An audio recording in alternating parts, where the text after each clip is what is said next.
Okay, all right, all right. Here we are. This should be a good April Fool's kind of event. This is a little different. This should be fun. Um was not going to film something today. Actually, I didn't even realize until yesterday that it was April Fool's today. And I was like, "Oh man, I should really think of something." And the only thing I could really come up with was this one idea that I've had for a while. Ever since the charity stream, I've wanted to do this. And I was like, what other day better to do this than April Fool's Day? Like, I could do this like whenever, but like on April Fool's Day, that seems like the best day to do this. So like, I'm excited. Let's do it. Yes. Hide from the internet. Yeah, well, don't worry, because it's April Fool's Day, so we're not even talking about, the anime with pirates today. We're not even going to say the name. It's April Fool's Day. We're not talking about that. That series doesn't even exist today as far as I'm concerned. It doesn't exist. Now, yes, we have Leon in the thumbnail. Yes, Leon is going to be in this tournament. Yeah, Two Piece. Yeah, no, Two Piece I've seen. I've seen that series, but I don't know of any other series that you're talking about. Yeah. Oh, man. Okay, so today we are going to do another tournament, but this one is going to be about characters that are from different franchises. There's like 2 characters on the roster, and we might not even roll them that are animated. Everybody else on here has been played by an actual actor or actress, or has at least been appeared like in a video game, like other forms of media. We did this during the charity stream for St. Jude we did back in December, and I had a blast, and it was a lot of fun. It was a very quick slapdash last minute kind of tournament because I didn't even plan on doing it. And we had a lot of fun. We basically the chat just came up with a bunch of different names of people we could put on there. Some of them are going to be making a return appearance. But yeah, I rolled and I got Leon S. Kennedy from the Resident Evil games. Now, I'm using Resident Evil 9 Requiem specifically because that's the one I just finished. And that's actually the only Resident Evil game I've ever played all the way through. A few years ago, I tried to play, it was like the remake of 1. I tried to do that on here, and the internet just was horrible, and it just didn't work. So I do want to go back and finish that game at some point. But yeah, we're just going to be using like Leon in his like 50s. Leon when he's dying of super cancer. That is the Leon that is going to be used in this tournament. And the other person, I don't know, if you're a 90s kid, you probably remember or probably have seen the other guy in the thumbnail. Who can tell me who the other guy in the thumbnail is? I already said his name, but who can tell me who the other guy in the thumbnail is? Let's add Sokka. I thought about adding Sokka. We're going to have a moment where the chat's going to be opened up and we can add more people to the roster. I've included like 20 people on here, but we can add more people for sure. John Cena. That was not John Cena. Now, yes, it was Ernest. Yes, Ernest P. Worrell from the Ernest movies. You all remember the Ernest movies, right? If you lived in the 90s, then you remember the Ernest movies.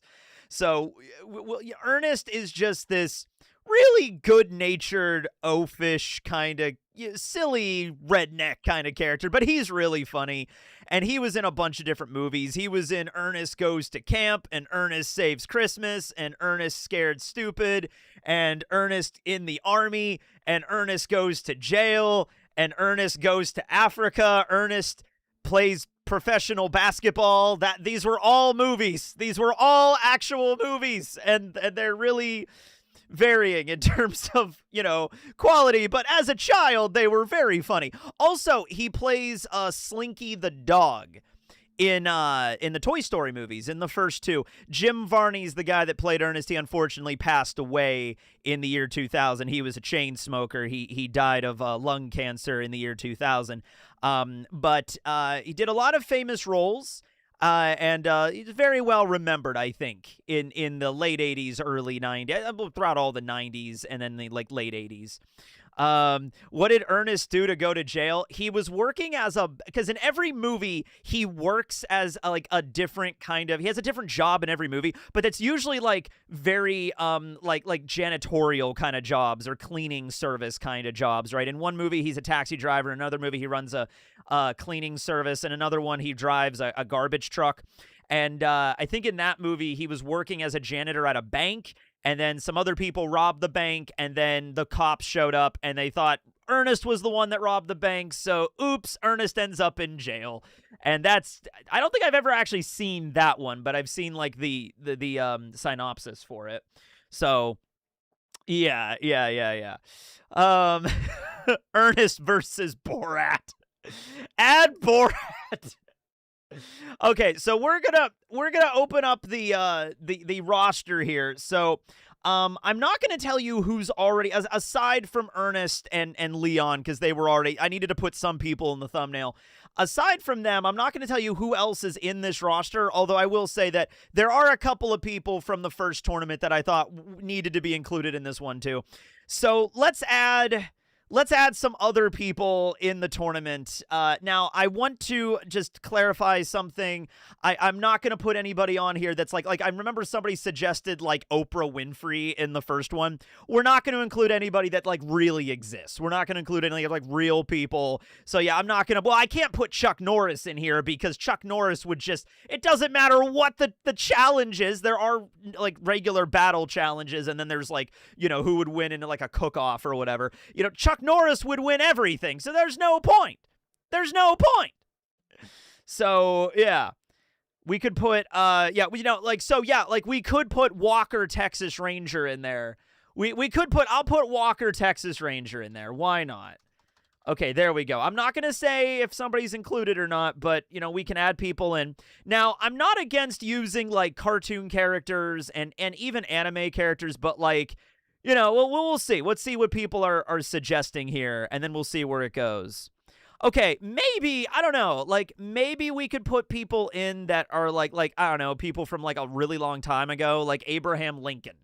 He is a vampire hunter canonically, so maybe we could put Abraham Lincoln in there. I don't know. Let's see here. Dude, it's been a long time since I've seen Borat. It's been a long time since I've seen Borat.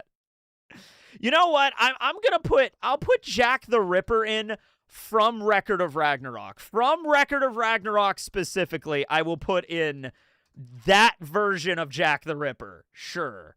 Yeah. Let's see. Theodore Roosevelt, played by Robin Williams from Night at the Museum. See, now you're talking. Now you're getting the spirit of this. Yes, okay. Theodore Roosevelt, but the Robin Williams variant of Theodore Roosevelt from Nightmare at the Museum. Now you've got this. You get it, Bubble Bass. You know what this tournament's about. Oh, man. Okay, who else do we have here? Oh, Randy Marsh. I'll put Randy Marsh in here. Randy Marsh will be included. That's fine. Randy Marsh. He ain't heard no bell. Green Goblin as Willem Dafoe. Fuck, yes. Green Goblin. Willem Dafoe, Green Goblin. I'll spoil another one for you. I put Benjamin Gates in here from National Treasure because I wanted Nicolas Cage to be in here so bad. So Nicolas Cage is in here as his character from National Treasure, where I don't know if you've seen it, but he does steal the Declaration of Independence in that movie. It does happen. Yeah. Let's see. Who else do we have here? Yeah, we could put in... Now, I've never actually seen Abraham Lincoln Vampire Hunter, but I'll just put Abraham Lincoln in here. I know a decent amount about American history, and the rest of it we could just fill out with the gaps of a vampire. So there we go. Yeah, like I'm not going to put... I don't want to put Napoleon in here. Also, I want to have like at least a little bit of an idea of what these characters are about. I don't know enough about Napoleon, I feel. I need to learn more. I know a lot about him tangentially from just reading about history and stuff, but like I've never actually sat down and studied French history directly. I know a decent amount about Abraham Lincoln and Theodore Roosevelt, so I know a decent chunk of shit about them. Yeah. We have a character from Hellsing. It's not Alucard, though. Let's see. Christopher Walken. Just Christopher Walken. Who is a good Christopher Walken character that we could put in here? I'm trying to think of the Christopher Walken things. We have Christopher Walken. He has a slight cameo in Pulp Fiction, but he doesn't really do much in that movie. I kept this uncomfortable hunk of metal up my ass 2 years. He gives me the watch. Christopher Walken is hilarious. Let's see. Leon from Resident Evil's already here. He's going to be in the tournament already.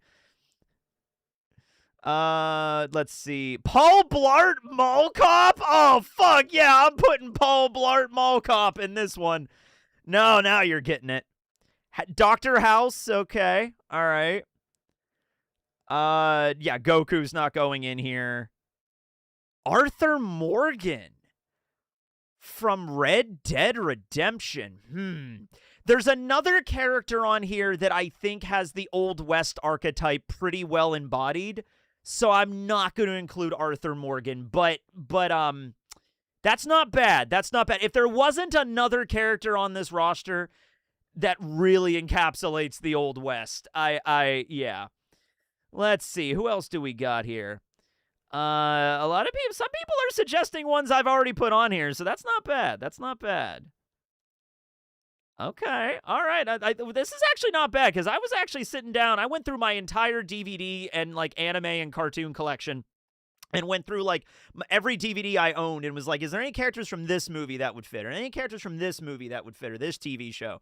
So I picked quite a few. Do we want to add Sokka? I will add Sokka from Avatar: The Last Airbender. Yeah. Let's see. Ted? From the hit movie Ted 2, I'll throw Ted in there. Why not? He's just a stuffed teddy bear. But I'll put Ted in there. That's our basic. Okay, that's the stand-in for Peter Griffin. I don't want to put Peter Griffin in here or Homer or anybody. But I will put in Ted. Ted is sort of the equivalent of that. Do we have any criteria? I mean, like, the criteria is kind of like hit or miss. The only real rule is I don't want to put like a character in here that's like an actual person that really exists. You know, let's see. Oh, Billy Mays. Hey, everybody. Billy Mays here with OxyClean. John Wick. No. Can we put Hank Hill in here? Oh, we have to put Hank Hill in here. Thank you. I think he was originally supposed to be in, and I think I forgot him. Thank you. Oh, man. Now, I usually put Jason Voorhees in these because I love Jason, but I use Jason all the time. So I put Michael Myers in here instead. I'll give you another one. Michael Myers is in here instead of Jason. We switched out that because I always use Jason. Yeah. But honestly, I think we've got a pretty good roster already. A lot of people are already suggesting people that I already put in. Joe Dirt, not bad, but I have somebody else in here that fits maybe a little better than Joe Dirt. Shouldn't we be calling? I don't know what you're talking about. I don't know what series that is. What's Rock Zebek? Is that like a series? I don't know what that is from. Doodle Bob is too powerful. Doodle Bob is way too powerful. Yeah, like I'm not going to put like, Barack Obama on the list. I'm not putting Obama on the list. Yeah, no. Oh, man. I wish I knew more about wrestling. I wish I knew more about wrestling to put wrestlers on here, because you could argue their characters are not them.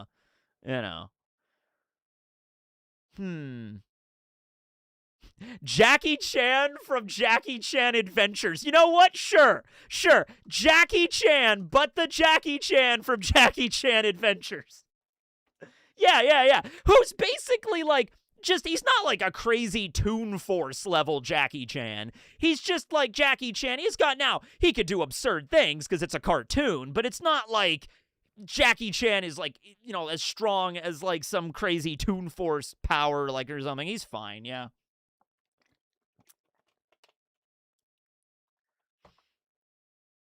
Adam Sandler from Click. Dude, we're doing some deep cuts on this. Oh, let's see. Who else do we have here? NSYNC, like the entire band, just NSYNC. I don't know who Emu is, but yeah, Murphy, Jay. I gotta do another stream with those two sometime because that was a lot of fun. All right, you know what? I think we're reaching the point where I think we're good. I think we're good. Okay, either George from George of the Jungle or Tarzan. All right. We'll do one. And by the way, we're not going to use all of these. We're just going to roll randomly. We have 10 more slots to fill. We have 12 competitors total, double elimination tournament. We already have 2. So we're just going to roll 10 of these, right? I'm not going to put Mr. Rogers in here. I'd feel so bad if Mr. Rogers had to fight like Michael Myers or somebody like that. We're not putting Mr. Rogers in here. Mr. T. Let's see. Do we want to do George of the Jungle, or do we want to put Tarzan in here? I feel like George is more likable. You know, he's more funny. George of the Jungle. I'll put George of the Jungle in here. George of the Jungle, watch out for that tree. You might have to help me a little bit with George of the Jungle, because I think I only saw that movie a couple of times when I was growing up. I have not seen it in quite some time.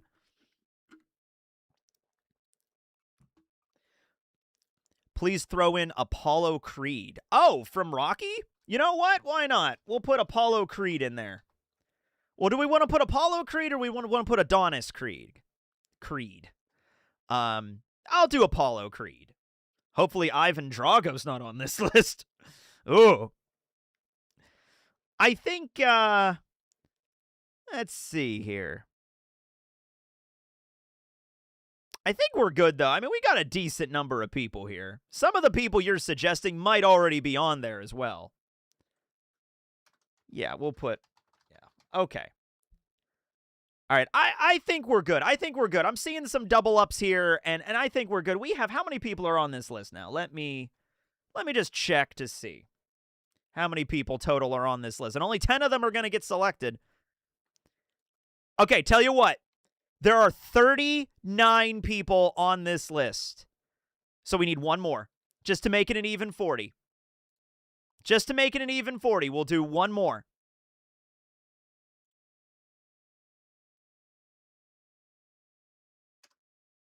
Who do we got? Okay. I don't mind putting Phoenix Wright on this list. I have never played any of the games.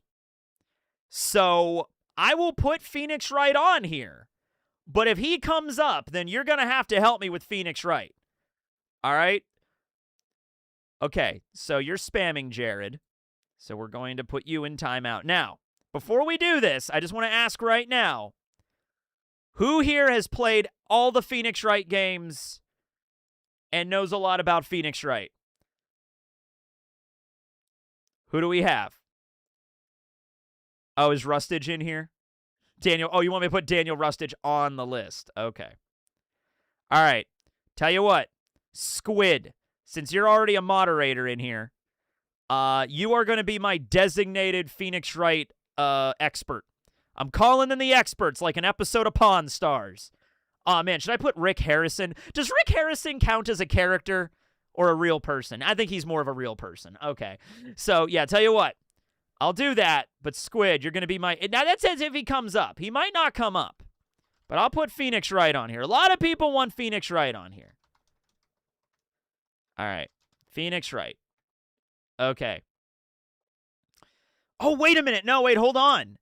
Oh, I already included... Oh, actually, you know what? We need 2 more.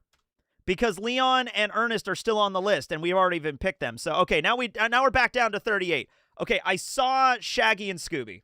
I'll put Shaggy and Scooby on here. Shaggy and Scooby are in the... Okay, we have one more. We need one more. Somebody not crazy powerful. We're not looking for, like, Goku or you know, Saitama or anybody like that.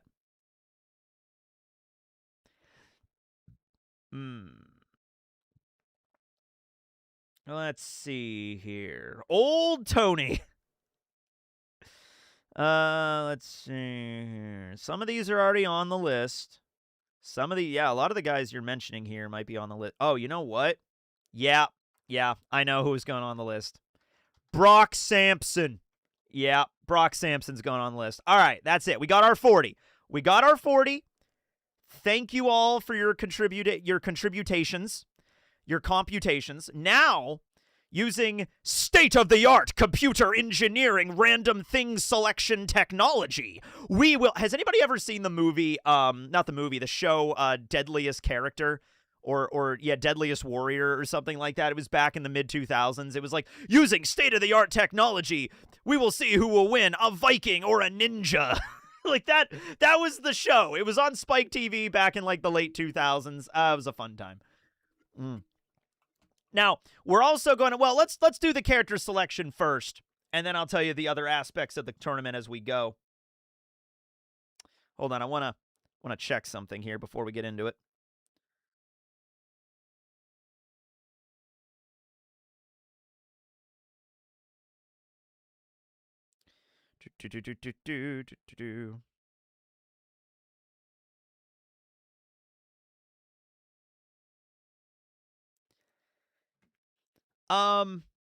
Yeah, Deadliest Warrior went hard. Hey, I like that show. I watched a couple of episodes of it back in the day. Okay, so we're gonna pick 10 of these characters. I'm excited. I am genuinely excited. What do I do? What do I do with the thing? Oh, here we go. I have to turn this on. Okay, there we go. Get random. Alrighty, ladies and gentlemen. It's time for the April Fool's Tournament. Make sure to, I don't know, get some snacks because we might be here a while. All right. We have Ernest P. Worrell, competitor number 1. Leon Kennedy, competitor number 2. Our first randomly selected character for this tournament is going to be Balkan Skull from Mighty Morphin Power Rangers. I am so fucking glad they came up. Oh my god. Yeah. Oh, Balkan Skull. Hold on. We gotta play the theme. We gotta play the theme. Hold on. I'm gonna pull up my laptop. I'll just play it off of that. Oh my god. Now it's a party. Can we get an image? Oh man, you think a professional would have had that all ready to go already. Yeah, hold on. I'll pull up an image in a second here. This is going to be very 90s. This might be just 90s themed. A very 90s themed tournament. I mean, technically, Leon's from the 90s too. When did Resident Evil 2 come out? Like 98, 99, some shit?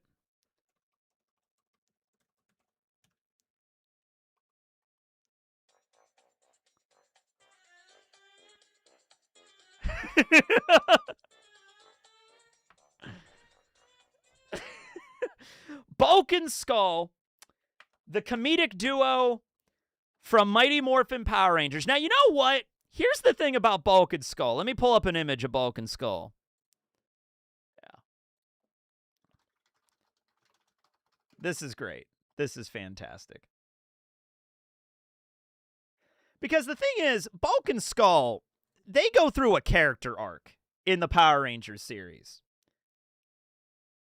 The first 6 seasons of Power Rangers are all part of one storyline before they start doing like the Sentai did and they have every season being a separate thing. So they tried to do the same storyline continued. And Balkan Skull are the longest running characters. They outlast any of the original Rangers. Yeah. So by the time we get to Power Rangers in Space, the only people in the cast that are still from the first season are Balkan Skull, right? And so Balkan Skull go through, like, in the first season, they are just asshole bullies.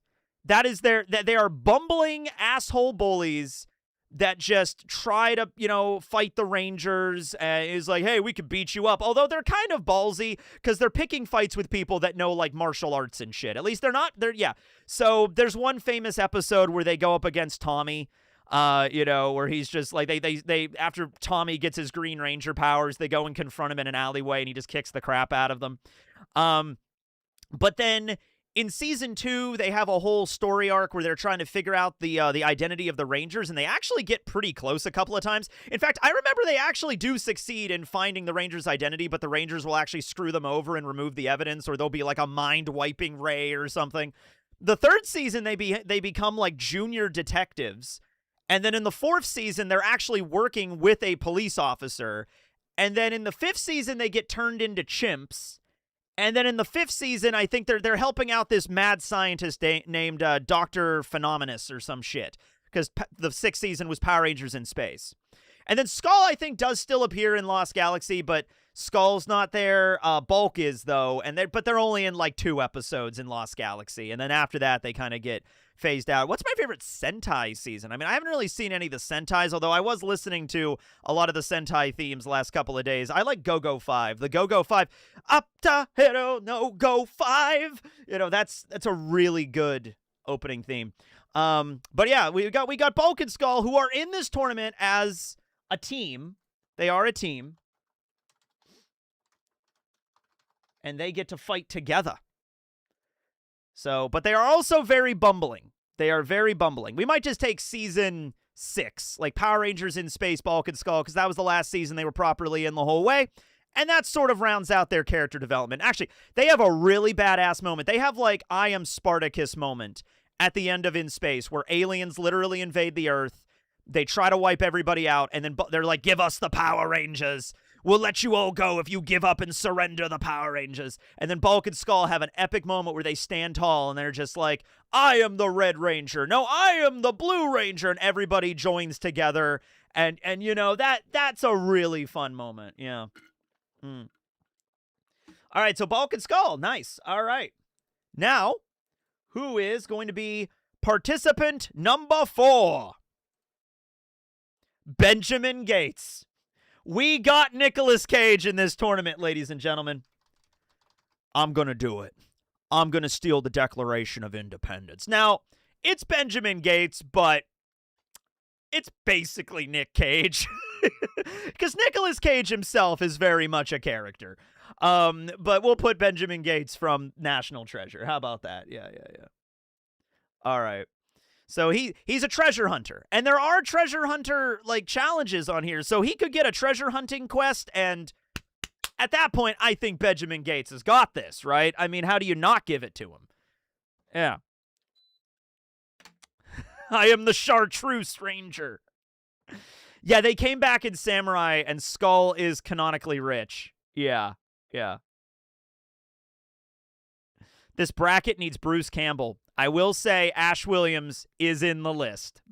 He's on the roster, so we'll see if we get him. Yeah. Oh, that's right. Nick Cage also played Ghost Rider at one point. That's wild. I completely forgot about that. Yeah. Yeah, Nick Cage was in Dead by Daylight. He's pretty powerful. Yeah, he's like, not the base! Okay, who's next? We got Buffy. Okay, great. Now, she was in the last tournament. Is her name spelled Summers with a U or Summers with an O? I'm pretty sure it's this way, but let me double check.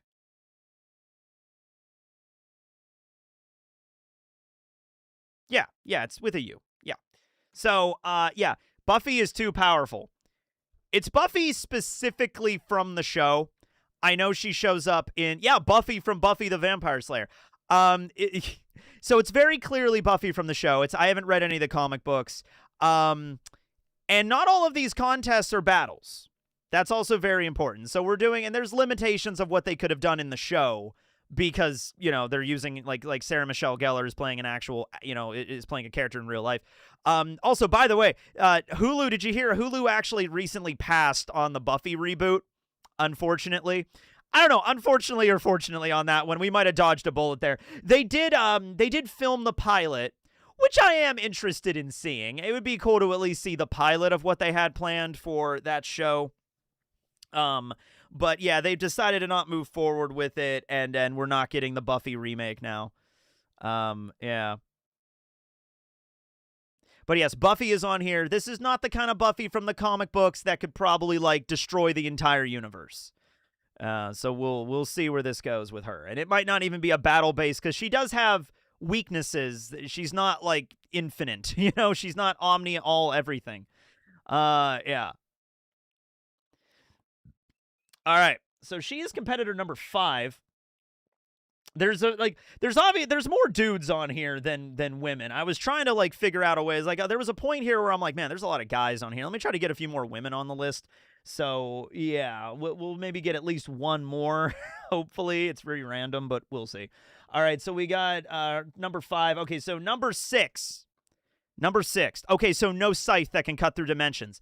There is a mechanic that she could get the scythe that cuts through dimensions. In fact, I got to add something with the weapon roll here, but we'll get to that after this. Dr. Gregory House, played by Hugh Laurie from the hit show House. It's never lupus. It's never lupus. Dr. House. I'm going to put Dr. Gregory House. Now, Dr. House is going to have a hard time against any opponent in a straight-up fight. Okay? Because he is in constant pain, constantly downing Vicodin, and walks with a cane. So, we're going to have to see Roadhouse. We got House! If it's an insult competition, he could probably win. Yeah. Yeah.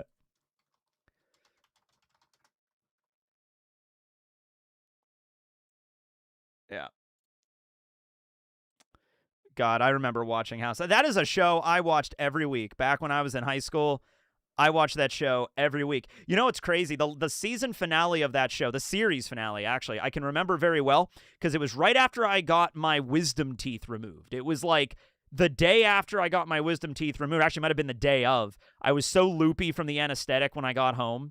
And I was in and out. I kind of like went to sleep, woke up, went back to sleep, and then I woke up and the series finale was on. So I was watching the series finale like kind of a little like loopy out of my brain.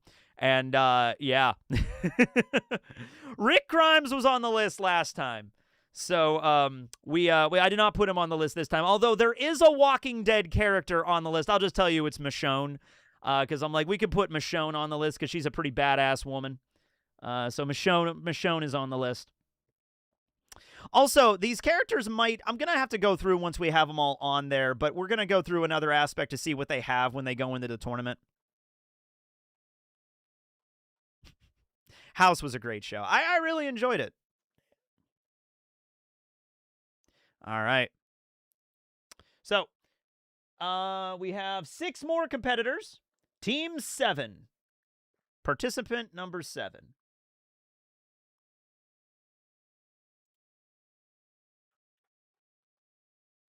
We got the man, the myth, the legend, ladies and gentlemen. We got him. We got Ash Williams from Evil Dead. Oh my God. Now I'm specifically thinking Army of Darkness here because I've seen all of them, but that's the one I've seen the most is Army of Darkness, Ash Williams. This is when he was in, I don't want to use Ash from Ash versus Evil Dead because he's a little older at that point, you know, but this is Ash in peak fighting condition. And this is fantastic because, you know, Bruce Campbell, he is one of my favorite actors of all time. And he recently announced that he unfortunately has been diagnosed with cancer. And he did say it was treatable, but it's not curable. So all the love to Bruce Campbell, and I hope he makes, I'm supposing if it can't be cured, I hope he maintains the cancer, he gets the treatment he needs for maybe to go into remission or something. The world needs Bruce Campbell to be around for a lot longer. I'm just saying. Please. This is my boomstick. Peak Ash Williams. Peak Ash Williams right here. He's got the chainsaw. We're going to go through each of these characters, and they're all going to have something going into the tournament. I didn't want to do that until we had a whole roster, but like I know, for example, what Ernest and Leon's is going to be. Ash has to have at least the boomstick or the chainsaw going into it. We're going to have that going into it, and they can have other weapons they might roll for later, other advantages, disadvantages, but I want to have something going into it. So yeah. Oh, Bruce Campbell has a new movie he stars and directed coming out this year called Ernie and Emma. Okay, I'm going to check that out. Yeah. I had to explain what Bubba Hotep was to a friend the other day because they've never seen it. And it is, if you've never seen Bubba Hotep, please go watch Bubba Hotep. I might watch that tonight, honestly. It's a good movie. Oh, dude. Bruce Campbell plays Elvis. It's a fucking great movie. All right. He's in good spirits about it. Bruce is a great guy. Yeah. Oh, dude. Oh, Ash Williams would fit in the Resident Evil universe 1,000,000%. All right. So, that's number 7. We'll add Ash to the roster here. Dude, Ash Williams and Leon, I kind of want them to fight just because they're very much like one-liner type characters. You know what I mean? Yeah. All right. Participant number 8. Sokka! We got Sokka from Avatar. Is he our first cartoon character on this list? I mean, Ernest is kind of a cartoon character, but yeah, we got Sokka. Got Sokka from Avatar. He's very resourceful. He's just a guy that's pretty smart. He knows some sword skills. He has a boomerang. He knows how to build things. He's kind of multifaceted. He's got stuff. He's got stuff. Yeah. Come on, Ted. The live-action version. No, let's not use, Sokka with the Toon Force. I mean, like, there's levels of Toon Force. And I mean, like, I think the most Toon Force that Sokka gets is whenever he throws his boomerang, whatever it hits, it kind of ends up coming right back to him, right? Yeah. Sokka's not going up to Fire Lord Ozai and using Toon Force to kill him, right? Like, that's not how this is going down.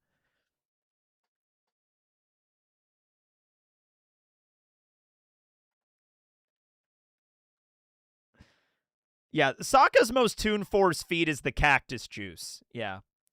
All right, we got Sokka. I'm going to think Sokka from Avatar Season 3. He's got the sword skills from Pian Dao. We're not using Sokka from the movie. We're not using Sokka from the live action. We're not even using Sokka from Korra when he's like, he's dead in Korra. But, when he was an adult and we could do some stuff with that. We're just going to use Sokka from Season 3 of Avatar. Or Book 3. Yeah. There might be a mechanic in here for him to get the cactus juice, by the way. Yeah. All right. 4 participants remaining. Who is number 9? Saul Goodman, attorney at law. Yeah. It's Better Call Saul. Dude, now I want Phoenix Wright to come up here now. Saul Goodman. Saul Goodman, Jimmy McGill. Yeah, played by Bob Odenkirk. Yeah. If we can get Phoenix Wright and Saul Goodman in a courtroom scenario together, holy shit. By the way, I can talk about this now. So, dude, get this. I got summoned for jury duty last month, and I was like, whoa, I never had jury duty before. That's going to be interesting. And I think it was for like a federal case. And I was like, wow, this is going to be, I don't know what it was. It was like, so I had to go to get summoned to actually go through the process, and then I can go and actually, maybe be selected for the jury. And it was supposed to be on Monday, and Friday they actually messaged me and they sent me a thing that's like, yeah, trial was canceled, so you could just discard everything. You don't need to come. Trial was canceled, which means they probably took a plea deal, although I don't know, and I have no idea what the trial was even about. But I was about to be jury guy, and I was kind of excited to kind of do it because I'm like, never did this before, but we'll see. Yeah. But yeah, the trial got canceled, so what are you going to do? Yeah, maybe another day. Okay. So, yeah, something like 9 out of 10 cases never go to court. I've heard that. Yeah. Okay, so Saul Goodman, though. And I've seen every episode of Better Call Saul, like, a lot. So I know what Saul's capable of and what he's not capable of, where his weaknesses are and all that kind of jazz. Yeah. All right, let's rock and roll now. We got only 3 more competitors to go. Please be Phoenix Wright. Please. I don't even know anything about Phoenix Wright, but please be Phoenix Wright. We already got Buffy. Oh my God, we didn't get Phoenix Wright, but we got another character from the Breaking Bad universe. We got Walter. Shit. What's Walter's middle name? I actually do know it. They do drop it in the story. I can't remember. Walter something White. Holy shit, we got Heisenberg. Walter White. Hardwell. Yes, Walter Hardwell White. What the fuck? Now we could have Walter White versus Better Call Saul. He was in the last tournament, but I had to bring him back. Ladies and gentlemen. He got into a wacky race with Jason Voorhees last time. Yeah. He drove the crystal ship. Wonder Woman, Willy Wonka. Did you ever see the alternate clips where Hank just keeps going and just keeps naming people with W names for like 20 minutes? It's so good. And you know what? Let me pull up that channel because that channel is so good. I think it's just called Alternate Clips or Alternate Cuts. It is so fucking good. Please watch it. Alternate Cuts Breaking Bad. I think that's literally what the channel's called. Yeah, he does really cool edits. Watch the Gus versus literally everyone, and there's another one with Gus Fring survives. That's really funny.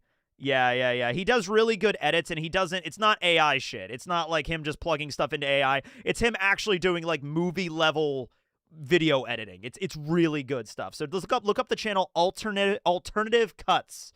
Alternative Cuts.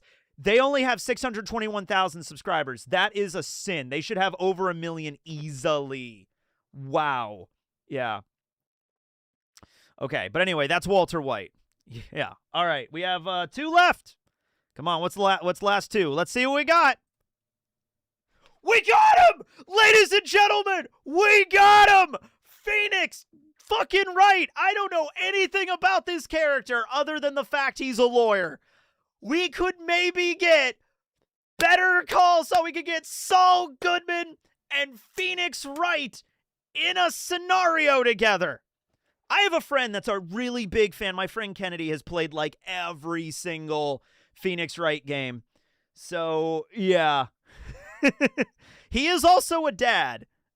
He's the worst lawyer and yet somehow always wins. Is he worse than Saul? God.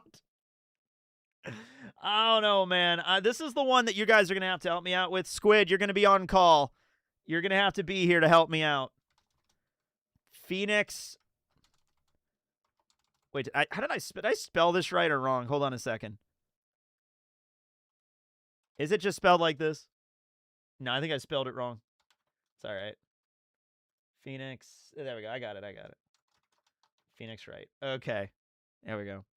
So, wow, I can't believe that. I can't believe we got... Nah, he's a great lawyer. His world is just eccentric. Ooh, that's actually really good. Because we have an eccentric lawyer that is in a normal world, Saul. And then we have a normal lawyer, like a good lawyer, who's in an eccentric world. That's actually kind of cool. We could do back and forth. Right? Yeah, it's like a yin-yang kind of situation. Yeah.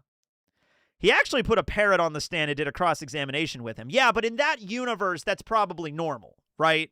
Like in his world, like that would never fly. Like if Saul tried to do that, they would never let him. But in this world, it's kind of allowed, so they just kind of go with it, right? Yeah.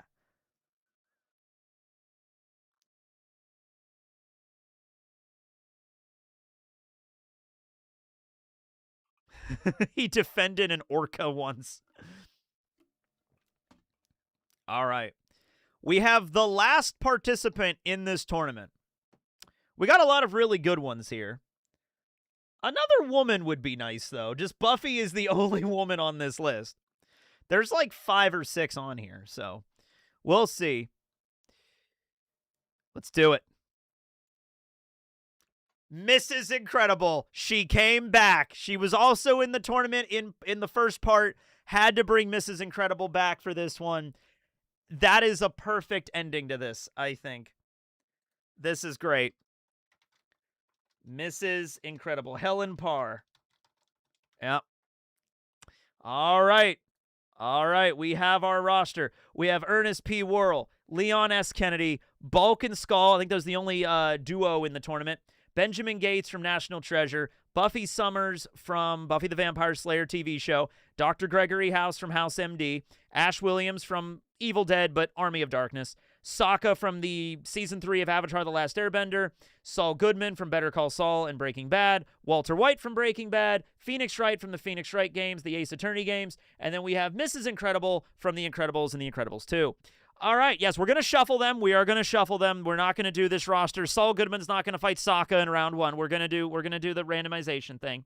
But before we do that, we got to do something really quick here. We got to go through these, and I want to pick out certain abilities that each one is going to have, like, or something going into it. That is kind of what I wanted to do. Now, with Ernest and Leon, I've already decided what theirs is going to be because I've had time to think about theirs, but then the other ones we have to add. So Ernest's thing in all of the Ernest movies is that he's always working at a job wherever the movie is taking place. Like, he's already ingratiated himself into that environment. So Ernest's special ability is going to be wherever the fight takes place, because we're going to roll for location. Wherever the fight takes place, Ernest has a job there. He's like the janitor, and he knows the environment. He knows the area where he's at, okay? It doesn't matter if it's on a moon base. Ernest is working on the moon base. He's the janitor for the moon base. It was like NASA or something. He's just like, man, I really wish I could be an astronaut someday. And then through sheer shenanigans, that's how, because that's it. Like, Ernest Goes to Space. If they ever did Ernest Goes to Space, it would literally just be, yeah, man, I'm just a humble janitor working at NASA. One day I wish to be on the shuttle. And then somehow he would be like, one of the astronauts got a stomach virus. Ernest, you got to go to the moon. They should have done Ernest Goes to Space. Why did they never do that? Might have been a budget constraint thing. The comedy writes itself. So that's going to be Ernest's ability. He just knows the location really well. Okay. Next up is Leon. I'm not going to give Leon... I'm debating whether to give Leon the Requiem. I was going to just give him his, like, alligator snapper gun, like his pistol and his hatchet. But he also does have the Requiem. The Requiem is I'll even show it to you because it's fucking absurd. It is a ridiculous... It is an abomination of a handgun. All right? It fires, like, 12.5 times 55 millimeter bullets. It's like a 50 cal revolver is what the fucking thing is. So I put it on the weapon list, but I don't know if we should just give him that at the beginning. Leon already has the power of his one-liners and his puns. Like, he's gonna utilize that to the fullest extent. But God, is that thing disgusting. Look at that. Yeah. Leon has gold experience Requiem. The Requiem is already on the weapon list. I'm going to give Leon his handgun and his hatchet. All right. He has a strong melee weapon, and he has a ranged weapon. That's what we're starting him off with, okay? He could maybe, and by the way, as a trade-off for that, I put so many guns on the weapon list. He could get an AK-47, he could get an Uzi, he could get his rocket launcher, he could get the Requiem, he could get a grenade launcher. There's so many fucking guns and weapons that Leon could pick up from the weapon list that he would automatically just be a pro at using.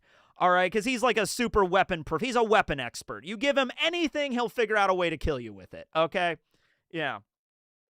So I'm giving him a handgun, and I'm giving him his hatchet. All right, so next up, who do we have? We have Bulk and Skull. What are Bulk and Skull? Well, okay, Bulk and Skull's ability, you could just say, is they get to work as a team. That could just kind of be their advantage in its own right. So they're the only people on this list that 2 versus 1, so I think I'll just leave them with that. They have each other. All right, Benjamin Gates. All right, the Benjamin Gates is Nick Cage. That's his bonus. Give them walkie-talkies. All right, I'll give them walkie-talkies. Yeah, okay, so Bulk and Skull have a pair of walkie-talkies, which they do use in the story because they're trying to figure out who the Rangers are and stuff, so I'll give them walkie-talkies. Yeah. He doesn't need any other weapons other than the hatchet because he can parry rockets, he can parry sniper shots, he can parry, we won't believe. I'll give him the gun too, though. So they have walkie-talkies. They can talk to each other. Okay, Benjamin Gates. What does Benjamin Gates get? Let's see. What does he use in the movie? What's a thing for him in the movie that's really good? Like, his whole thing is he's like a history expert. Yeah, we're gonna get to Ash. I got to decide what he's gonna have. We're gonna give him, we might have to do a poll on that one. Boomstick or chainsaw, because I really don't want to give him both right out of the gate. Let's see here. He has the Declaration of Independence. Do we just give him the Declaration of Independence? Okay. I don't know how that's a bonus, but we'll give it to him. Yeah, fuck it. We'll give him the declaration. All right, so he has it. He has it in that little tube thing he carries on his back. He has it. All right. All right, who's next? Buffy. I mean, Buffy is Buffy, but we got to give her something. We're not going to give her the Omega weapon. We're not going to give her the Omega scythe or whatever the fuck that thing is called. We'll give her a steak. We'll give Buffy a steak. I'll even give her 3 of them. We'll give her 3 steaks that she's got on her. Big wooden stakes that she uses to ash the vamps. Okay, we'll just give her those. All right? Yeah. And there's advantages they can get, too. There's advantages and disadvantages in this, yeah. A steak or a steak? Buffy receives 3 prime ribs. Oh, man. All right, what does House get? Because I was just going to give House a shit ton of drugs, honestly. I was just going to give House all of the Vicodin he needs to get through this tournament. All of the ketamine he needs to get through this. He was even on meth at one point. Throughout the whole course of House, they use so many drugs that they try to fix his leg. He goes on ketamine once. He's always on Vicodin. He just goes on meth at one point. You know? Yeah. I'm just gonna write down drugs. I'm just writing down drugs. He's a fucking doctor. All right, he can get whatever drugs he wants. I'm just writing that down. If he wants a drug, he can just have it. All right. He has his cane. I'm not gonna take away his fucking cane. That's like saying they all have clothing. You know, like, yeah, Leon has his clothing. You know, I don't know if he has his body armor, but he has all of his clothing. Like, you know, I'm not taking away his cane. Yeah. Yeah. By the way, Frank Reynolds was also on the list, and that would have been really funny, but unfortunately, he didn't arrive. Hold on.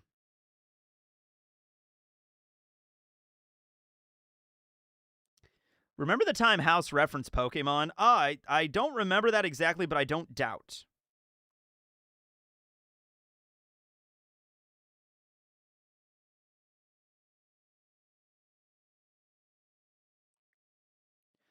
Okay. So who's next? Ash. Okay, you know what? I'm just going to do a poll. What does Ash get?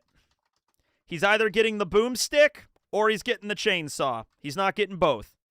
If he doesn't have a chainsaw, we'll just give him his hand, his normal like robot hand thing he has.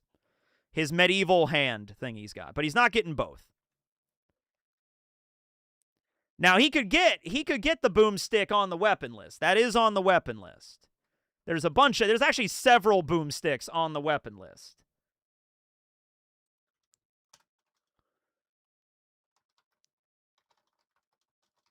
I'm actually going to add something to the weapon list. I'm going to add ideal weapon on the weapon list. So in case there's something I forgot, if they roll ideal weapon, then they just get to pick their ideal weapon. Like Buffy would get the Omega Scythe. Leon would get his rocket launcher or whatever he needed. Yeah. So, yeah. Is Chainsaw... Oh, yeah, let me check if Chainsaw is on the weapon list. Let's see. I actually don't think it is. Well, that's definitely going on. I wonder... Oh, no, it is. It's on there. It's on there. He could get the Chainsaw. He could get both. They're on the weapon list. He could get both. All right.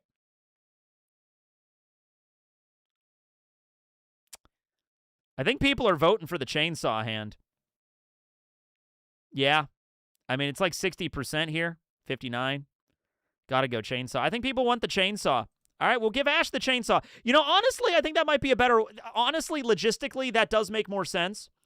Because there's only one chainsaw on the weapon list. There's a bunch of different guns. There's like 3 different shotguns, I think. There's a regular shotgun, and like the double barrel, and then there's a police, basically the Leon Kennedy like riot shotgun kind of thing. In fact, actually,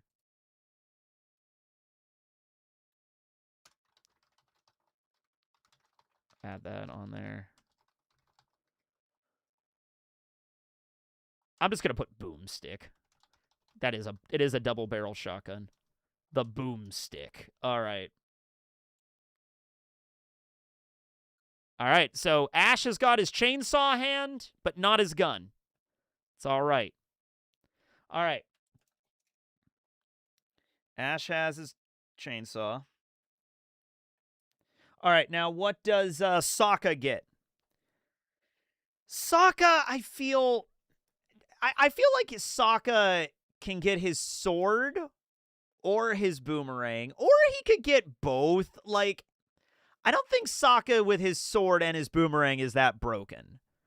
You know what I mean? Like a chainsaw and a gun, like that's a pretty big thing. But basically just having two, it's basically just two melee weapons. You know? Like he gets a thing of cactus juice. I think I'm just gonna give, you know what, Sokka is also a teenager in this. He might not be as physically strong as some other characters. I'm gonna give his sword and his boomerang. Cause like the boomerang is like a ranged weapon, but it's a melee weapon, and you know I think he just has both. I think he just has both. Yeah, he doesn't have his armor, but you could get armor as an advantage. There is an armor thing he could get, so we'll give him that maybe. Yeah, give Sokka his moon girlfriend. Saul. What does Saul get? Shit. What does Saul get? We could give him his beat up old car that he drives around in, his like second best lawyer mug or whatever. What could we give Saul, really? Saul, Walter, Phoenix Wright, and then who else is and then Mrs. I don't even know Mrs. Incredible needs, because she's so powerful already, but maybe we can give her something. Friendship with the cartel. You know what? I'm gonna put that on there. That's a genuine buff that might work. If he's in an area that the cartel might might intercede, we'll put it in there. So then, what does Walter get then? Dude, we could give Walter a bunch of shit. We could give him that stuff he uses to blow up that building, that room in season 1. We could just give him like a bunch of chemicals and shit. Or just give him his hat. Give him Mike. We just give Saul Mike. Oh, dude. He's a playable fighter in Marvel vs. Capcom. Yeah. We'll give Walter. What was the stuff he used to blow up that room with Tuco in it in season 1? What was that stuff used? It was like, I forget. He names it was like calcium something. I can't remember, but he has that stuff. Yeah. Where he like throws it on the ground and it just boom. We're about an hour into this, by the way, and we haven't even started the tournament yet, but I want this to be accurate. No, it was not nitroglycerin. That was not nitroglycerin. Hold on, I'll pull it up. The ricin. Ricin takes a while to kill you. Mercury fulminate. All right, he has that. He has that shit. Thank you. Say my name. All right, Phoenix Wright. What does Phoenix Wright get? Apparently he has a battle set. He has a move set in Capcom. Maybe I'll just write that down. So he could fight. So he could physically fight, right? Okay, we'll give him that. He gets his Magatama. What is that? Dear God, what is that? Phoenix Wright is the only character on here I don't know much about, but I'm learning a lot. Phoenix Wright. Oh, it's like a gem thing. Oh, it's that thing from like Japanese lore. All right. He gets the 5th Amendment, immunity to poison. All right. Well, we'll tackle that when we get to it. And then finally, Mrs. Incredible. I don't even think Mrs. Incredible even needs anything, really. She's a superhero. I think her benefit is that she's the only one on here that I think has... Buffy has superpowers, too. Holy shit, are the only two people on this list that have legitimate superpowers Buffy and Mrs. Incredible? I think, I mean, you could argue Phoenix Wright. You could argue Ernest might be able to have superpowers. But honestly, yeah. He has survived poison. All right, so we'll give him poison immunity. All right, you cannot poison him. There's stuff in here that can poison you. He's also just an honest, law-abiding citizen. She gets, I don't know if I want to give Mrs. Incredible her car. She has a bike. Yeah, but she gets her suit. She gets the suit that's also bulletproof. Yeah. She doesn't need a gun. She doesn't use guns. If she gets a gun, maybe. I don't even think we rolled for weapons for her last time. All right. We're an hour in. We got to get moving. We got to get on moving for this. Okay. I got to order dinner tonight. We got to figure out what that's going to be. I'm thinking pizza. Okay, I usually order pizza or sushi when I do these. Okay, so. Bro, call her Elastigirl. Okay, all right, we'll put she's Elastigirl. You know, you're right. You're fucking right, Elastigirl. But then again, she does like to be called Mrs. Incredible because she's... I'll put Elastigirl. There, she's Elastigirl. Okay. All right. Is the Necronomicon on advantages or disadvantages? I don't know. I feel like that should be on disadvantages.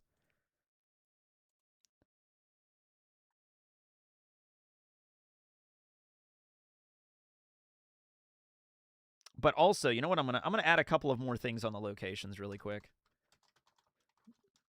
The cabin from Evil Dead needs to be on there. Yeah. When did you start swearing more? Dude, I swear often. It's just when I do my videos, I usually dial it down because YouTube. But if I'm like 20 minutes into a video, I'll say the F word. I'll say fuck. It doesn't matter. Dude, I was getting my hair cut the other day. There was a guy next to me, and I guess he was a prison guard at a penitentiary around here somewhere. Dude, this guy was just...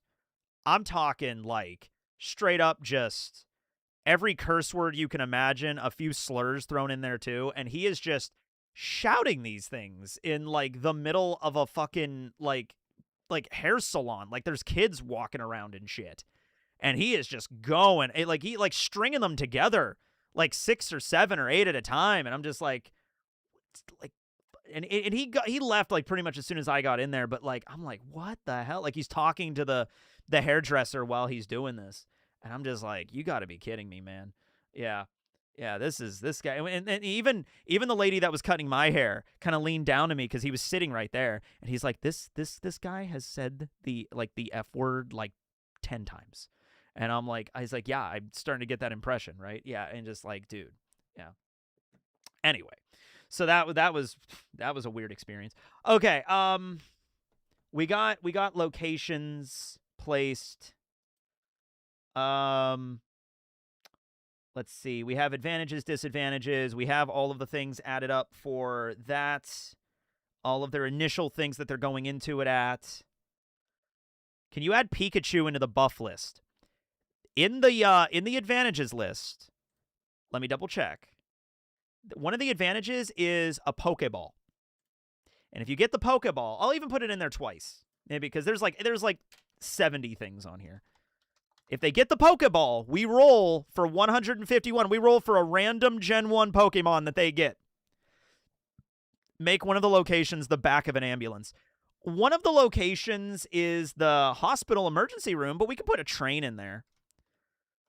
The top of a train. Top of a moving train. There we go. The salty spittoon. I'll put that in there. Okay, but we got to get moving. Yeah. I see Saul Goodman, Phoenix Wright, and House. Yep. Welcome to the show. All right. I think we're ready to go and actually start the real tournament now. Let me write down. Actually, let me get a sheet of paper here and let me write down. Oh, I knocked over Emu's crown. And actually, I don't know who that is. For the purposes of this live stream, I don't know what any of that is. Oh, location idea, snakes on a plane. God, yeah. Yeah, we got to put snakes on a plane. I know I keep saying we got to start, but man, you guys give me so many good ideas. Thank you so much. All right. Okay, here we go. Okay. So we are how many into it? Okay, we're like 1 hour and 5 minutes. I think we'll start with the random.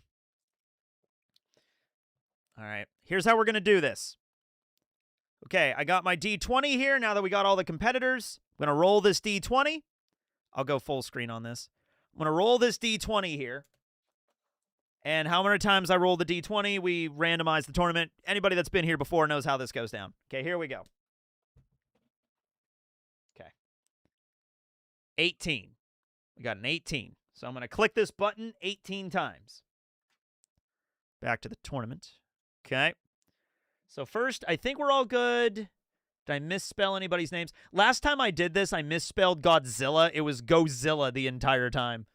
We got Ernest, we got Sokka, we got Elastigirl, Benjamin Gates, Balkan Skull, Phoenix, Ash Williams, Walter White, Leon S. Kennedy. Okay, I think we're good. All right, start. We're going to randomize this over here. All right, 18 times. Are you ready? 1, 2. Wait, is it not going? Oh, no, there it goes.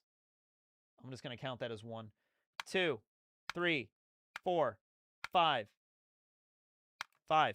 6, 7, 8, 9, 10, 11, 12, 13, 14, 15, 16, 17, and 18. That is going to be our original roster. Awesome roster. I don't know why I said original twice, but it's on there. Okay. Round 1 is going to be Phoenix Wright, the guy I don't know that much about. So, kicking it off right at the beginning here, versus Dr. Gregory House. Okay. Oh, boy. I think we're all good for everything. We're going to roll for challenge. Then we're going to roll for advantage and disadvantage. Then we're going to roll whatever the advantage disadvantage is. Then we're going to roll for weapon. And then we're going to roll for location. So, there we go. Yeah, we're doing the loser bracket as well. Double elimination. We're going to be here a while, but it's fine. All right. So, what are Phoenix Wright and Dr. Gregory House? I should start the tournament, actually. Save. There we go. And they are. And start tournament.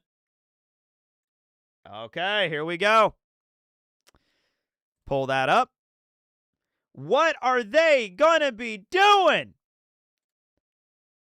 All in. Win a high-stakes poker tournament against expert players. Okay, so good. It doesn't involve House having to physically do like any kind of athletic, display or anything. All right. They're in a high-stakes poker tournament. I don't know if I need to, actually, yes. We still need to do advantages, disadvantages, because some of those can affect intelligence. All right. Lawyer versus doctor. Who would be good at bluffing? Because poker, dude, a huge aspect of poker is whether you can bluff, whether you can, your signals, whether you scratch your face. There's a reason professional poker players just wear sunglasses when they play so you can't see their eyes. You know what I mean? There's a whole thing at this. Phoenix is not good at hiding his emotions, but Phoenix did beat a client in a poker match one time. Was it a professional poker player? Phoenix is a master at bluffing. I'd say House is really good at lying and bluffing too, though. So this might actually be more even than we're thinking. All right. Advantage and disadvantage, or neither. Who's first? Phoenix. Okay, what does Phoenix Wright get? Advantage or disadvantage? All right, he gets neither. What about House? He gets an advantage. Dr. House gets an advantage. What is his advantage? He just chugged 5 energy drinks. I don't know if that's an advantage necessarily, but the idea is he's fucking wired. He is wide awake. Also, he's on Vicodin. So I don't know what prescription painkillers and a shit ton of Red Bull is going to do to you. But he's wired as fuck awake, and now he's going to go play poker. This might actually be a detriment to him in this scenario.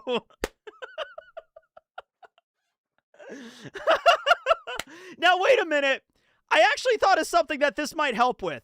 Because in poker, a big aspect of poker is also seeing like what your opponent is like doing and like checking their tells and shit. If House is already wired going into this, everything is a tell. So that might not like he's like why did you put a disadvantage as an advantage? No, this is an advantage. It could be a disadvantage for some situations. It could be an advantage for other situations, right? If he was in a fight with somebody and he needed energy and like a pick-me-up, that would be the thing that would get moving. Yeah. So he's wired. He's wired as fuck. All right? That's the advantage we're going with. All right? He's about to have a heart attack at the table. Well, that's the thing with any other character, but House also downs a lot of... What happens when you take a lot of prescription painkillers and you drink a shit ton of energy drinks? I think he got the worst advantage for him in this instance. Oh my god. Where... I don't think we need to roll for weapons. This is not a weapon contest, so we're not going to roll for weapons. What? Spoilers for what? I don't know what you're talking about. There's no spoilers. I don't talk about anything that involves spoilers. Yeah, we're just doing this tournament right now. Also, House has done meth before. I think he won't. I don't think his heart will give out from this. He'll just be wired as fuck. Where does this take place? A Dollar Tree. All right. That, you know what? That actually works because you know what's something we used to actually sell at Dollar Tree? We would actually sell decks of cards that were actually played with in Vegas. What they would do is after a certain number of times you play with a deck of cards, they would cut the corner of the cards and then they would pack them up and then they would sell them. Like authentic Las Vegas playing cards. I actually have a few decks that are still upstairs because I bought a few when I was working there. So I'm the dealer. I'm working at the Dollar Tree. Dr. House and Phoenix Wright walk in, and they throw down the fucking tournament. Like, I guess there's a poker tournament in this particular Dollar Tree. I'm hanging out. I got my little... Oh, wait. Hold on a minute. I have a thing. Hold on. I gotta grab it. Hold on.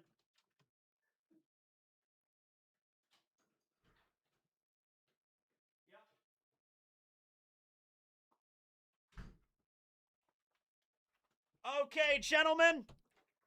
All right, gentlemen, the game is Texas Hold'em. I hope you all are familiar with it. Here we go. We're gonna deal. Here we are. All right, welcome to the Dollar Tree. I don't know why I have this. I honestly don't know why I have this. Get my Dollar Tree uniform.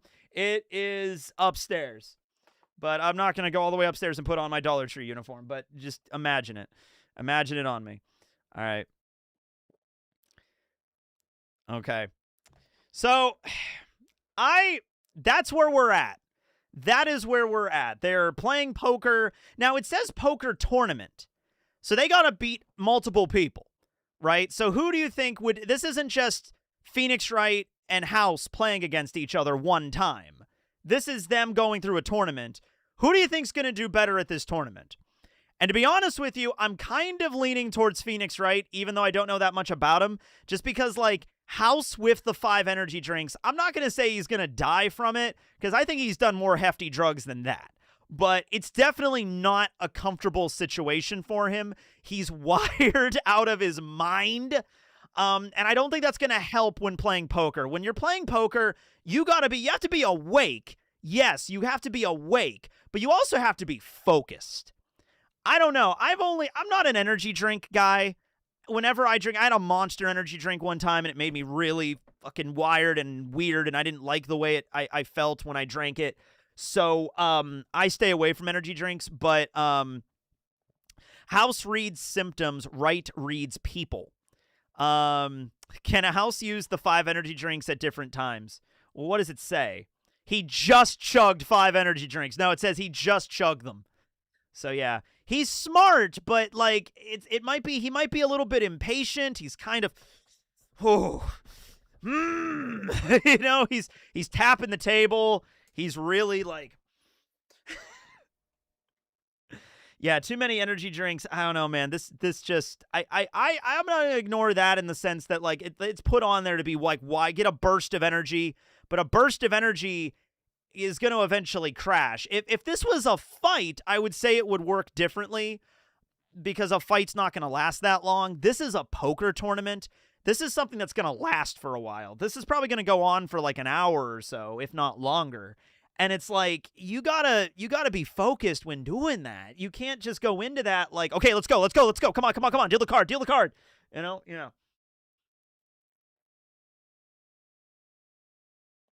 I think you underestimate how much caffeine is in those things. A lot. It's a lot. Yeah. He is a fantastic poker player. I'm feeling like if you're saying to me, Phoenix Wright is a good poker player, come on, just vote. Hey, hold on. It's a tournament. We go through this. All right. I'm saying Phoenix Wright's going into this with neither a benefit or a disadvantage, but like he knows how to play poker. And he's calm into going into this, and he's also pretty good at reading people. So you know what? Yeah, we'll go to the vote. Come on, just vote. Come on. Let's vote. Did you just chug 5 energy drinks? No pepper? Did you just chug 5 energy drinks?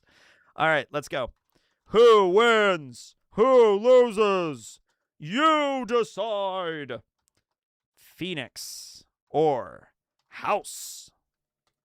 I think this is a pretty good opening round. Nothing crazy. Yeah.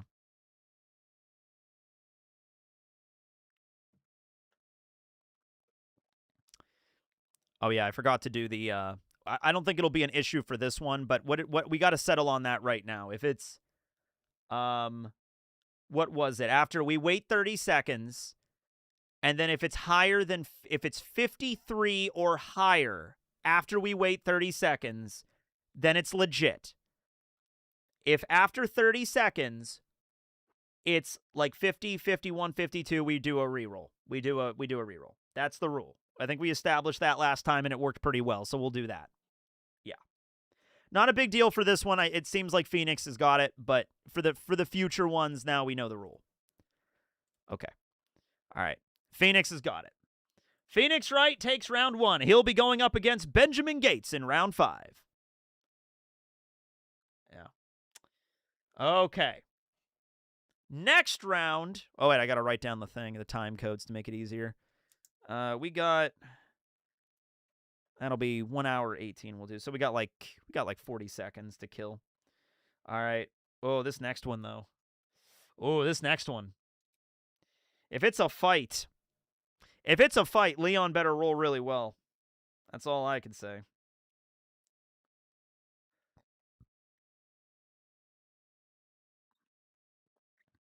Perfect day for a tournament. Good luck to all the participants. Well, thank you, Kevin.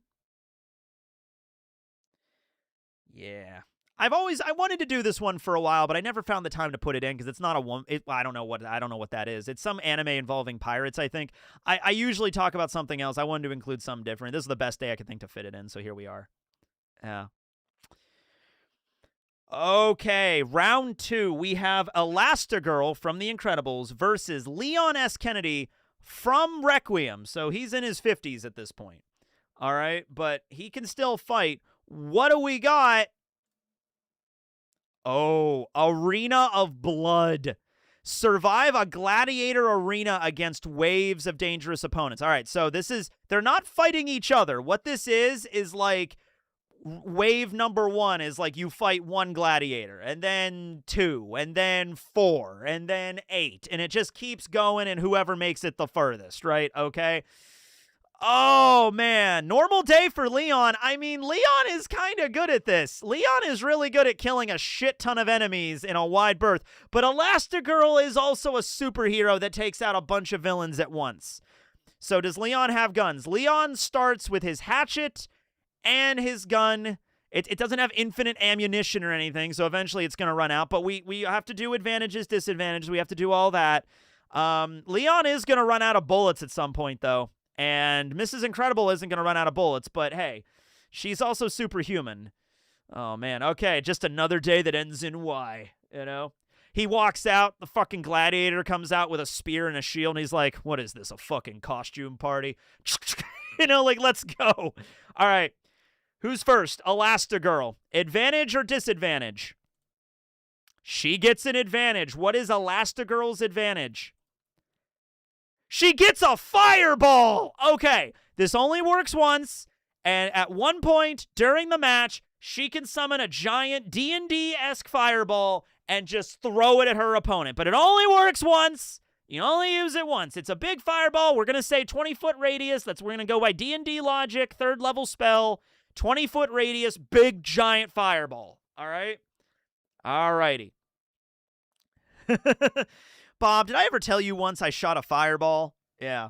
That might actually clinch it for her. That might clinch it for her, because she could just wait to the final round when there's like 32 or 64 or 128 or how many of these guys, and she just throws a fireball. I'll tell you what, though. If there's 128 gladiators coming at her, one fireball is not going to kill them all, because if it's only a 20-foot radius, that's not going to take out 128. This is less powerful than you might think, but it's still very powerful. Yeah. How are you? I'm doing good. Thank you, Rax. Doing all right. All right, but that was her advantage. Does Leon get an advantage or a disadvantage? Oh, no, Leon got a disadvantage. That's not good. Now, some of these are really, really bad. Some of these are neutral. Some of these are really just not a big deal. Leon has a stomach virus. Now, I don't think that's going to be as big of a disadvantage for Leon, because he's literally fighting through the game with super cancer. He literally has that T-virus cancer disease while he's going through the entire game. And he has a stomach virus. That's not like, yeah, that's honestly, I think he can fight through it. I think if it was somebody else, maybe not. If there was Saul Goodman, I think that would kind of cripple him. But like when it comes to Leon, I was like, oh, he's fine. He's fine. He's like, well, what's one more virus? Doesn't matter. Yeah. It's another day that ends in Y. All right, now, here's the big one, though. Weapons. Now, if we're going to roll for Leon, we got to roll for Mrs. Incredible, too. That's only fair for Elastigirl. So what weapon does Elastigirl get? She gets a pair of scissors. But she can summon a fucking fireball, so I'm not really that upset about her. She gets a pair of scissors. But she also, you know, barfing mid-match seems like a huge disadvantage. He can barf in between the waves. One, like 4 come out, he kills the 4, he pukes, he's like, ugh, all right, time to get back in the game. You know what I mean? And then here comes the 8, you know? The scissors from Kill la Kill. Nope, just a pair of scissors. All right, what does Leon get? A blank space does not count. Leon gets an energy sword! Now, what is an energy sword? It's an energy sword. It's a sword made of energy. Not really a lightsaber. A lightsaber's something different. It's an energy sword. It's a... I don't know how else to describe it. Just, it's a fucking energy sword. There we go. I'm thinking of, like, an actual physical blade, but it's surrounded with, like, pulsing plasma. That's kind of what I'm thinking. You know? From Halo? Oh, I've never really played Halo all that much. Okay. So let's see here. What does an energy sword look like in Halo? Hold on. Energy sword Halo. Yeah. Oh, this thing. That's where this is what that's from. Okay. I've seen this before. I didn't know it was from Halo. Literally the only experience I have playing Halo is like I was over at a friend's place in like freshman year of high school and I played like 1 round or 2 rounds of Halo and that was it. This thing? All right, Leon gets this thing. That's an energy sword. It's not a lightsaber. I wanted something that wasn't a lightsaber kind of energy sword. All right, he gets this. Okay. So Leon gets his alligator snapper, he gets his hatchet, and he gets this fucking thing. But he also has a stomach virus. Helen Parr gets a fireball and a pair of scissors. And since it's a gladiator deathmatch, it's occurring in a gladiator ring. That's one of the rules because the arena of blood. So it is the arena of blood. Okay, this is actually really appropriate for Leon, I feel. Okay, so let's go through this. Okay, if we're just gonna go doubling up the amount of people they gotta fight. Okay, the gladiators. I'm talking like standard gladiators. Hold on, I'm just gonna type in gladiator, and what do we get? Yeah. Like, this is literally what we're talking about here. Can I just... no, I have to save it. Hold on. Yeah, we're talking gladiators. We're just talking, like, from the movie, from like Russell Crowe from Gladiator. That's what's all coming up here. So they got to fight against Russell Crowe. Russell Crowe keeps multiplying, and they have to fight him multiple times. Okay, so here's our Gladiator. Here's Russell Crowe from the movie. All right, so he's got out. He's got the uniform. They're not coming out in full plate mail because that's not how the Romans did it with full plate mail, right? So we got the Gladiator. We got the Gladius. He's got the Roman short sword. He's got some armor. He's got the shoulder thing. But like that, that's what they're doing. All right. So one of these is not going to be a problem. I think they just come out and like, oh, bam. I don't even know if Leon headshots the first one. I think Leon might just want to save the bullets. Does Leon going to start with the bullets, or do you think he's going to save the bullets? Because he's only got like, I don't know, like a few clips on him. Like he doesn't have infinite ammunition, but he didn't go into the fight with only one bullet, So he's got, I don't know, a couple of magazines maybe. I don't know, like 20, 30 bullets or something like that he can work with. Do the gladiators have plot armor like Russell? No, they're just gladiators. They are not the main characters here, right?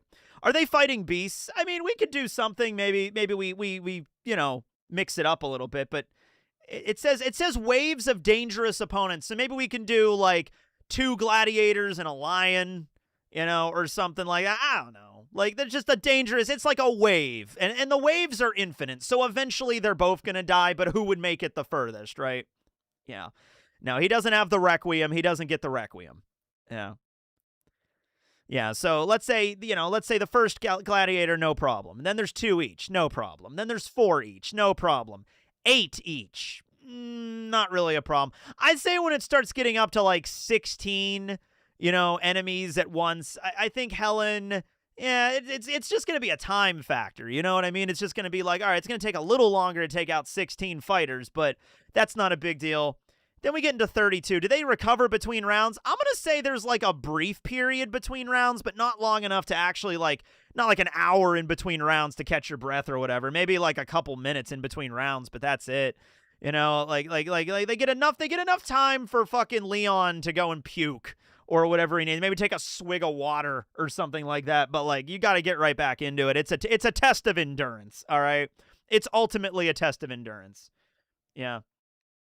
His starting gun's the Requiem. It's also the alligator snapper. The Requiem in there is a weapon. We decided not to give him the Requiem. He gets his default handgun. I know he has the Requiem at the beginning, but we decided against it.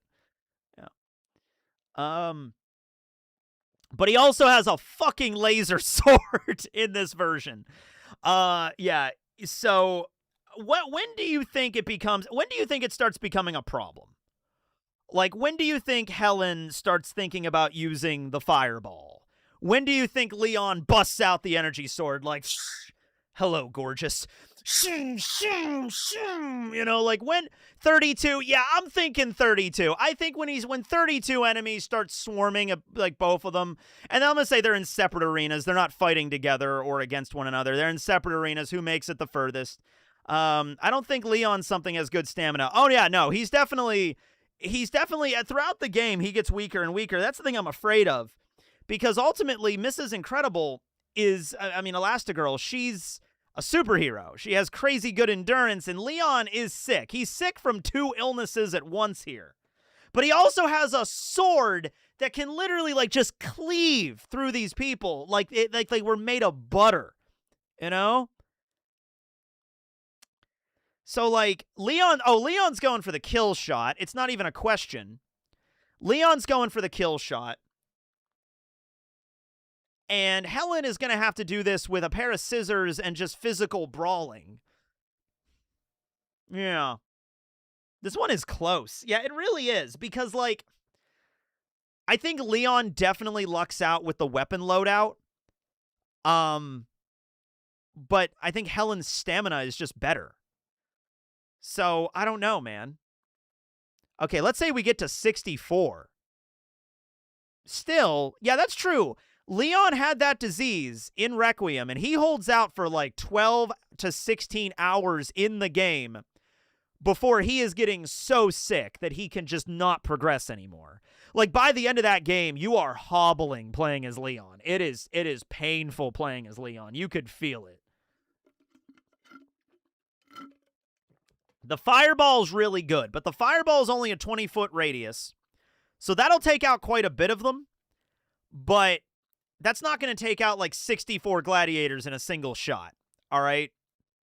It'll take out a big chunk, but it's not taking out that many, all right? And then we start getting into like 100 plus, and then 200 plus, right? Yeah.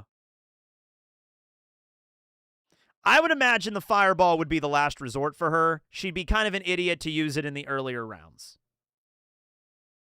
Leon's not fighting Helen. Leon's not fighting Elastigirl in the arena, so they're not using the they're not using the fireballs against him. Yeah. Yeah, a sick Leon also killed Mr. X, like, in the game. So, like, you can't just say, oh, he's sick, so he can't fight. I mean, he fought for 12 hours in the game. It was a rough night for him. But he did it. Do the gladiators care about self-preservation? Not in the slightest. They come out like, ah, charge, you know? And then it's just who can fight. It's just a wave. It's just waves and waves of gladiators. Yeah. Leon has more experience with crowd control. I'd say he does. And if we're going to say that Leon can do, like, headshots with his gun, with his handgun, like, boom, headshot, boom, headshot, boom, headshot. You know, if he just does that, that's, like, probably, like, what do we say, like 30 bullets?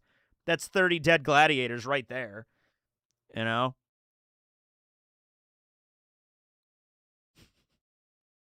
This is, yeah.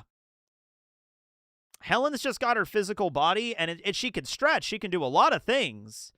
She could probably use her hand to, like, wrap around a bunch of the gladiators and, like, pick them up and slam them on the ground. She could do that. She can outmaneuver in between the gladiators, bash them against each other. But at the end of the day, she still only has 2 hands and 2 legs. She can't, like, grow more limbs or something like that. So, I mean, eventually at a certain point, both of these people are going to get swamped by these gladiators. I don't know how many there would be, like hundreds. Eventually, there's just going to be so many. You can't do much. Yeah. She can take weapons from the gladiators. Yeah, I'm going to allow her to do that. She can pick up a sword if she wants. But they're gladiators, though. It's not like they're going to be coming out of here in weapons. She's got the... Oh, no. The gladiators aren't going to be able to, like... Well, I mean, like, you got, like, 300 gladiators or, like, 600, 1,000. Eventually, the number is going to get so absurd. She's not beating that. Yeah. But anyway. I think we go to the... the poll here. Yeah, she doesn't have, I don't know what hockey is. What is hockey? I don't know, you just made up a word. I think I'm going to go to the poll here. Now, here's how we're going to do this. We're going to wait 30, I feel like this one's going to be close. So we're going to wait 30 seconds. And I'm starting the poll right now. Okay. So we're going to wait like 30 seconds. And then we'll see where it's at. I'm looking at my clock. I see where we started. Be around, probably around 42. 259.42.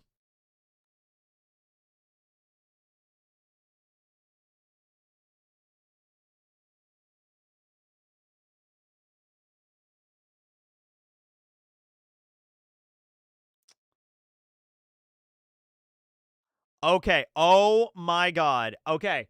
It was 30 seconds, and it was at 53. And I said 53 or higher. So here we go. This is it. It was just barely in, but Elastigirl's got it. I can't keep changing the rules with this every time. It was 53% at 30 seconds in. It was just over the threshold. Just over the threshold. Elastigirl's got it.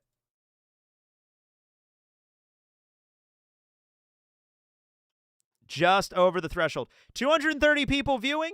Only 70 votes. Get out there and vote, people. Vote for this.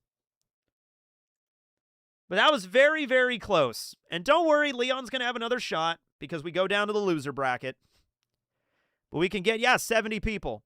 He can come back. He can come back. He has another shot. Yeah. But I think, I mean, like, I think the thing, like, Leon has pretty good endurance. Elastigirl has superhero endurance, right? And then I think she can also, like, coming out, like, the fireball. The fireball is going to be pretty good. Yeah. Yeah, this one was very close, though. I think Leon getting that energy... If Leon didn't get the energy sword, maybe it would have been a little bit more one-sided. But, like, that energy sword really, really helped him get where... even it out there. Okay. So next up, we're going to have round 3. I actually just ended that out. You know what? I'll do... Yeah, we'll just do now. All right, round 3. Oh, God. This is going to be fucking weird. Ernest P. Worrell versus Walter Hartwell White. This is... I kind of want this to be a straight-up battle. Because Ernest is... He's not... He invents stuff and works on, like, cars and stuff in the movies. Like, he can do things, but he's not the brightest. But then Walter White is brilliant. Brilliant chemist. All right, what do we got? What are they doing? Who is going to be the best pet trainer? Okay, honestly, I think this one's going to be Ernest. Ernest has Rimshot. He has all these different pets in the different movies. Also, Walter has cancer. I don't think that's really going to apply here. But, yeah. Ernest has got this in the goddamn bag. Let's see if there's anything we got here for advantage, disadvantage. Yeah, and Rimshot was an insanely well-trained dog. Rimshot! Help me, Rimshot! Rimshot, like, Ernest got stuck in a trash compactor of a garbage truck, and Rimshot was able to find the correct lever to open the truck and get him out. Rimshot! Okay, all right. Advantage, disadvantage. Ernest. Ernest doesn't need an advantage or disadvantage. Walter. Walter gets a disadvantage at this. What's his disadvantage? He has to sing while fighting. Well, he's not really fighting. So you know what? We'll just have him humming a tune while he's doing this. All right. I don't think we need to roll for weapons. I don't even think we really need to roll for location, but we can. They're at IKEA. That doesn't really apply to anything. Okay, so who's going to be the best pet trainer? I have no idea who Ernest is because you weren't from the 90s. You weren't from the 90s. Ernest is a fucking amazing spokesperson for 1990s. All right. He's humming the Breaking Bad tune, like doom, doom, doom, doom. He is humming a song at the end of in the last episode of Breaking Bad when he's making the device with the machine gun. He is humming a song I think named Felina, and that's the name of the episode. It's just like a little Easter egg that they put in. Yeah. So it can be argued Ernest is already kind of like a pet trainer because he has really well-behaved animals that help him in a lot of his adventures. So Jim Varney was amazing, and he played Slinky the dog in Toy Story 2. So he even played a dog. Yeah. I could picture Ernest walking like 5 dogs. I don't know if he was ever a dog trainer in the movies. I don't think he was, but you could kind of see him as one. This one I think is pretty easy. I think Walter is not the kind of guy that's going to be training animals. The Whites did not own any dogs during the show. It's not like they owned a dog or a family dog or a cat or anything. I think Ernest could also probably tame a wild animal on the spot. I think so too. I think Ernest could probably tame like a wild bull comes at him and he's just like, all right now, big boy, it's time to he figures out a method and he rides the boar or the bull out of the arena or something. Like he could do that. He's very cartoonish in that regard. How do you vote? Well, I'm going to throw in a vote right now. That's how you're going to do it. And I think Ernest has kind of got this in the bag.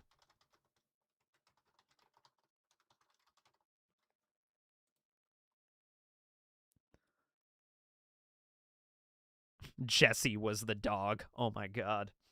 Well, he didn't even really do a good job there.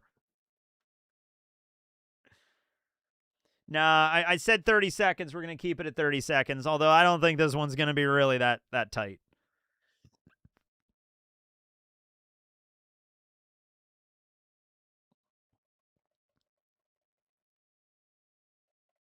It says a random animal, and that's true, but, like, I really can't imagine any animal like, oh, if Walter gets a gorilla, he would obviously be better at that. I think Walter's level of animal training is about on the same no matter what, and Ernest just already has better skill at that. Even if they rolled something like a gorilla, I would still say Ernest. There's no John Cena. I ain't voting. All right. You know, you'd think that it would be more one-sided sometimes, but sometimes it is, sometimes it isn't. Yeah. I guess so, yeah, because there is a delay. So I'll be typing and then the vote will pop up. It's like I have magic powers. All right. Ernest got it. We haven't seen like a real straight-up fight yet, though. But maybe we will in this one. This would actually be a rough one if we did.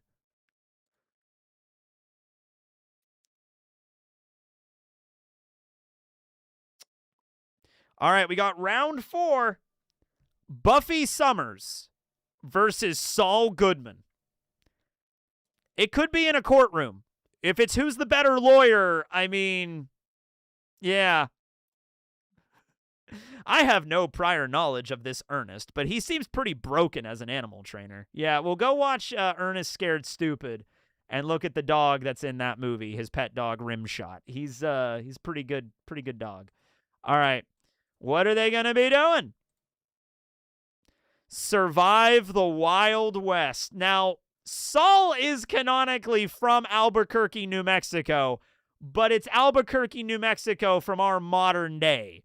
So I don't think this is going to help him too much, but who would be the best gunslinger or strategist in a shootout? So who's going to survive the Wild West the best? Yeah, I think this one is probably going to be Buffy. Yeah. All right. Well, let's see what they get. Buffy, advantage or disadvantage? She gets a disadvantage. Now, hold on now. What's her disadvantage here? She's having severe allergies. So her eyes are red, she's sneezing, she's coughing, she's like something, I don't know, the dust or something. She's allergic to cow manure, I don't know. She's allergic to tumbleweeds, I don't know. Something in the Old West is really agitating her allergies right now. It's really rough for her at the moment. So this isn't great. This isn't a great start for Buffy, to be honest with you. No Benadryl either. This is the Old West. My God. Ah. Okay. And what does Saul get? Saul gets an advantage. All right. He is incredibly determined. So it's in the Old West, so I don't have to roll for location. I could roll for a weapon just for the lulz, but it's not like they're going to fight each other with it. But they might get a gun. Actually, yeah, let's roll for a weapon. Holy shit, no. Surviving the Wild West, if Saul gets like a fucking plasma rifle, then that's pretty damn good. There's actually some really broken things on the weapons roll, so if he gets something really broken, like if he gets the fucking energy sword, then that's really going to help him in the Wild West. All right?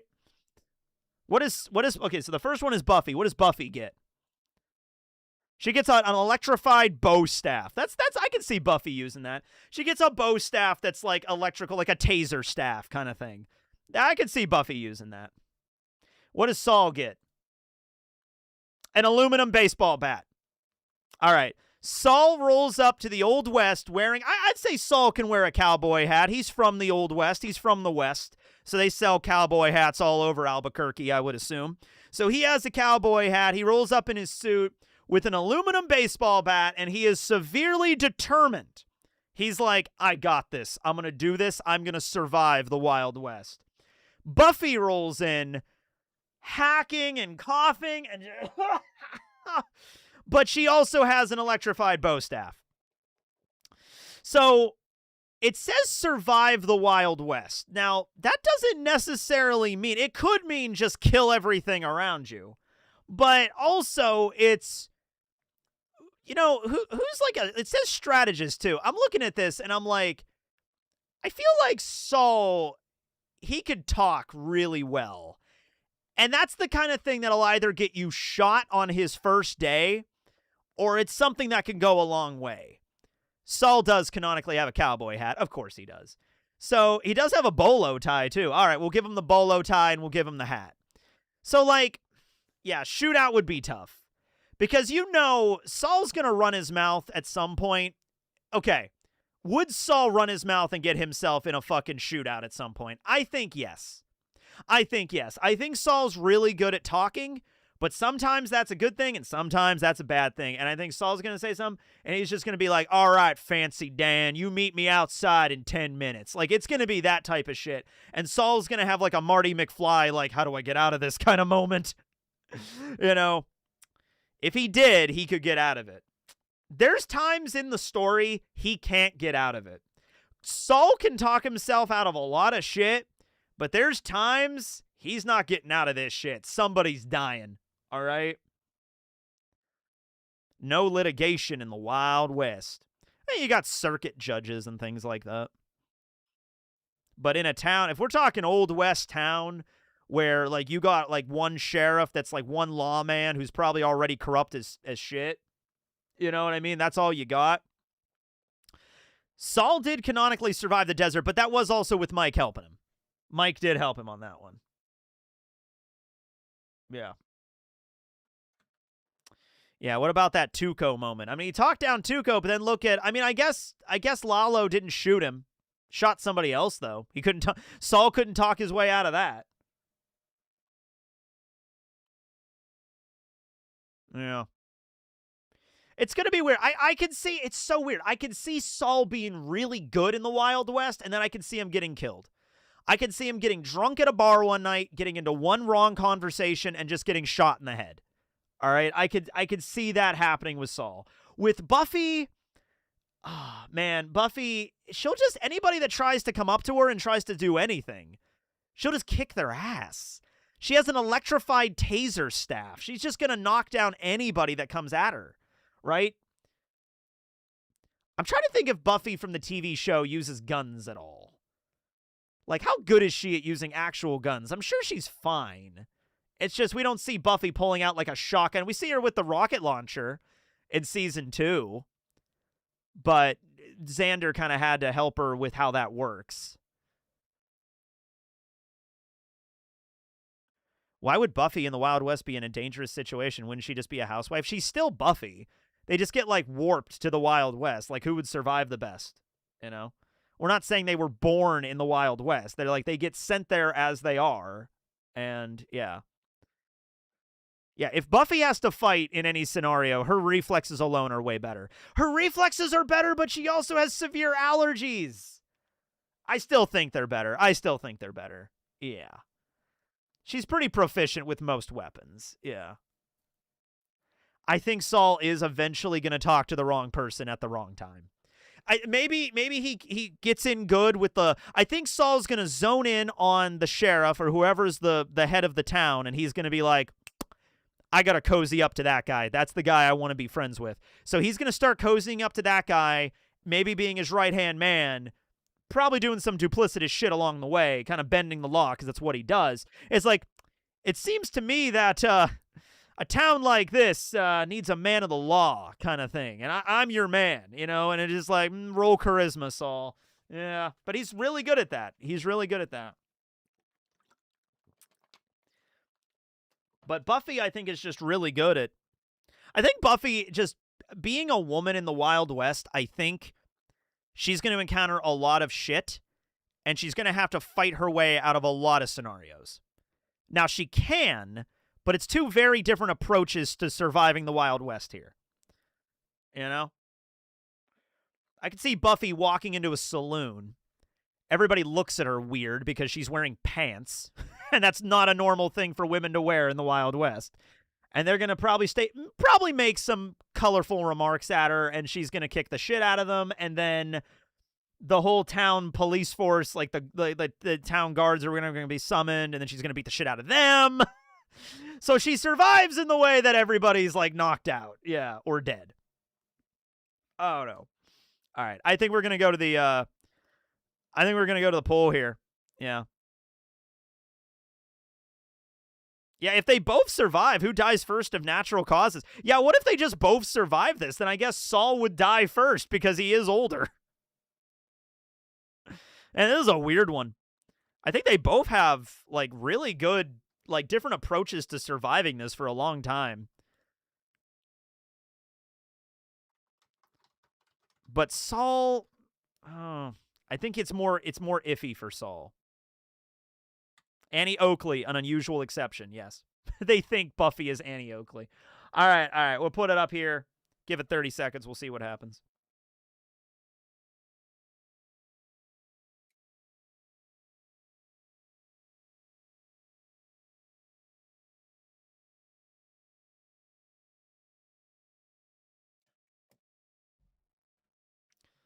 All right, yeah, it's Buffy. It's Buffy. Buffy's got this.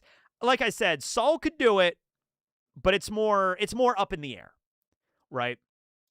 He goes in, tries to talk to, like, Buford Tannen, and Buford Tannen is just like, you speak a lot. Die! You know, like, and Buford Tannen just shoots him because he's so dumb. Saul can't talk his way out of that, you know? Okay, Buffy's got it. Sorry, Saul. Does Saul have to fight against Walter? No, not yet. Not yet, but it's coming up. 5th round. Benjamin Gates versus Phoenix Wright. They might burn Buffy for a witch. Yeah, I'd like to see them fucking try. Buffy with an electrical taser staff against an entire, like, Old West town. I'd like to see them fucking try. Okay? Saul afterwards. I hate manure.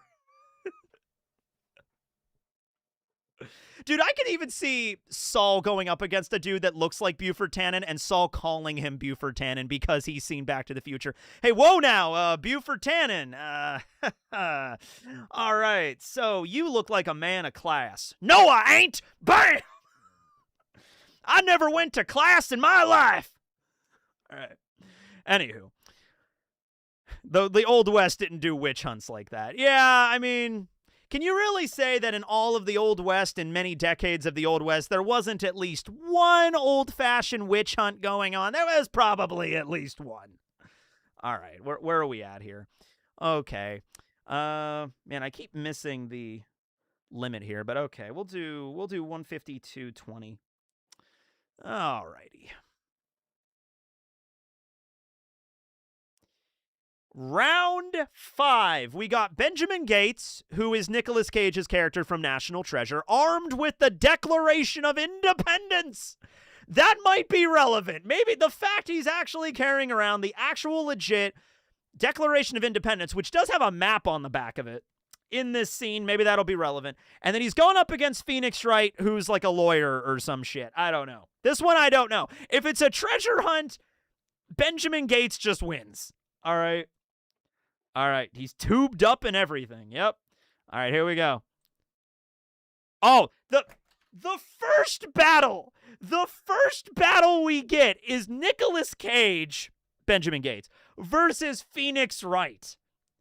I would have it no other way. I would have this no other way. All right. So let's like just looking at this perspective. Apparently, Phoenix Wright is immune to poison, and he was in Capcom. And also, we also have Nicolas Cage here, who's just, like, in good physical condition. I mean, he does a lot of, like, parkouring and stuff in that movie. He does a lot of running and jumping and falling and all that kind of stuff. So, you know, yeah. We're not, although, okay, we're not, okay, in Marvel versus Capcom, does Phoenix Wright do some crazy, like, Mortal Kombat shit? Like, is he, like electric punch, you know, or, like, ripping out people's hearts and stuff like that? Because we're not using, that's kind of a different version of what I'm imagining here. All right. He has an objection, you know? Phoenix Wright is a lawyer. Nick Cage has the Declaration of Independence. I think Nick Cage just wins this. Yeah. Phoenix cannot fight. It was a joke moveset. Oh, okay. Sounds like a moveset to me. Okay. Well, let's see what their battles... Let's see how this all shakes down. Benjamin Gates gets an advantage. All right. What's his advantage? His best friend fights with him, so he gets Riley, who's the tech expert, who can't really fight, but he gets an ally, and he gets Riley, who's like the tech guy that like, all right, I'm going to wire up all of the cameras when we steal the Declaration of Independence. Here's how we do this. We have to sneak through 5 giant bulkhead doors and then rappel down a shaft through a laser grid. And this is how I'm going to hack into the systems in order to do it. He gets Riley. Okay, great. Do you know if you're hiring any artists? No, you're fine. I'm always looking for artists. Tell you what, email me at teching101@gmail.com because I always am looking for new artists to help me with like thumbnail art and stuff like that. But yeah. Send me like an email and show me like if you have a portfolio or like examples of stuff you can do. And yeah, send it to me and then I can see, because I have like a set of different artists that I'll, commission depending on what the style is and what, I'd like and everything. So yeah, absolutely. No worries, Snow. Yeah. Okay, so yeah, he has Riley. All right, what does Phoenix Wright get? An advantage or disadvantage? Phoenix Wright gets a disadvantage. What is his disadvantage? He underestimates his opponent. Oh, that's not good. So Phoenix Wright of all people is going into this battle like, I got this. I can beat this guy up. I have to fight this guy.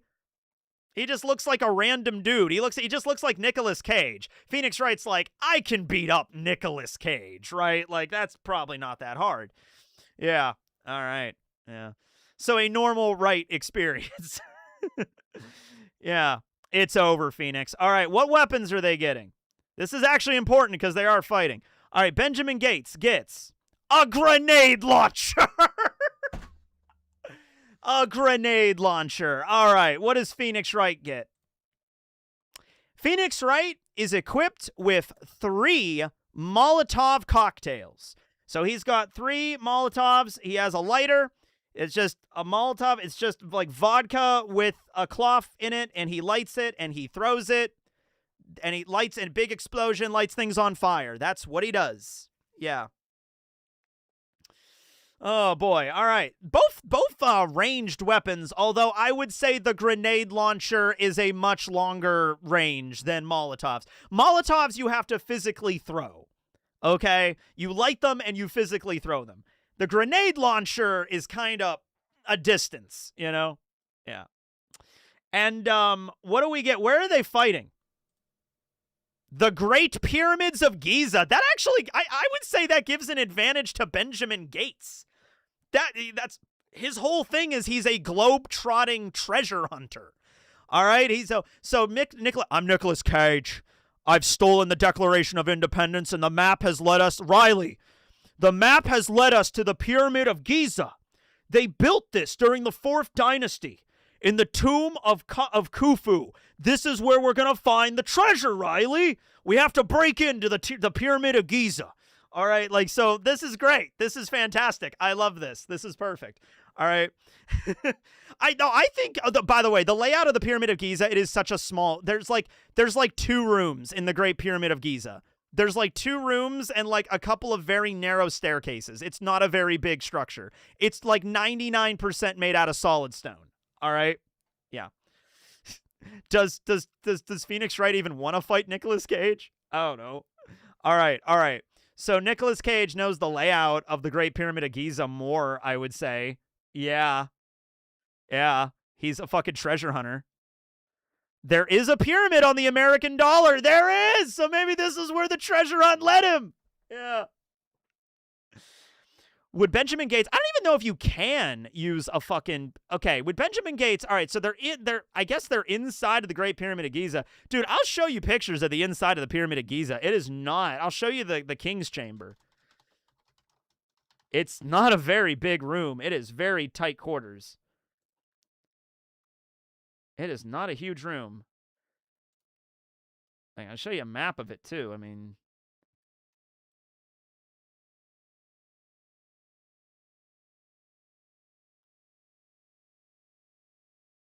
yeah.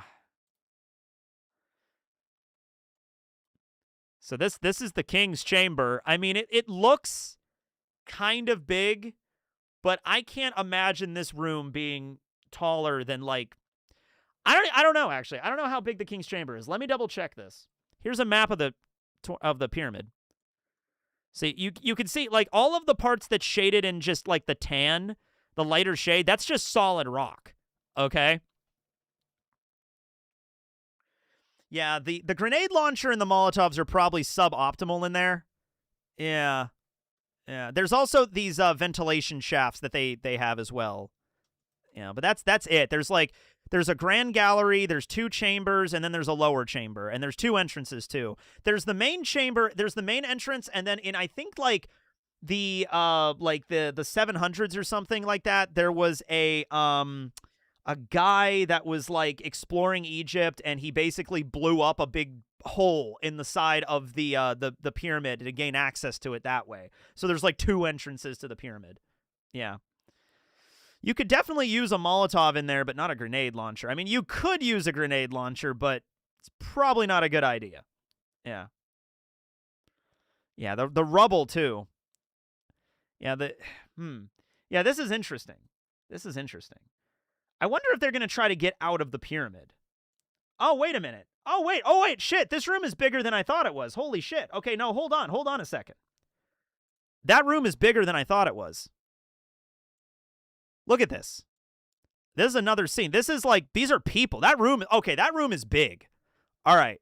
It's like one of the only 2 rooms in the entire pyramid, but it is a much bigger room than I thought it was. I thought that room was only like 6 feet tall. That room is big. Okay. So what do you think? Like, I don't know, 20 feet tall or some shit. Yeah. I just assumed they were on the pyramid. Well, I mean, I guess they're around the Great Pyramid. I guess they can go in. But we've already said they're in, so they're in the pyramid. Yeah. I don't think Gates would destroy history. I don't think so either. I don't think Gates is going to fire off a grenade launcher inside of a fucking Great Pyramid of Giza. I don't think he's going to do that. What's his advantage again? Oh, he has Riley with him. Okay. Well, dude, if he has Riley with him, it's 2-on-1. I'm thinking he might still be able to win this. You know? So, yeah, he doesn't want to. Maybe if Phoenix Wright this is such a fucking crazy fight. Phoenix Wright versus Benjamin Gates inside of the Great Pyramid of Giza armed with a Molotov cocktail. This is the weirdest shit ever, but this is why I do this. This is why I love this shit. Is it inside or just at the pyramid? So, we've kind of already begun with the contention it's inside, and we've been rolling with that. Now, they could go outside.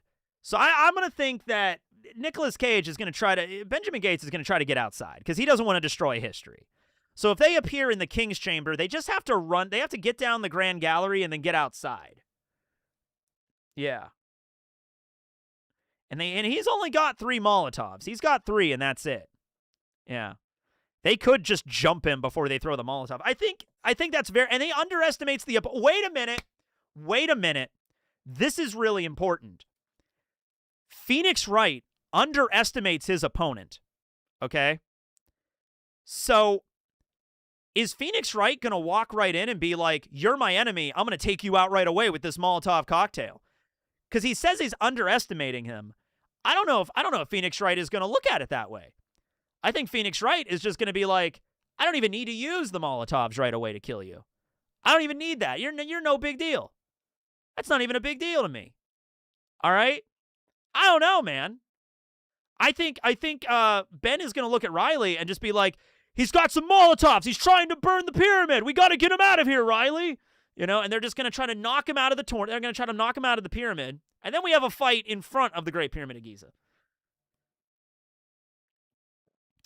Yeah, if he did use the Molotovs, I don't think the Molotovs is going to kill both of them because I don't think Ben and Riley are going to stand perfectly still while he throws a Molotov and it hits both of them head on. So they're going to run away. It's going to create smoke. The smoke's going to fill the room. They're going to the fight is probably getting outside the pyramid, if we're being honest.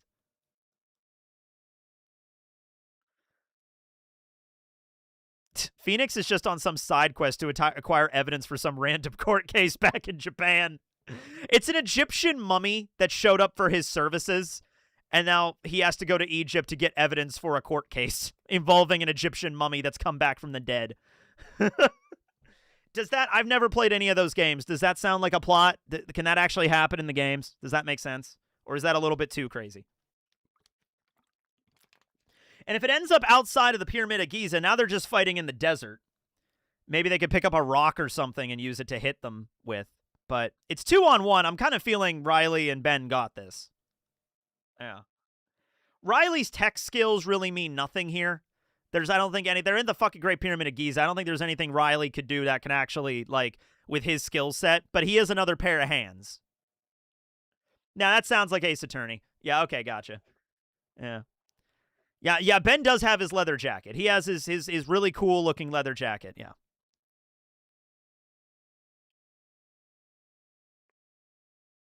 Yeah.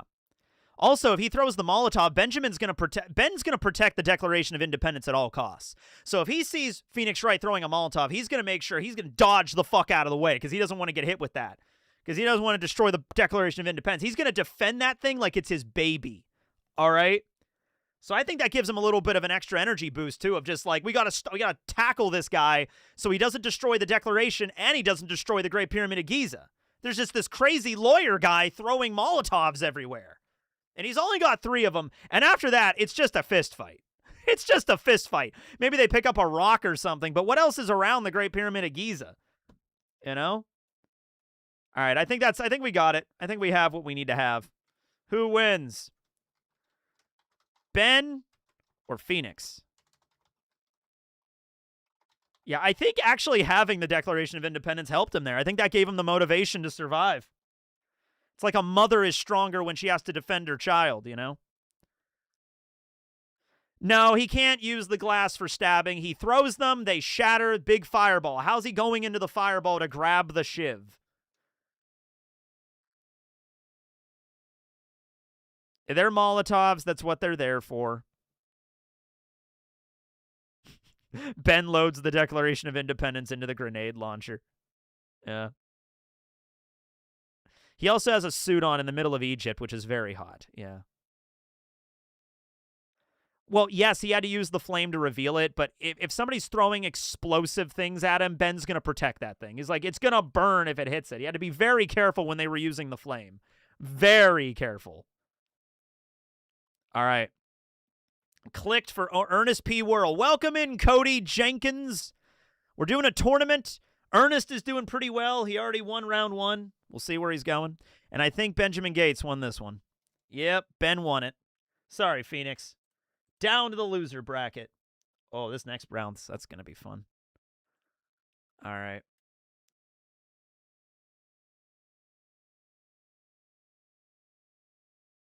Yeah, I guess he could have hit somebody with a grenade launcher, too. They are really heavy. Like, big grenade launchers, they're huge. Yeah.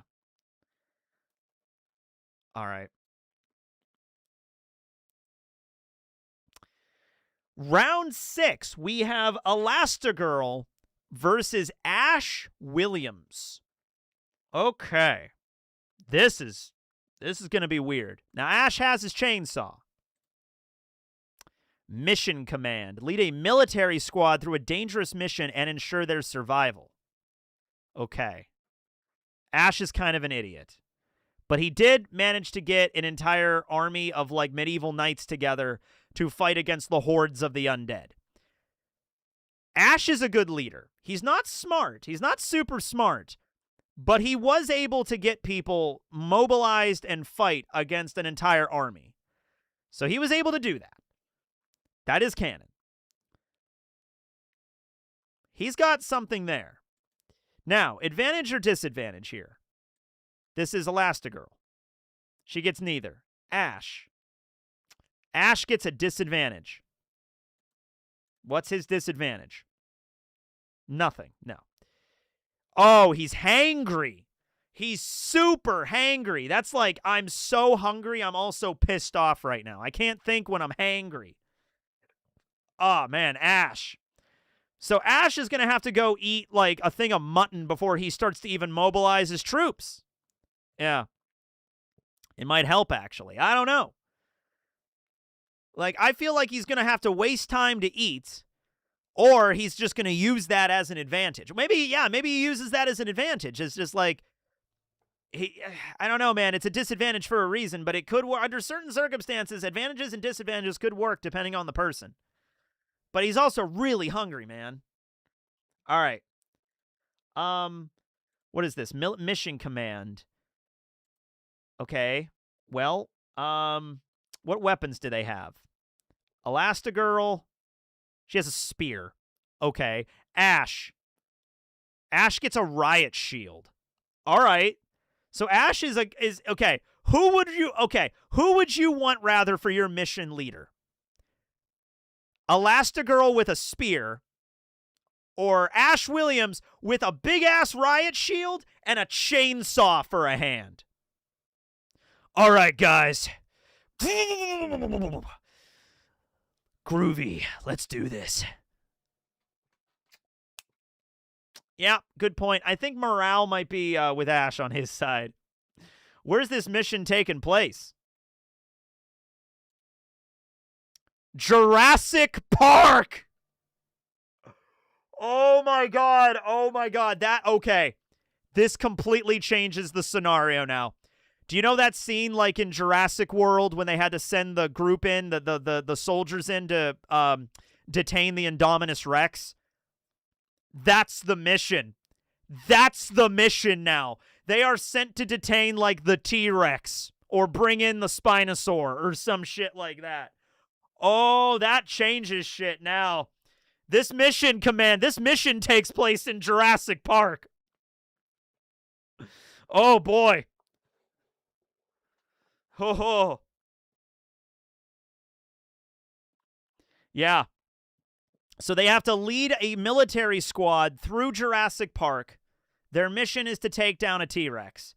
Lead a military squad through a dangerous mission that is definitely dangerous, and ensure their survival. Oh man. This is the best one since Arlong versus Mikasa. No, seriously. This I could picture this in my head. All right? All right, ladies and gentlemen. We got to go up against a big dinosaur. We're going to kill it. I'm going to carve it up with this beauty, and then we're going to eat the dino meat. Who's with me? I think Ash is going to be able to motivate his crew more. I think Ash is going to motivate the group more. Guys, I'm super hangry right now, and that dinosaur meat looks really marbled. I think Helen with crazy range, though. That is true. I think you've got an overinflated imagination. Do I now? Do I now? I've never been told that before. Yeah, I'd be with Ash. I want to lead that dino meat. Now, like Helen definitely can lead a squadron of people. She's definitely of the mind to do that. So there's definitely that. But man, I just can't get over like I know that's not what the challenge is, but I would want to be on, I think, Ash's team on this. Oh, man. Teching? No way. I don't have an active imagination. I think Ashley has it, if only because Incredibles never really showed Helen doing many grim acts, but I think that Helen does have leadership skills from her time as a classic super. She has leadership skills. Absolutely. She has a team of people. She knows what they're going to do. She's going to try to be tactical. Even fighting against dinosaurs is not something that Helen is probably too, like they fight against giant monsters and stuff, right? So it's like in robots. Like, that's something that's not crazy. But, like, I don't know, man. I just can't get it out of my brain. I just think Ash would be a better leader here in this situation. With the way he trained everybody in Army of Darkness. Yeah.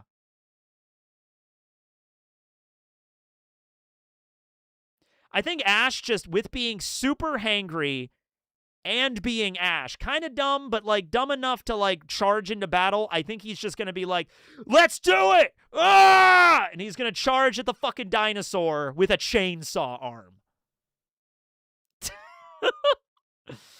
And a riot shield. Fucking Ash somehow ends up taming the T-Rex. He's on top of it, ripping it apart. Oh, man.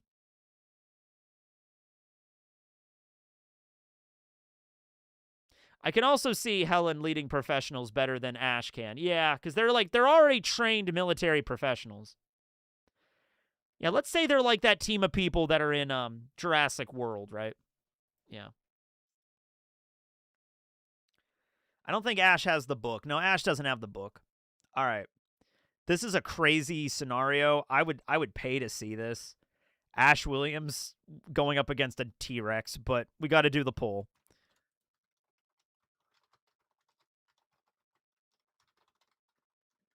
Oh, 30 seconds. I think this one might be tight. I'm going to start ordering dinner here in a second, too.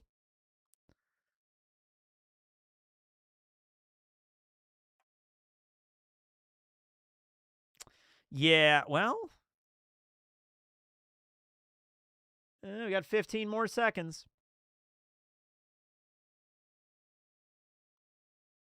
But I think she's got this. Yeah. I listen, the practical explanation is Elastigirl gets together with a team of trained professionals. She's in the mission room. She has it all laid out. She has the map of Jurassic Park all laid out in front of her. And she's just looking at this, and she's just like, okay, our target was last seen over here in Sector G. So we're going to send this. Your squad is going to, Reynolds, your squad's going to go over there. Harrison, your squad's going to go over there.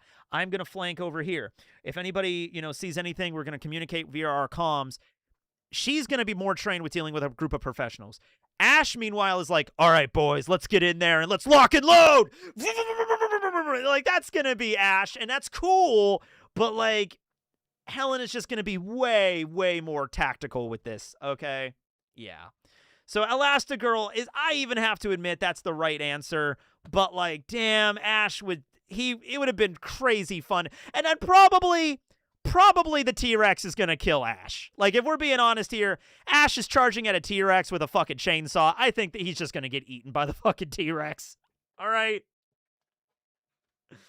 Yeah. Okay. So that was round 6. I think we're down to the loser bracket now. No. We have the seeds here. Sokka and Bulk and Skull still haven't fought. Yeah. Yeah. Do 217 here. I think after this next round, I'm going to order a pizza. Because I'm hungry. Doing these tournaments, man, it's very, very hungry. All right. We have round 7, Sokka versus Ernest, because we're doing a little bit of a seeded kind of thing. So Sokka and Bulk and Skull ended up here at the end. All right. Sokka is equipped with his magic space sword. It's not really magic, but it is a space sword. And Ernest is just Ernest. And remember, if it's a battle, and wherever this fight takes place, Ernest knows where they're at. He's working as a janitor or a taxi driver around the area. He knows what's going on. Oh, I'm getting a pineapple pizza tonight. That's going to be fun. All right, what are they doing? Oh, 7 days survival. Survive alone in the wilderness with limited resources for 7 days. Shit. Both of these guys, Sokka and Ernest, are incredibly resourceful characters. Ernest could definitely survive in the wilderness for 7 days. Sokka could definitely survive in the wilderness for 7 days. Fucking Sokka grew up in the South Pole. I mean, with, there had to be some famines every now and then, or the fish weren't biting every now and then. So he's definitely going to be more skilled at that. I don't know who Ernest is. Well, go watch the Ernest movies and come back here. Yeah. I think they're both going to be really good at this, so I think it's going to come down to advantages, disadvantages. Sokka, what is he getting? Sokka gets a disadvantage. What is his disadvantage? He's got the munchies. Oh, man, Sokka's been kicking into the cactus juice again. Oh, man, he's high as fuck. He's got the munchies. Oh, man, that's 2 back-to-back where you're really hungry. Oh, man, and he's stranded in the wilderness, and he's really hungry, and he's on the cactus juice. Oh, hell. Oh, man.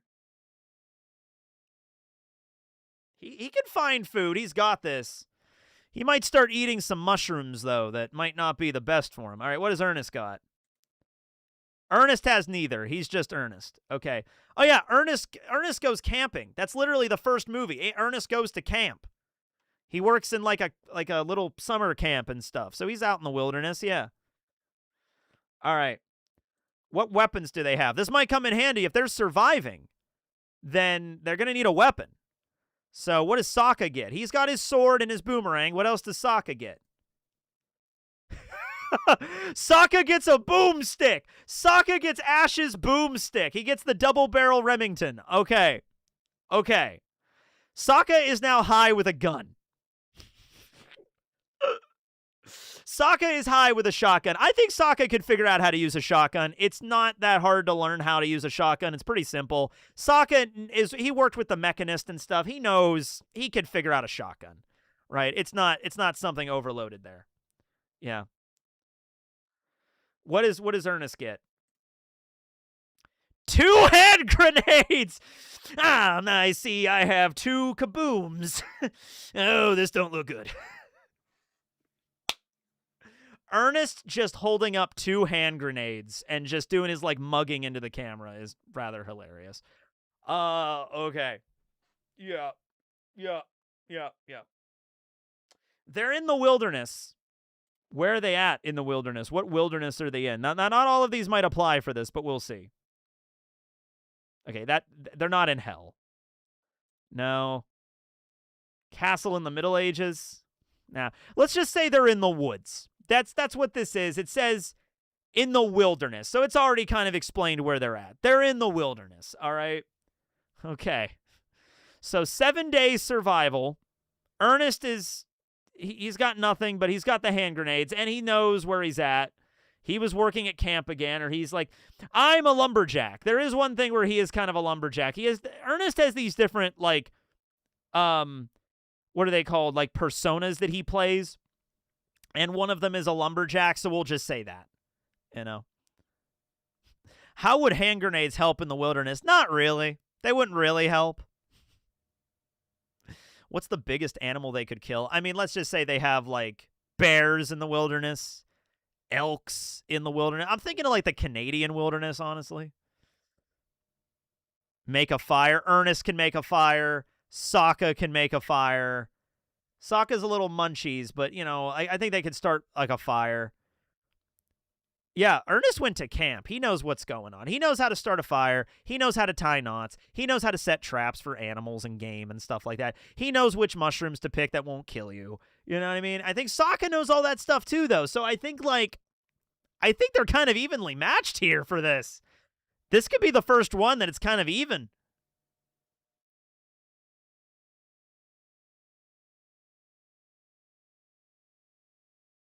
This isn't adult Sokka, though. This is a Sokka from the 3rd season of Avatar. All right.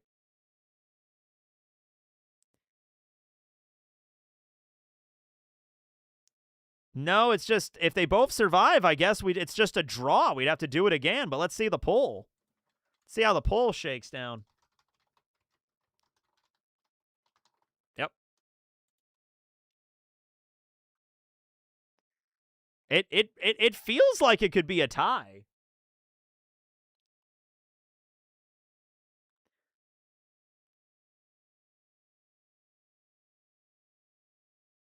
But it's looking like Sokka has a clear advantage here.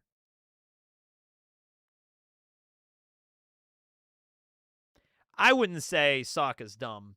I wouldn't even say Ernest is dumb, but he's good in other ways. He's good at, like, he would be good at surviving in the wilderness.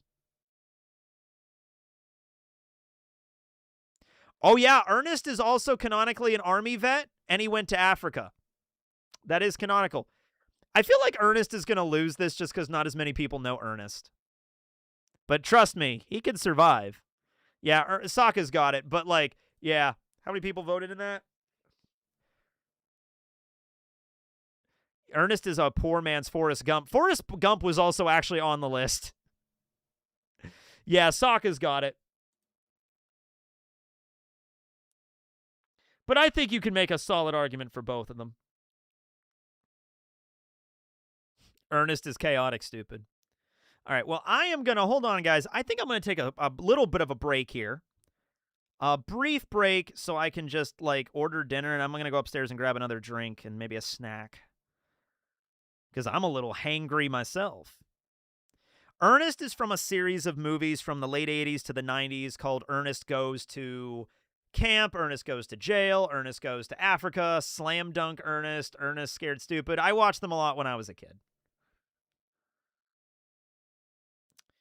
Let's get that pizza. Oh, that pizza sounds good. Oh yeah.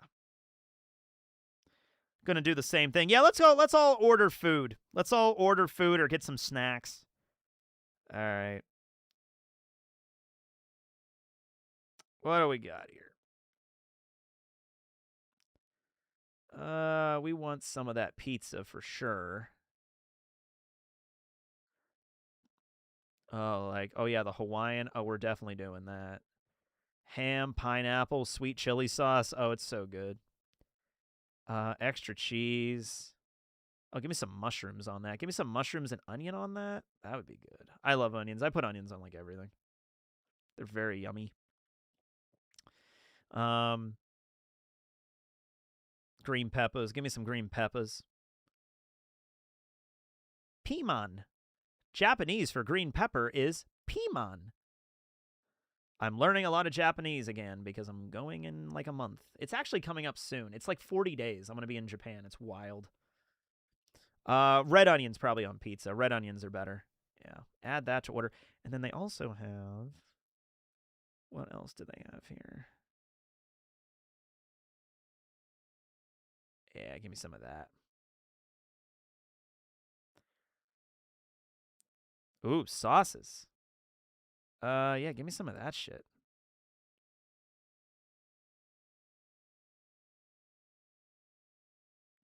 Anything else? This is kind of one of those situations. Don't go grocery shopping when you're hungry, because I kind of want to order the whole menu here. But I think this is sufficient enough. All right, we got some of that. And yeah.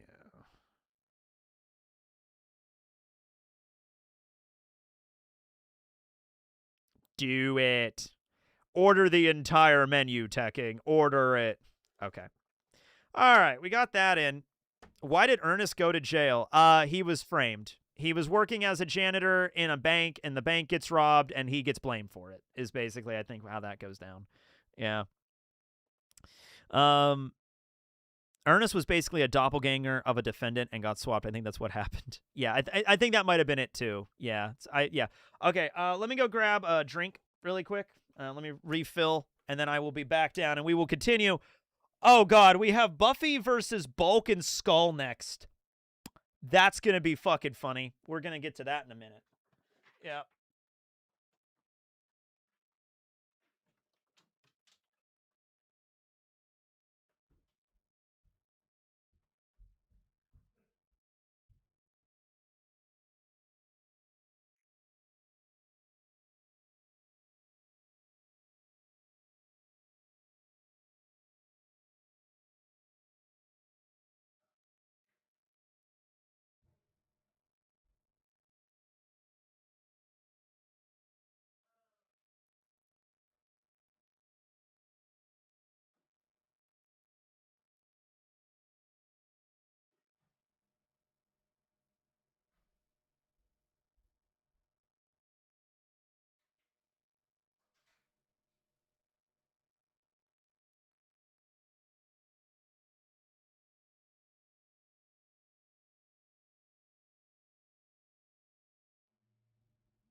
I'm back.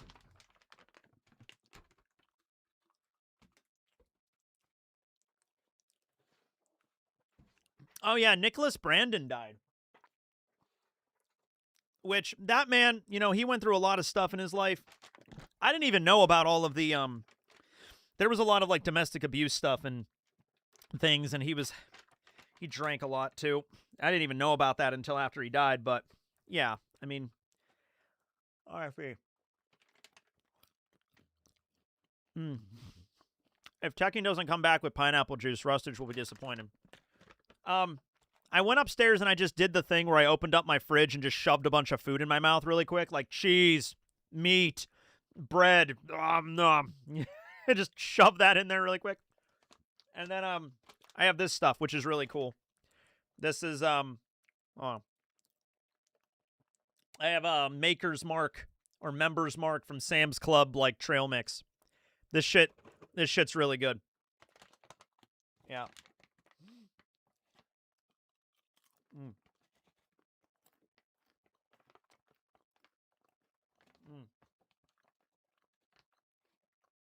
Making a sandwich in your mouth like Frank. Yeah. When I have to eat really fast, yes.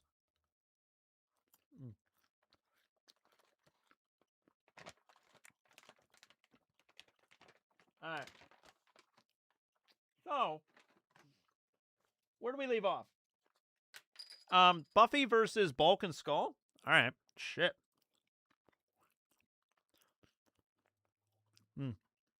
Let me finish chewing my trail mix here. I'll start at 2:32.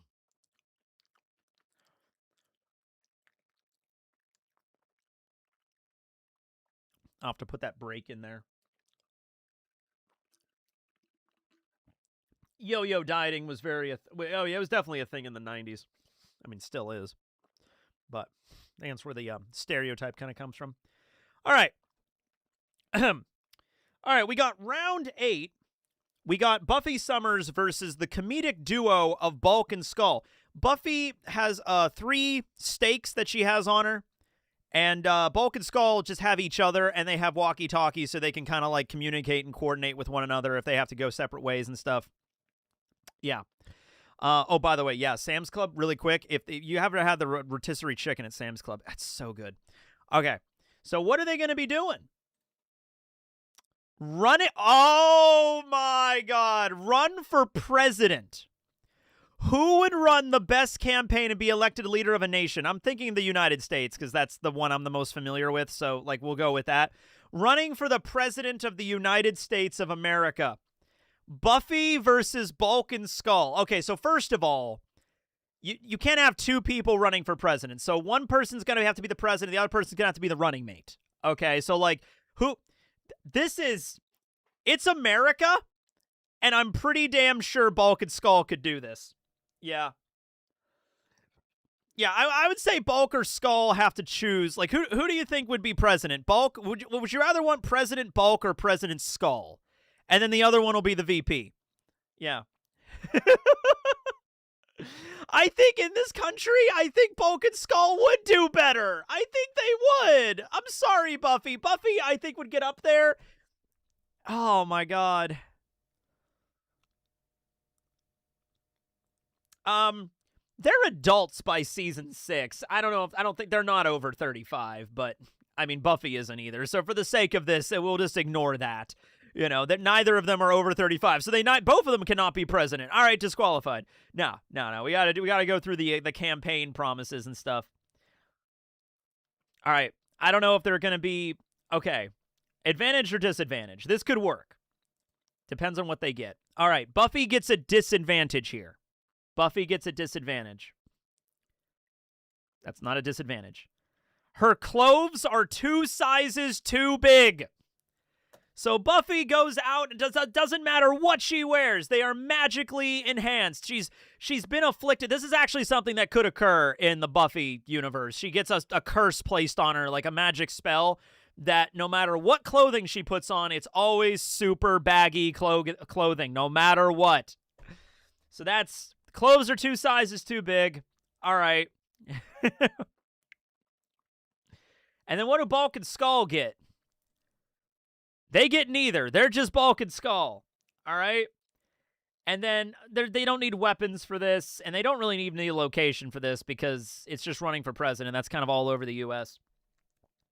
That is a bad debuff to be taken seriously. No matter what Buffy wears, it's like she's wearing a clown outfit, like oversized suit and oversized dress. It's just like, yeah, man.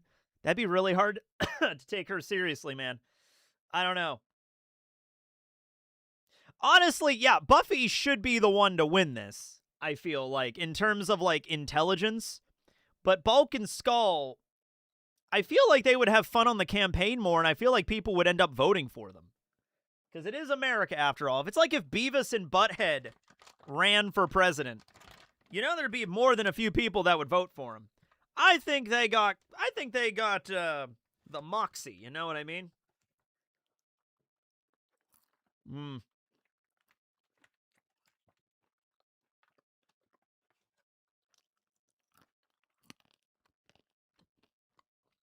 I would want President Bulk. Don't blame me. I voted for Bulk. Bulk and Skull definitely have the charisma to pull this off. Absolutely.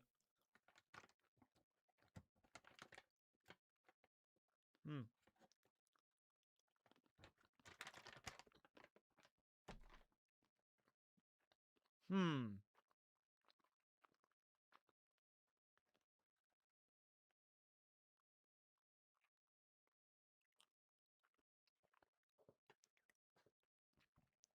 right, so Bulk gets up there. He's at the podium.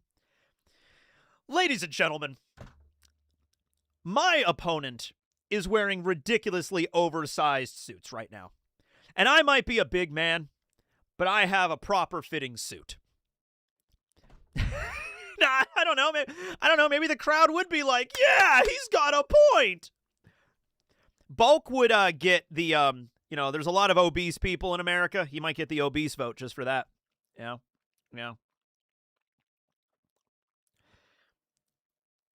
Buffy with baggy clothes is just Billie Eilish on a normal day. True. It just says leader of a nation. Yeah, but every time we do this, it's always the U.S. because that's the one I'm the most familiar with, so it should be that. Yeah. And I'm thinking Bulk and Skull are winning this. Yeah.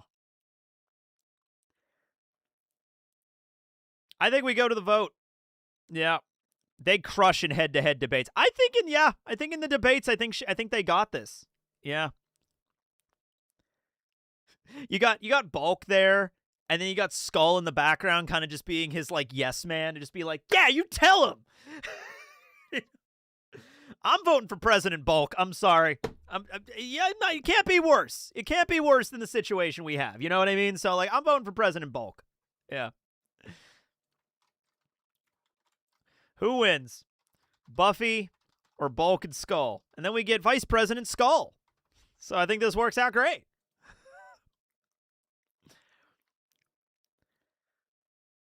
Oh, yeah, that is right. We also live in America, and yeah, the sexism. I forgot about that part. Yeah.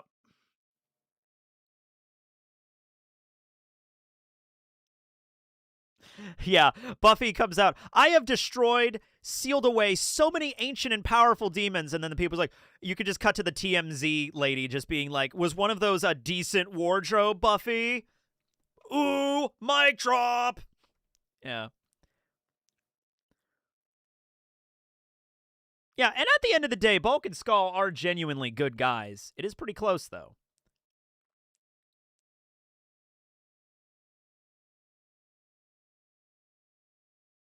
But I think that's over 30 seconds. Oh, it was very close, but I did see it at 53 at the 30-second point. It was very close, but I did see it at the 53-second point. So I'm at 53% at the 30-second point. All right. Yeah, that's sad but true. No female presidents of the past might be a dent in Buffy's favor. Unfortunately, it is the case. Yeah. Bulk and Skull on election night managed to squeak by. It is a tight election. It is like the election of 2000. It is so fucking close. So close. but Bulk and Skull got it. You are biased, brah. Hey, man, we set the rules, and that was the rule.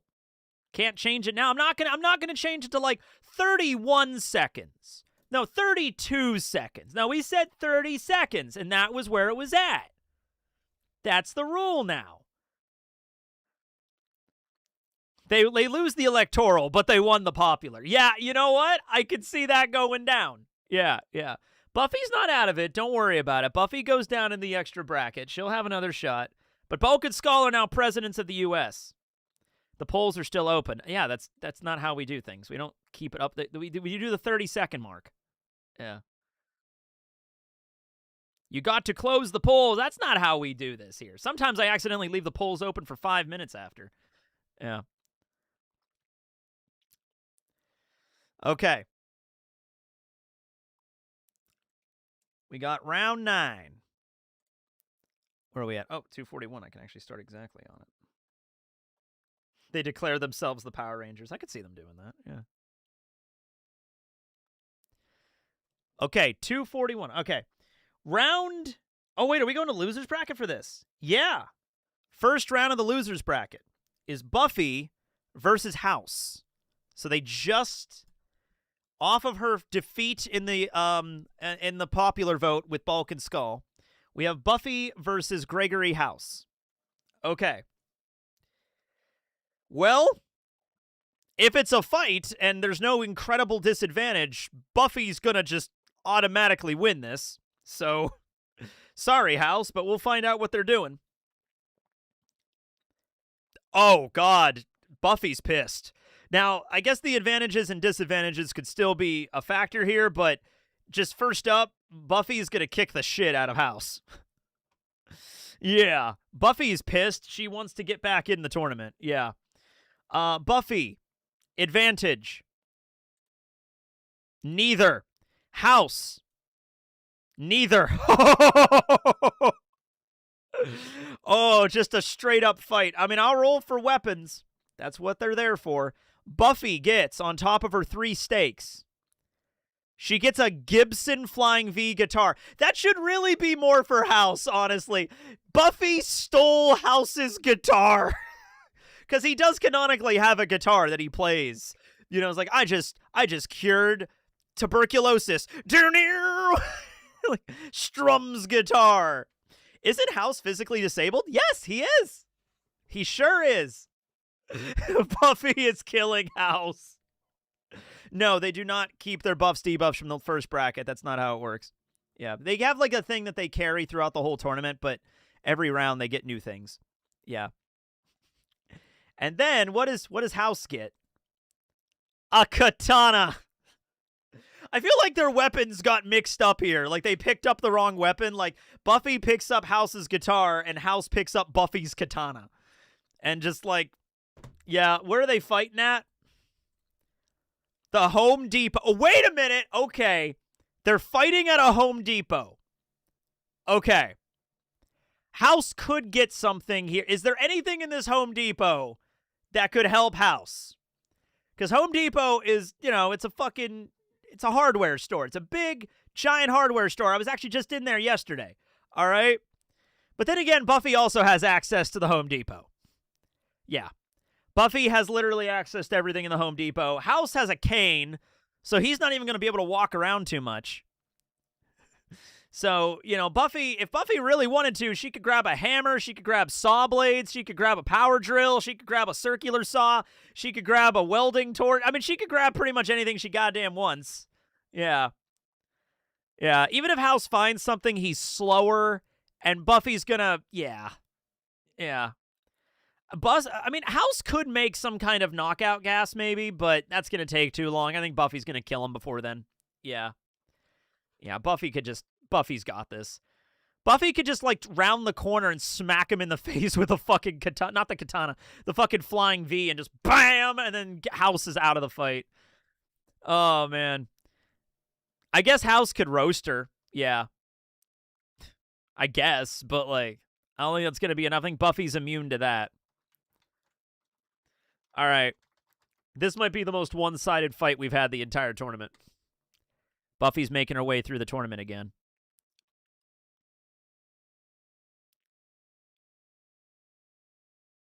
Yeah, let's say he has a former cured patient. Hey, Mark, remember that time I cured your lupus? Help me fight this super-powered lady. Dr. House, I appreciate that, but I don't want to die today.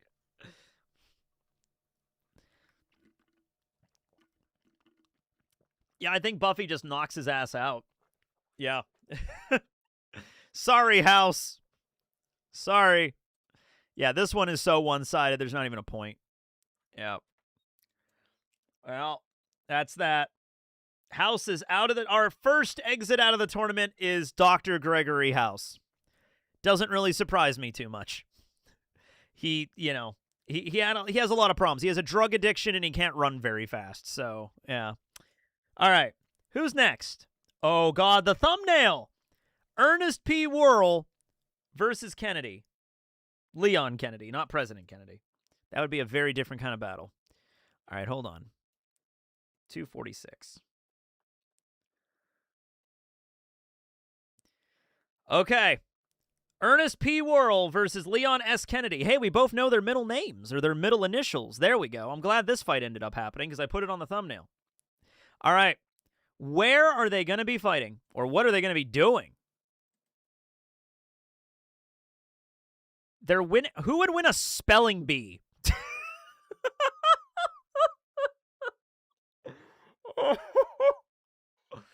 Okay. I mean, Ernest isn't the brightest guy in the shed, so I'm going to say Leon. Leon's not, like, you know, the most intelligent guy in the world, and his kind of intelligence comes from other places. But, like, I think Leon's a better speller than Ernest is. Yeah. Dr. House would have won that. Yeah, he would have. He probably would have, yeah. Ernest P. Worrell is the greatest spelling champion this side of the county.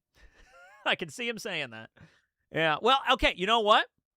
There are advantages that give you extra intelligence. So let's see if he gets one of those. Ernest gets... Oh, he gets a disadvantage. Ernest's disadvantage is he has to win the fight in 5 minutes or he melts. So he's got to win this. He's got to win the tournament, okay, or he melts. I mean, he does melt because he'll be out of the tournament. So he's on a time crunch. He's on a time crunch here. And then what does Leon get? He also gets a disadvantage. Oh man, hold on a second. Let me change that really quick because it keeps giving us the... I know why it's doing that. I forgot to remove the blank spots at the bottom. All right, hold on. Okay, here we go. Now we're good. All right. Oh. Leon has to sing while he's fighting, or he's doing the spelling bee. Okay, so I guess every single, like, spell the word weather. Weather, W-E-A-T-H-E-R, weather. Like, he has to sing while he's doing the... Spell the word experiments. Experiments, E-X-P-R-I-M-E-N-T-S. Experiments. It's not that bad. Yeah.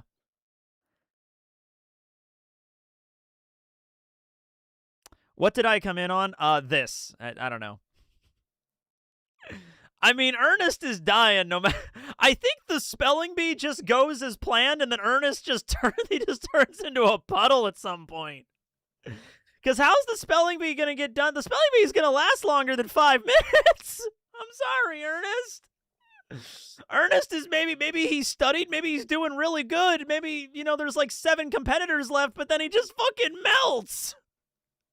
I seem to be winning a little bit because Ernest P. Worrell is the greatest speller in this side. Oh, what is happening now? I am melting. Oh, my goodness gracious. Oh, rim shot. Help me. Help me, rim shot. I'm melting. Oh, man. He just turns to mush. Yeah, I think Leon just wins this by default. Okay, cool. Yeah, I mean, like, I can't, like, the fucking thing, you know? Ernest or Leon, there's no, the spelling bee's not going to be over in 5 minutes. Granted, the only spelling bees I've ever been in are the ones from, like, elementary school, but even those ones lasted longer than 5 minutes.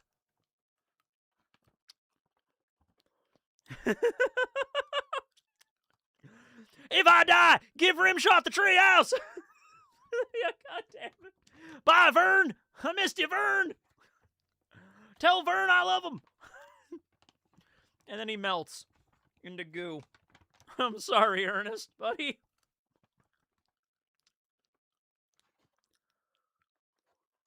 As for spelling ability, I think Leon's good. I think Leon's okay at a spelling ability.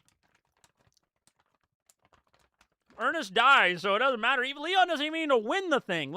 Ernest dies before he even fucking, you know.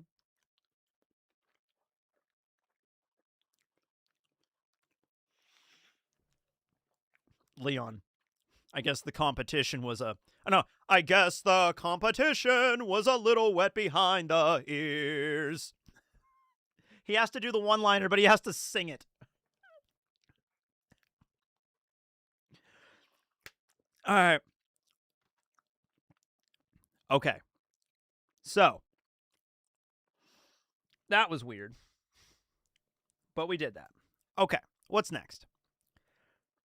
Ernest loses. Sorry, Ernest. You're out of the tournament. Leon advances. Round 11. Oh, okay.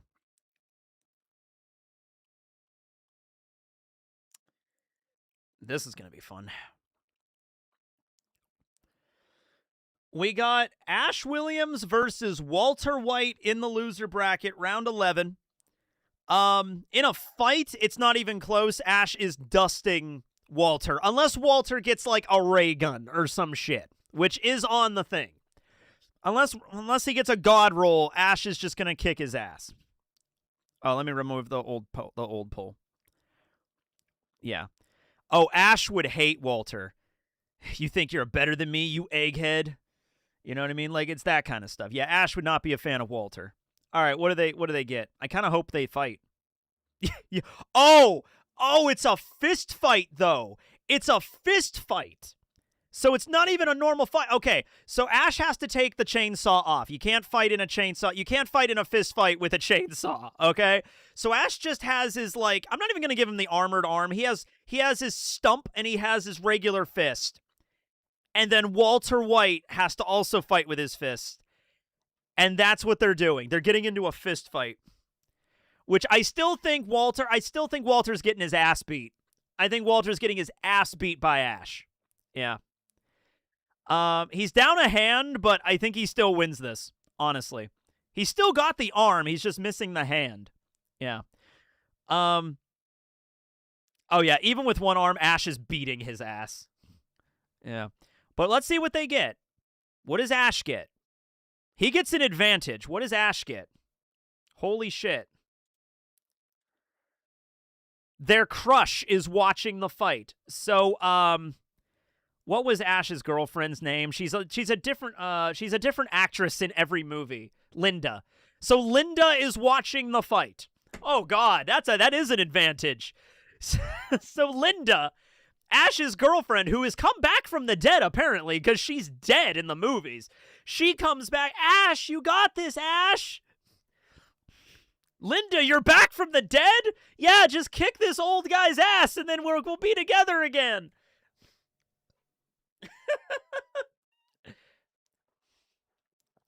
Sorry, buddy, but you know, my lady's watching. Bam! All right, what does Walter get?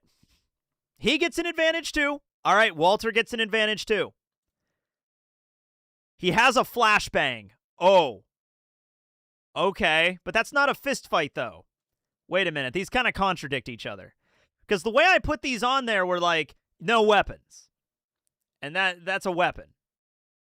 So I don't know how to do this now. Because there's certain fights on here that are mentioned to be straight up like, there's no weapon rolls, there's no extra bullshit, it's just a fist fight, right? So I think we do another. I think that contradicts what the actual challenge is. Let's re-roll. Okay, wait, no. Now this is something. Shield spell. There is a magic shield that's surrounding Walter that reduces incoming damage by half. So, not Saul. Fucking Ash goes up and then just boom, decks him right in the face. Walter, he still feels it. He still feels it. He's like, Linda, you're still alive? Groovy. Boom. But Walter, let's say Walter backs up, but he doesn't go down because like half the damage was mitigated, right? Okay. Man, but it's still just a straight up fist fight. Okay. Is Walter going to be able to beat Ash, Army of Darkness Ash, in a fist fight?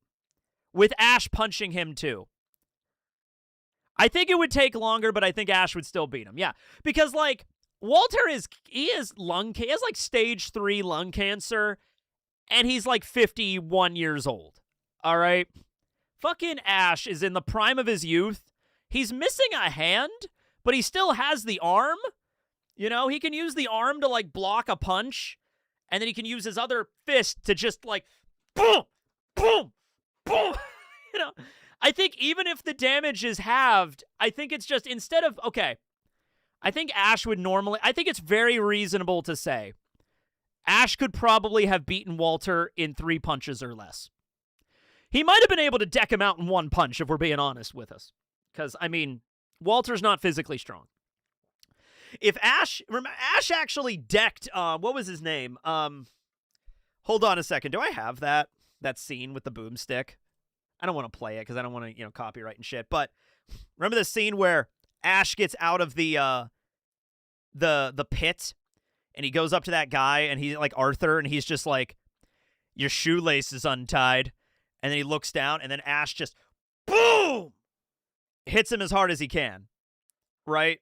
Ash could take, that's right, Ash could just take an insane beating. Ash can take a comedic level of a beating. So that's it. There's no fight here. Instead of getting finished in 3 punches, it takes him 6. Or instead of 2, it's 4. But he's getting there. Oh, where does the fight take place? Wait a minute. We didn't roll where the fight takes place.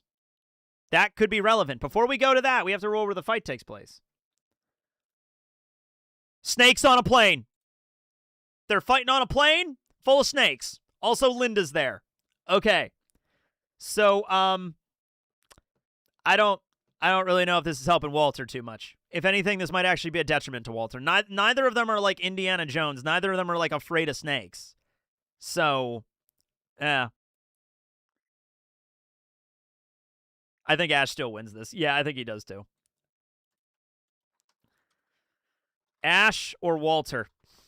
See, Walter's skill set is very much like there has to be something that's chemical based or intelligence based, right?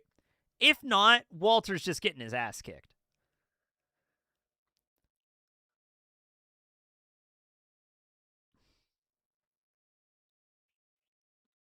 Go, Ash. Go, Ash. Go, Ash. Go, Ash.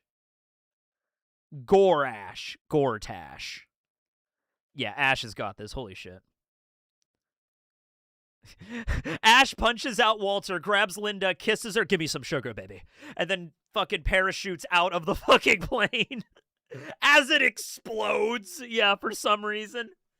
Yeah, I can see that going down. I can see that going down.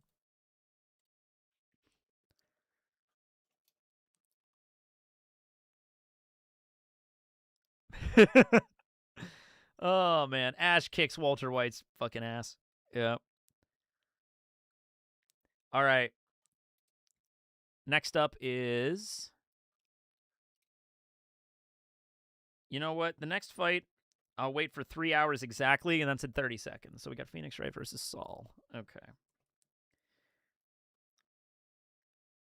We're moving through. So Walter, Ernest, and House have been eliminated. Sad. Very sad. Okay.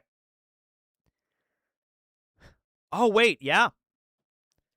Okay, here we go. Round 12. This is the round you've been waiting for. Lawyer versus lawyer. Phoenix Wright versus Saul Goodman. There are court battles. If the universe is kind, we'll have a court battle. Who would make the best farmer? Who can turn an old, broken-down farm into a thriving one? All right. So Saul, you know what? Saul's whole thing is he can kind of put on whatever, persona he needs to do. So I could see Saul putting on a straw hat and some overalls and being like, howdy, name's Saul Goodman, attorney at law. But I also do farm law as well. If you have a farm around the Albuquerque area and you think the government's screwing you over, come down and see me. You can see the commercial. You can see the commercial happening, right? Yeah. Yeah. Yeehaw. What do they have to help them? Phoenix Wright has a disadvantage. Phoenix disadvantage. No, that's an advantage. Wait, no. Did I put these both on here? Okay. I put them both on here for some reason. Is that the joke? Advantage or disadvantage, the crush is watching? Okay. I think I put that on there as a joke because that could be seen as an advantage or a disadvantage depending on who your crush is and what they're saying. That's an advantage for farming. I don't know. I feel like that shouldn't be on there. Let's do that again. We did that one twice. But why is it giving me the same two things over and over again? What? Okay, here we go. That's something new. They have not slept in 24 hours. Okay, Phoenix Wright is tired. He's sleepy. Yeah. Phoenix Wright is very, very tired and has not slept in 24 hours. All right. Saul gets an advantage. Oh, boy. My pizza's on the way.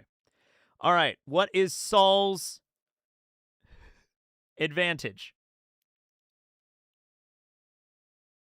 His weapon can decrease or increase size at will. So we haven't rolled for the weapon yet. Maybe it's relevant for farming. I don't know. But he can have it. All right. Okay, Saul has a sledgehammer that he could change the size of at will. So, honestly, he's a farmer. He can make it a tiny little ball peen hammer. He can make it a normal claw hammer. He can make it the size of a small sledgehammer. He can make a big sledgehammer. He can do a giant sledgehammer if he wanted to. Saul just has a magic sledgehammer. All right, whatever. Fine. What does Phoenix Wright get? I don't know why we're rolling weapons, but hey, we rolled one for him. Oh, wait a minute! Phoenix Wright gets his ideal weapon. All right, now, this is where I'm going to have to help you right here. What is the ideal weapon that Phoenix Wright could ask for in this circumstance? It's not really good for farming. That's more of a carpentry tool. Yeah, I know, right? Stern finger point. The laser eyes, the Magatama is not really going to be super helpful here. Yeah. Yeah, a tractor. Is a tractor considered a weapon? I mean, we can give him a tractor, but Saul can get a tractor too. I mean, he has money. Oh, Saul is rich, by the way. I don't know if you guys know that. Saul has a shit ton of money. All right, in Better Call Saul, in Breaking Bad, he's rich out the ass. All right, he lives in a goddamn mansion. All right, so, we can give him a tractor, but, Saul's got the tractor too.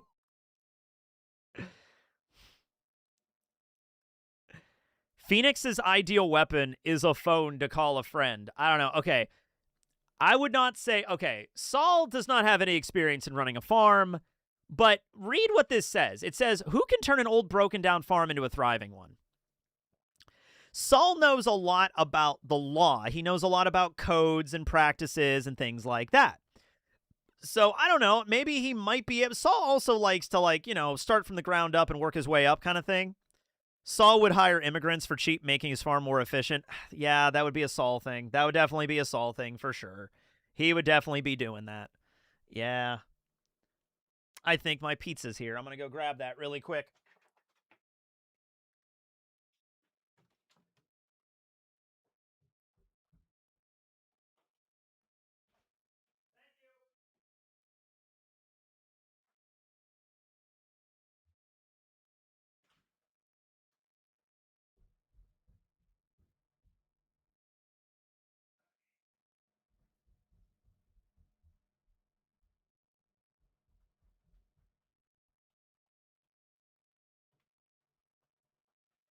All right.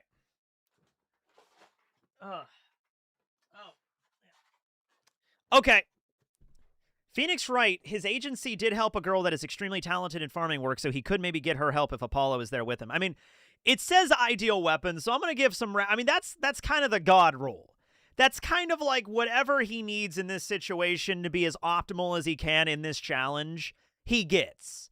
So, like, whatever you got to give him to do that. I mean, like, his ideal weapon, I don't know, like, a phone with this phone number in it. I don't know. I mean, that's not really a weapon, but we can play with that, I guess.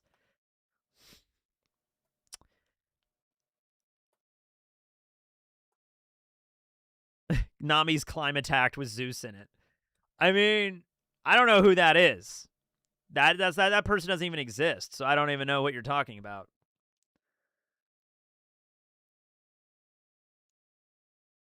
Hold up.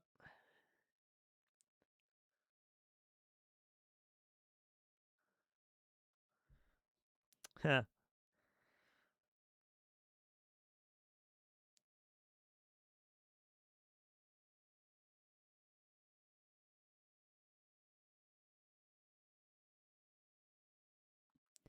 There's a whole functional farm, if so. That's almost a whole functional farm, if so. Yeah, I don't know, man. The ideal weapon is a farming android. Yeah, I think we should maybe limit it to weapons, because if we just limit it to any object, then we start getting really ridiculous. You know what I mean? Like, he just gets a magic... might as well just say he gets a growth ray at that point that could just magically grow all of the... I don't know. I was trying... I might put that on there. It was kind of like, if Leon rolled this, he would get, like, his rocket launcher or the Requiem. If Buffy rolled this, she would get her, like, Omega Scythe or whatever. You know what I mean? Like, that's kind of the way I looked at it. Like, their ideal weapon at the time. So, I guess Phoenix would get that Magatama thing, but I don't know if that helps here. Yeah. So, I'll put it to the poll. They're on a farm. Who's going to make the best farm? An old rundown farm. Phoenix or Saul Goodman? This is not the lawyer battle I envision, but it's the lawyer battle we get.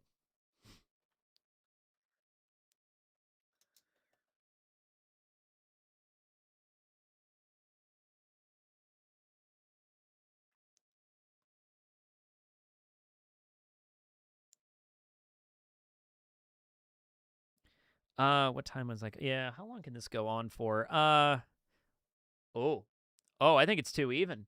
I didn't start counting the 30 seconds. I was distracted by a text. I think it's too even to call. It has to have been 30 seconds. It feels like 30 seconds already. It is dead even. Wow. Okay, we'll do a draw. Wow. Sorry, I was responding to a thing because I might be going out to eat tonight. But yeah, we're what? An hour with like 3 hours into this? You know, maybe like another hour and a half at tops, maybe.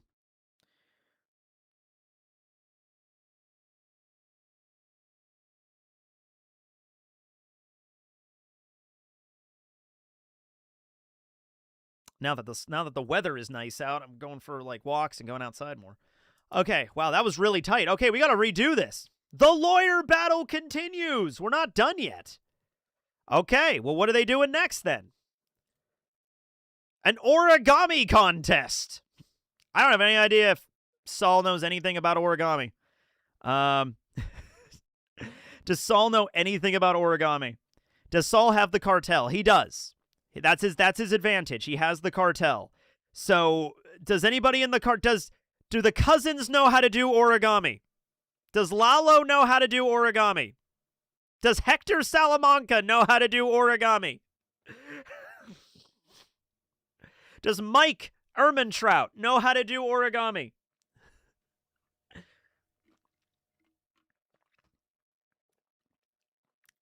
Yeah, I could definitely see Phoenix having this over him. All right. This is Phoenix has neither an advantage or disadvantage. Saul has an advantage, and Saul's advantage is he can clone himself. Oh God, two Saul Goodmans. Oh God, Saul Goodman and Jimmy McGill. Wow. I don't know if that's really going to help you when making origami, but he can clone himself. Great.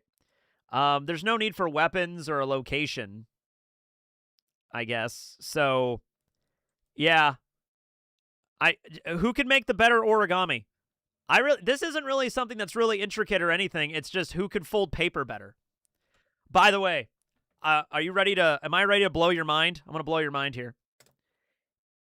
It is impossible to fold a piece of paper in half more than 7 times.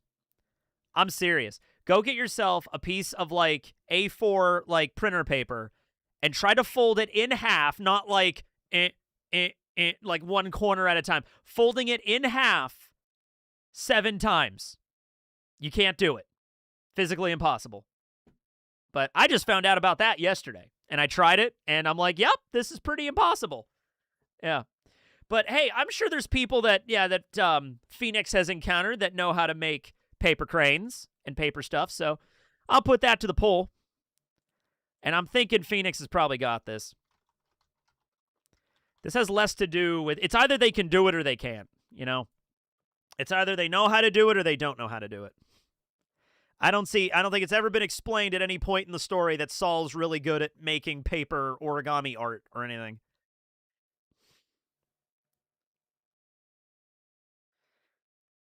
Yeah, Mythbusters, I did watch that. Mythbusters broke it, but they used like a hydraulic press in order to do it.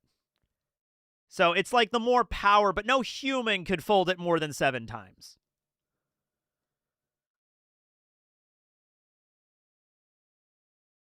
With machinery, you could maybe get it done.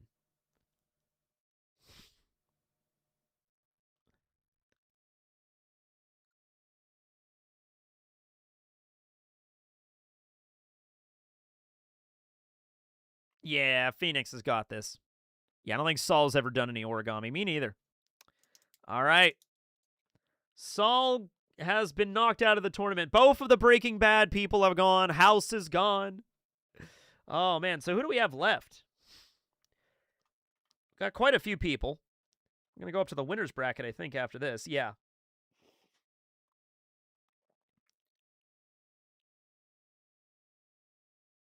Yeah, it depends, I guess, on the quality of paper. Like, if you're using super, super thin, like, cray paper and a hydraulic press, you could probably do it. But that's kind of cheating, I would say.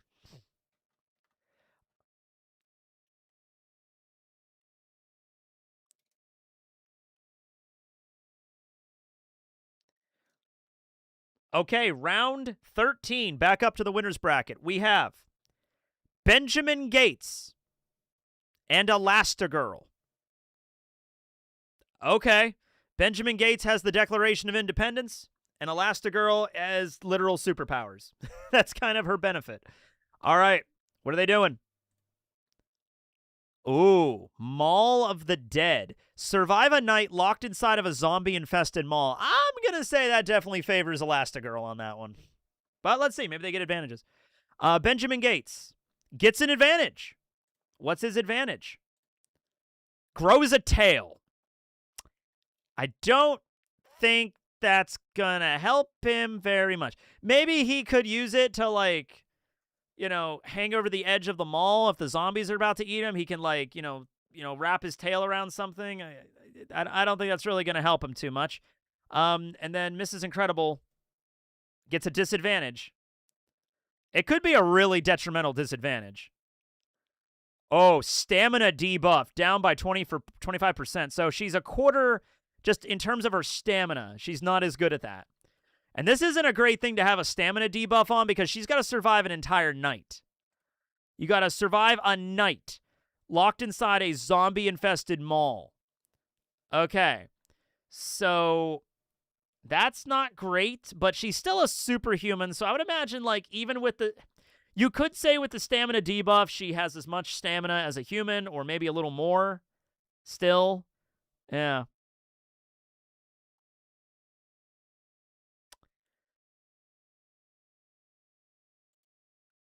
And we do get weapons. I was picturing the zombies from Dawn of the Dead because that's the one that takes place in the shopping mall. Yeah.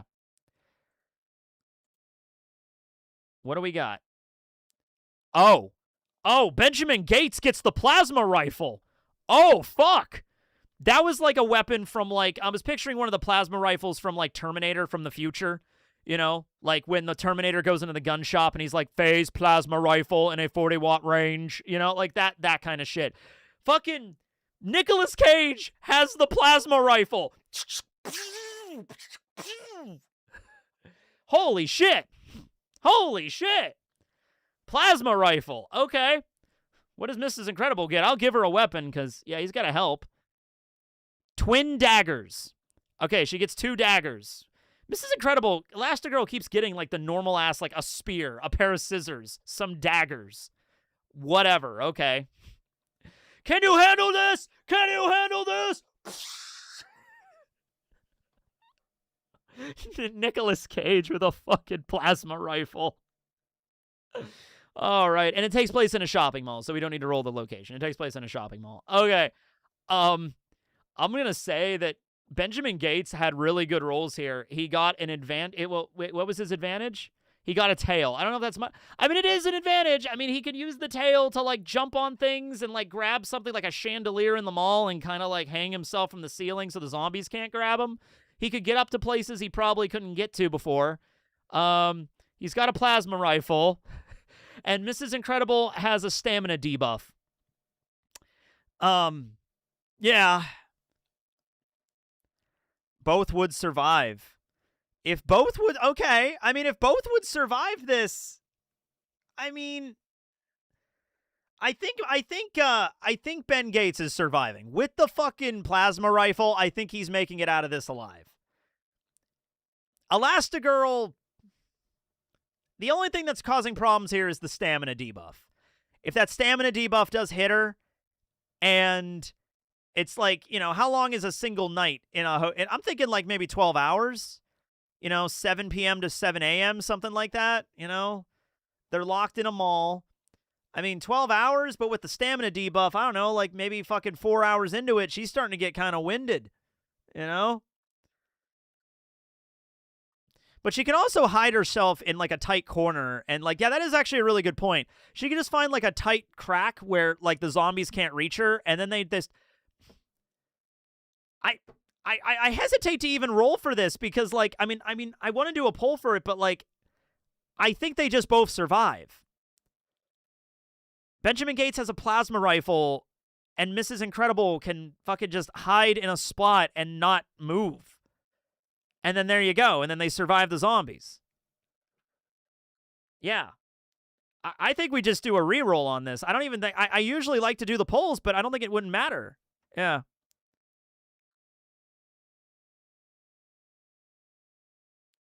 I should do a poll because maybe you would think that, like...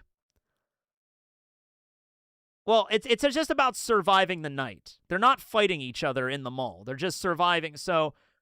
Would Benjamin Gates survive? I think yes. Would Elastigirl survive? Yes. Okay, then they've both fulfilled they've both achieved it, so we do a draw.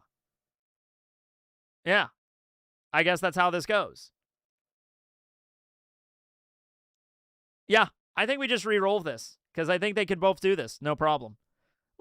I mean, if Ben Gates didn't get the plasma rifle, I think Mr. Incredible would just win this, but the plasma rifle kind of, you know, evened it out. All right, let's do it again. Let's do it again. Put both survive on the poll. I mean, I think we should just re-roll it. I think we both kind of agree that that's kind of the case. Okay, a digital champion. Win a championship esports tournament with a random game. Okay, well, what's the game? Okay, hold on a minute. Let me search for a game here. Give me a random game they play in professional esports.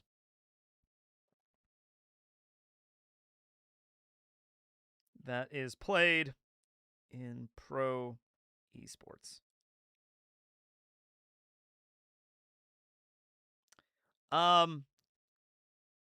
League of Legends.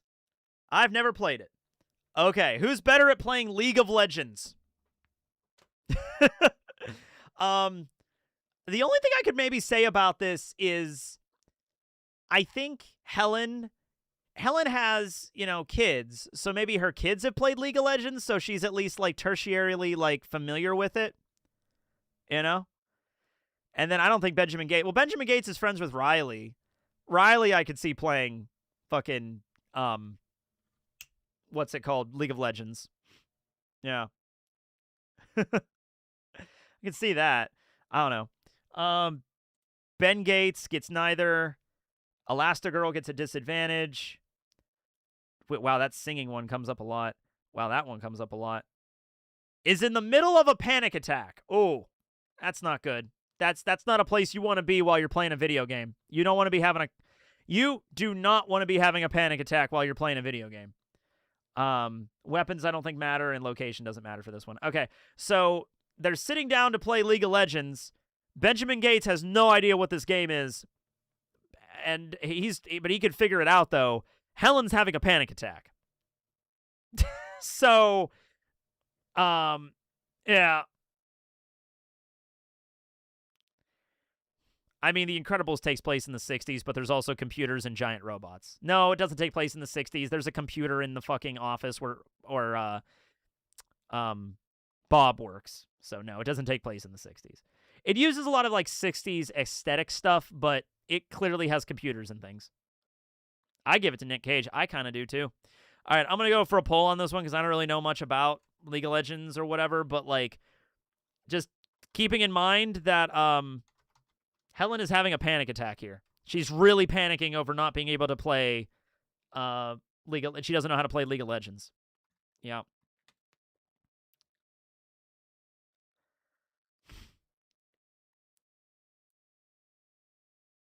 Yeah, to be honest, sounds like a normal League tournament with people being nervous wrecks. I have never been to like a professional like gaming tournament kind of situation because I don't professionally game.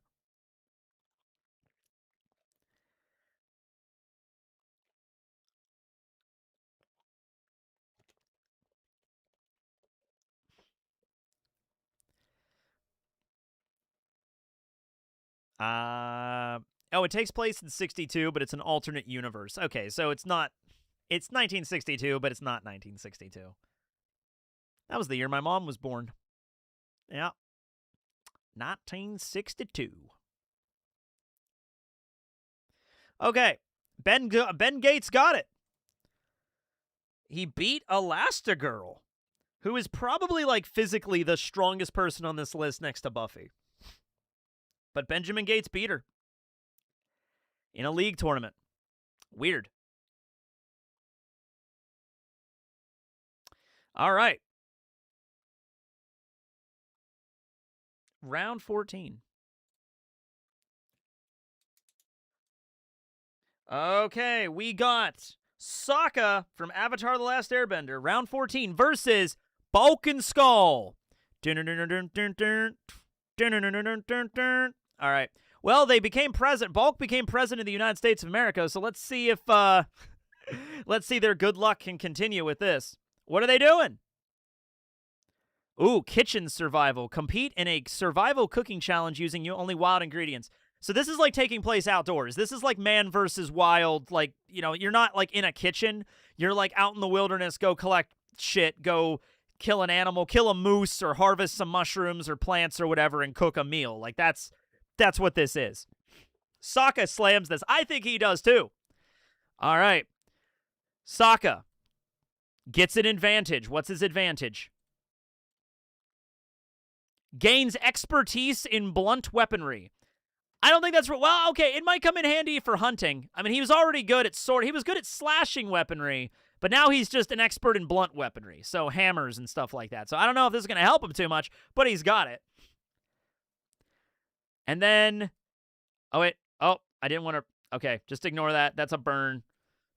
We could use the barista for the next one, maybe. We'll figure that out later. I clicked the wrong button. What does Bulk and Skull get? They get an advantage too. What are their advantage? Oh, they get a panther as their animal companion. So Bulk and Skull roll up to this kitchen contest, and a panther is their loyal animal companion that's going to help them out in this contest. And the panther is smart, and the panther can take, like, it's like in D&D. The panther can accept, like, simple commands, like, go over there, you know, track this scent or whatever. Like, so they have a panther helping them out. Damn, that's actually kind of big. Yeah. They have a fucking trained panther. God damn it. Bulk and Skull with a trained panther as their companion. That's funny.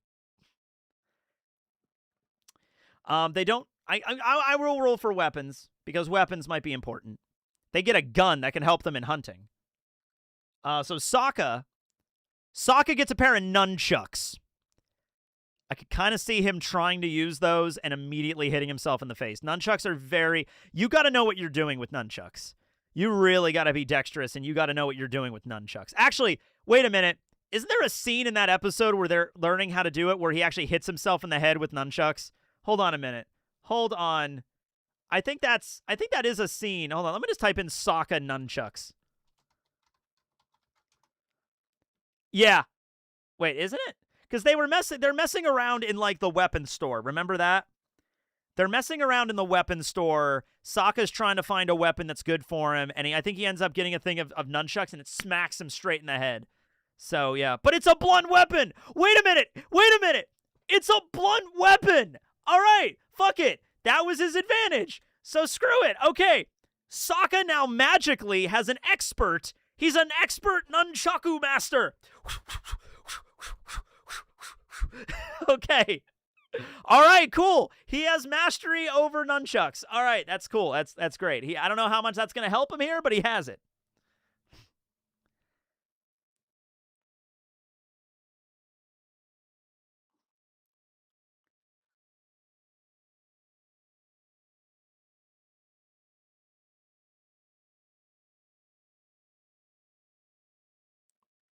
All right. So whatever. What do Bulk and Skull and the Panther get? They also get the plasma rifle. Wait a minute, though. Okay. Bulk and Skull with a plasma rifle, though, is alarmingly scary. That is not... That could go south really quick. Like, I think they could use the panther to try to track, like, an animal to kill, like they're on, like, a safari or something, and then they fire the plasma rifle, and it just, like, turns the elk into ash or some shit. You know what I mean? It, like, completely, like, eviscerates the animal so they can't even cook it. Yeah, plasma rifle does not lead to good ingredients. It's like, hey, there's a deer over there, Bulk. It's just like, I see it. And it just completely nukes the animal. Like, oh, man. They burn the fucking forest down. Yeah, like, I could see that. Yeah, I could see them burning the forest down with this. I think we all know where this one's going. Sorry, Bulk. Sorry, Skull. You got the best weapon, but I think in this scenario, I don't think it works. I just don't think it works for hunting and then cooking. Also, for cooking ability, Sokka's the best. Sokka's canonically the best cook out of Team Avatar. In fact, when they were trying to cheer him up, I think one of the first things he said was like, oh, yeah, you're a good cook. You know?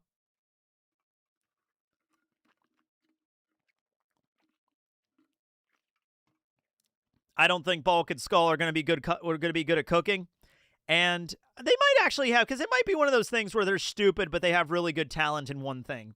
But it doesn't matter, because shooting anything with that plasma rifle is either going to turn it into ash, or it's going to just overcook the meat to holy hell. Like, it's not going to perfectly cook the meat. It's a fucking... I think it's the most one-sided one so far. Yeah. All right. Yeah, Bulk and Skull get 4%. Oh, man. That was a blowout. Sokka got it. Bulk and Skull are still in it, though, because that was their first loss.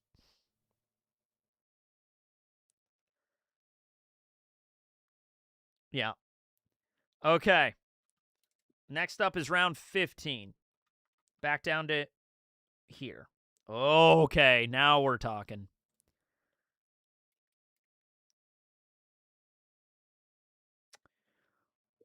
We have round 15. We have Buffy Summers versus Leon S. Kennedy.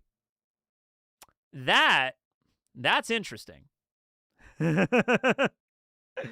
Oh my god. Yeah, they shoot the plasma rifle, look at each other in that weird way, and then they just run off. Scatter! Shit! And then run away as they burn the forest down. Yeah, and the Power Rangers have to show up and put it out. Anyway, Buffy versus Leon. What is it going to be? I hope it's a battle.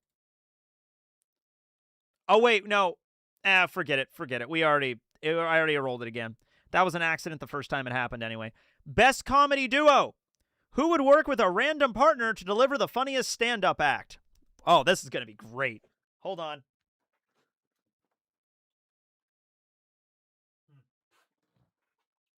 Got like some gunk there in my throat. Okay. So, Leon parries Buffy. Yeah, we're going to roll for partner. Absolutely. Please let Leon get Ada. Well, there's two ways we could do this. Oh, it says random partner. Nope, they don't get to choose. I was going to say, we can either just give them their favorite partner, like Buffy could get Willow, and then, Leon can get Ada or Sherry or somebody, right? But it says random. So it's the other, it was the other names in the tournament. That's what I was going to use. Okay, so I have to, this includes people that might have actually not have gotten picked, too. This includes, like, the people that are on the bench right now. Okay. Tell you what, actually, I'm only going to include people, because we didn't get to see everybody else on this list, so I'm only going to include the people that we did not roll to be on the list. Okay, so if we already roll, like, Mrs. Incredible or somebody that's already on here, I'm going to roll again. All right, let's see there. Okay, so who's up first? Buffy's partner in this comedy duo act is gonna be the Green Goblin. She gets Willem Dafoe as the Green Goblin. Okay, you know what? Willem Dafoe is a funny guy. The Green Goblin can kind of be a funny guy. So I can kind of see them as a comedy duo. I can kind of see that, you know? Yeah. Put me on, Buffy. All right, what does Leon get? Leon gets Jack the Ripper from Record of Ragnarok, who is like, he can be kind of funny, but he's also mainly psychotic. He's very psychotic. That's kind of the thing. Yeah. Okay, who do you think has the better comedy duo here? I'm something of a comedian myself. Oh, we have to still do the advantages, yeah. These only apply to the fighters, though, not like to their partners. Buffy gets an advantage. Her weapon becomes magical, but it doesn't matter here because it's not really a weapon. And Leon gets an advantage, too. He has read all of their opponent's source material. Oh, okay. What this means is, okay, Leon has now canonically seen all 7 seasons of Buffy the Vampire Slayer. That's all that means, okay? So Leon now is canonically aware of all 7 seasons of the original Buffy the Vampire Slayer show. And he knows Buffy. He knows Buffy well. Okay? That's it. That's what that means. All right?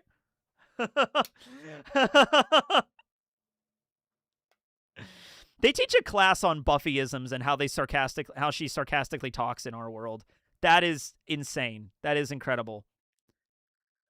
He has just become a huge fanboy. It just says he's seen it. It doesn't mean he's a fanboy, but he's seen it. Yeah. He parries Buffy's jokes. Leon's got the one-liners, but also Buffy can have her one-liners and her very quirky kind of thing. Sometimes it's cringe. Sometimes it's quirky.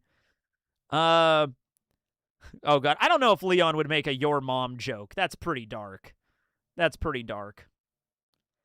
But that's what we're working with. So Buffy's teamed up with the Green Goblin, who's Willem Dafoe, and then Leon is teamed up with Jack the Ripper from Record of Ragnarok. Okay, who he does have the ability to read emotions. He does. Oh yeah, Jack literally has the ability to use his eye to see what people's emotions are.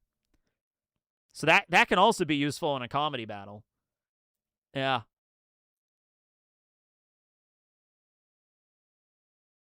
Yeah, well, Leon's not Blade.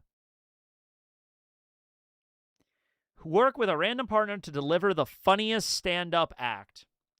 Who do you think would be funnier here? This is such a weird combo.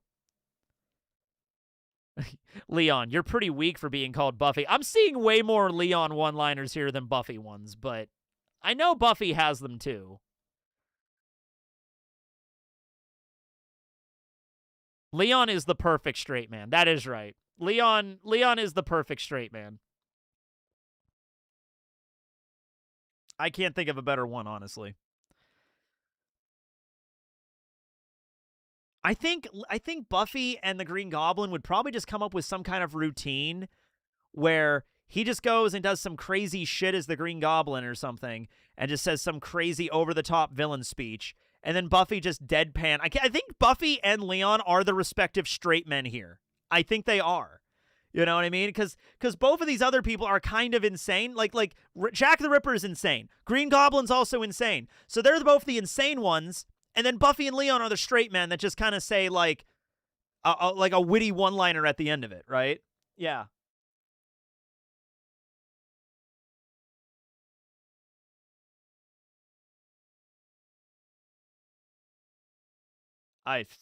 This is crazy. Let's go for it. Let's go to the poll. Let's see what people are thinking. Who's funnier?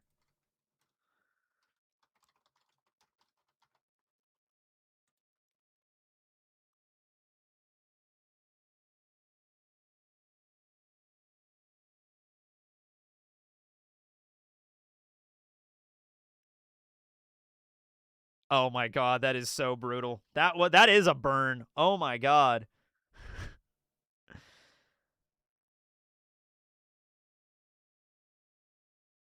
I think Leon might have mastered the one-liners better though.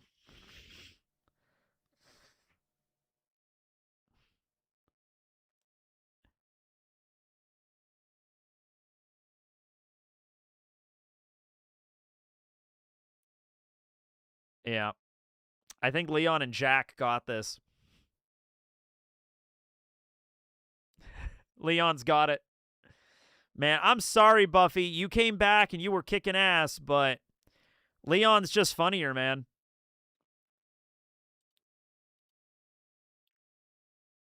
Leon's funnier. I think Jack and Leon definitely have the gusto in this match. I think they have to make it work, yeah. Maybe they'll be friends after the end of this. I don't know. It's a big if, but maybe.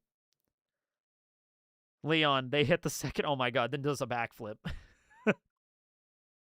All right.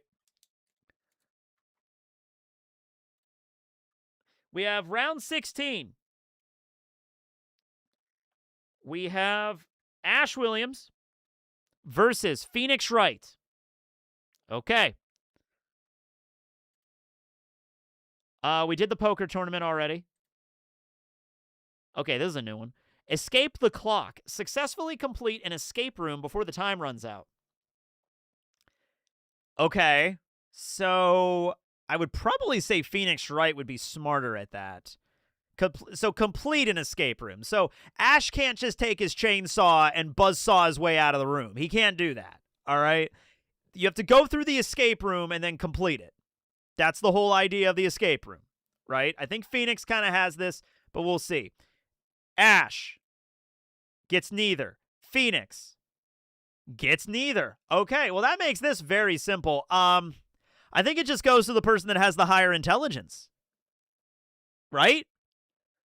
Yeah, quick thinking. It's not just quick thinking. It's all, well, there is quick thinking because it's on a timer, but it's also like trying to piece clues together and everything like that, right? Like that's the whole point of a fucking escape room. I've been to a few of them. You know, you have to figure out like clues and piece them together. You might need to know basic math. You might need to know, stuff like that. Ash just stands in the corner yelling at the camera. Kinda, yeah. I think this is Phoenix. I think this is a wash for Phoenix, guys. Yeah. Phoenix does this on a daily basis. I just like Ash is not. He's not the guy that solves puzzles. He's not a puzzle-solving guy. He's not a complete idiot, but he's not this kind of intelligent. All right. Phoenix Wright deduces evidence. He's a fucking lawyer. That's what he does. This is his wheelhouse in a nutshell. So I think I'm just gonna go to the poll on this. I'm sorry, Ash. I'm sorry Ash went out in such a lackluster way, but that's how the fucking tournament goes sometimes, man. I don't know what to tell you. If it was a chess match, Ash just loses, unless he got some crazy debuff, but they both got neithers. That also made this simple. It's like solving a case, yeah. It's basically like solve the case of how to get out of this room, and I'm sure Phoenix Wright would solve it, yeah. Yeah. Phoenix, I think, did Phoenix get 100%? Wow, he 100%ed the escape room. Damn.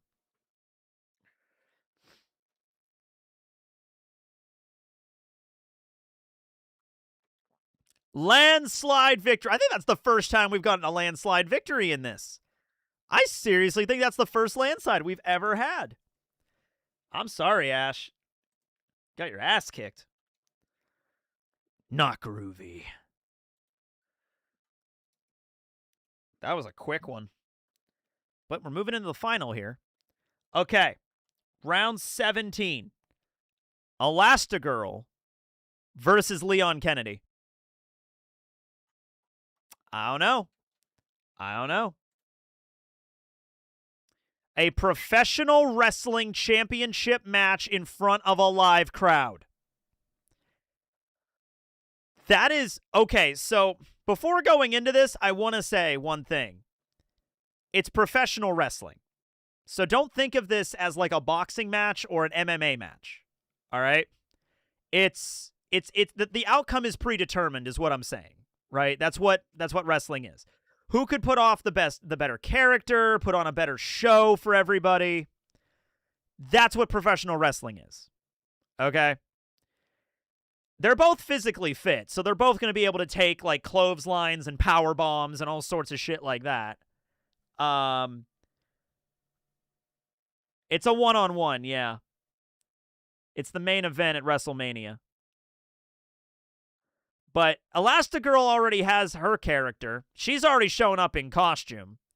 Leon, I mean, I don't know. He plays a character. He's good at the one-liners. He's got the mic. I think he's got the mic skill. I think Leon could pull off some mic skill in the Attitude Era, maybe. Yeah. All right, but let's see their advantages here. Elastigirl gets neither. Leon gets a disadvantage. Oh, this might be it for Leon. His weapon breaks at the start of the fight. That doesn't matter because it's wrestling and you're not going to have a weapon. So the disadvantage is actually fizzled on that one.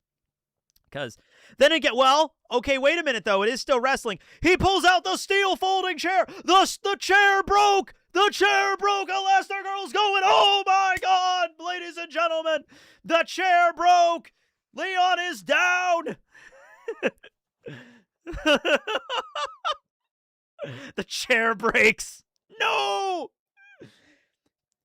I have never seen this, ladies and gentlemen.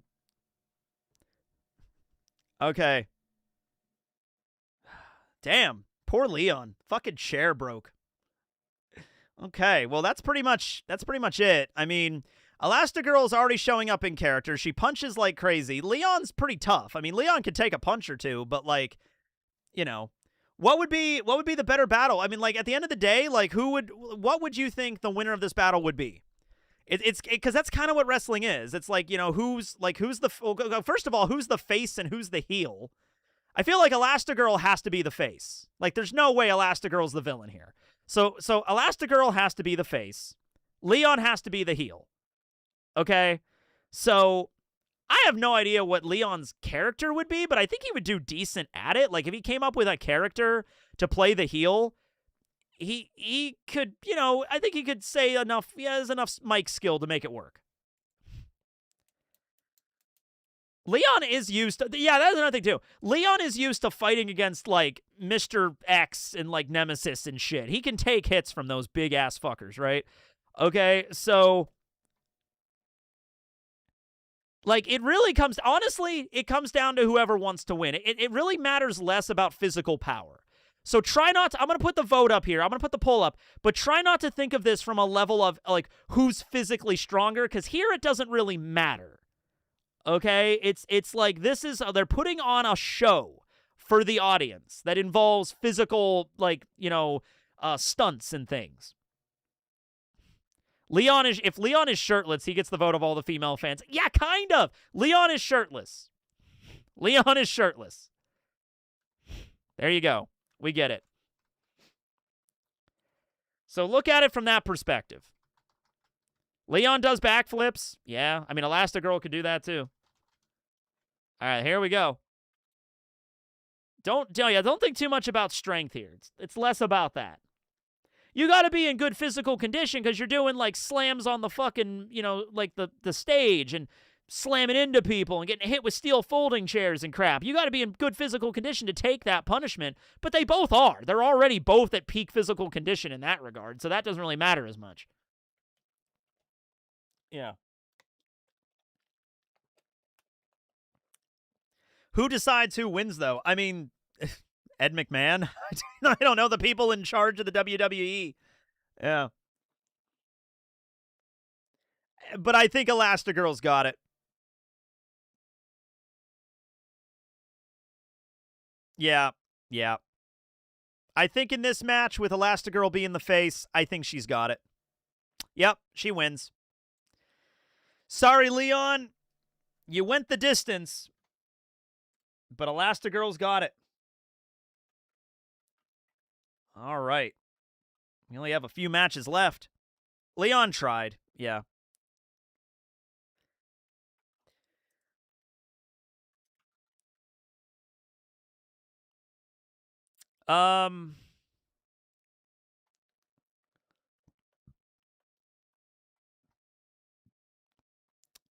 Round 18. Still in the loser's bracket. We got Bulk and Skull versus Phoenix Wright. Interesting. Well, Phoenix kind of like blew it out of the water in his last match, so maybe this will be one for him too. Successfully direct a blockbuster movie. I can see Bulk and Skull doing this. Their movie might be more interesting than Phoenix movie, though. What kind of movie would Phoenix Wright make? Because Bulk and Skull would probably make a monster movie with the Power Rangers in it. And I would go see that. Bulk is Farkmeyer and Eugene Skulovich in the Mighty Morphin Power Rangers remix movie. I'd be like, I'd go see that shit. Yeah. They'd have some crazy monster movie, yeah. All right, what do they get? Bulk and Skull are up first. They get neither. Phoenix gets a disadvantage. Phoenix's disadvantage is he just got bit by a Texas Diamondback rattlesnake. But he's immune to poison! Oh, that's his special ability! I didn't think that was going to come up. I know it's venom. Fuck you. No, it's the same thing. Venom, poison, whatever. He's immune! He's immune! Why is he immune to poison? Is that a canonical? Why is a lawyer immune to poison? That doesn't even make sense, but whatever. He's immune! Oh, man. He's just, oh yeah, it's still annoying. He just got bit by a snake. That goes deep in your skin. It's like getting 2 hypodermic needles plunged into your arm. It's annoying. He'll have to put a bandage on that, but he'll be fine. Yeah. So he just doesn't get anything. Yes, I know poison and venom. Look, the only difference is really the way that they're introduced into your body. Poison is ingested, venom is injected, but like, I understand. But in the purposes for this, he's immune. Yes, he's immune. Yeah.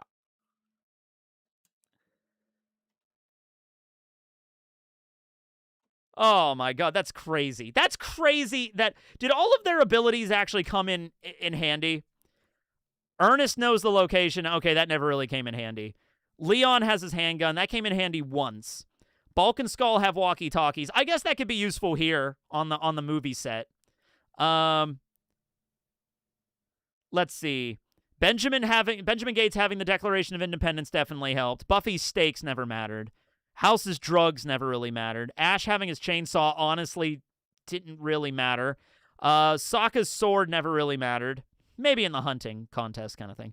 Saul had the friendship with the cartel. I see that kind of helped with the farm. Walter has his Mercury fulminate, but that was in a fist fight with Ash, so he couldn't have used that. And yeah. Okay, whatever. Okay, so who's making a better movie? Who's making a better movie here?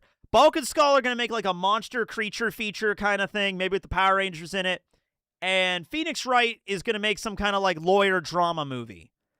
All right? But Bulk and Skull kind of got like two heads are better than one, but then also they're kind of dumb. So maybe it's like they both equal one person. Yeah.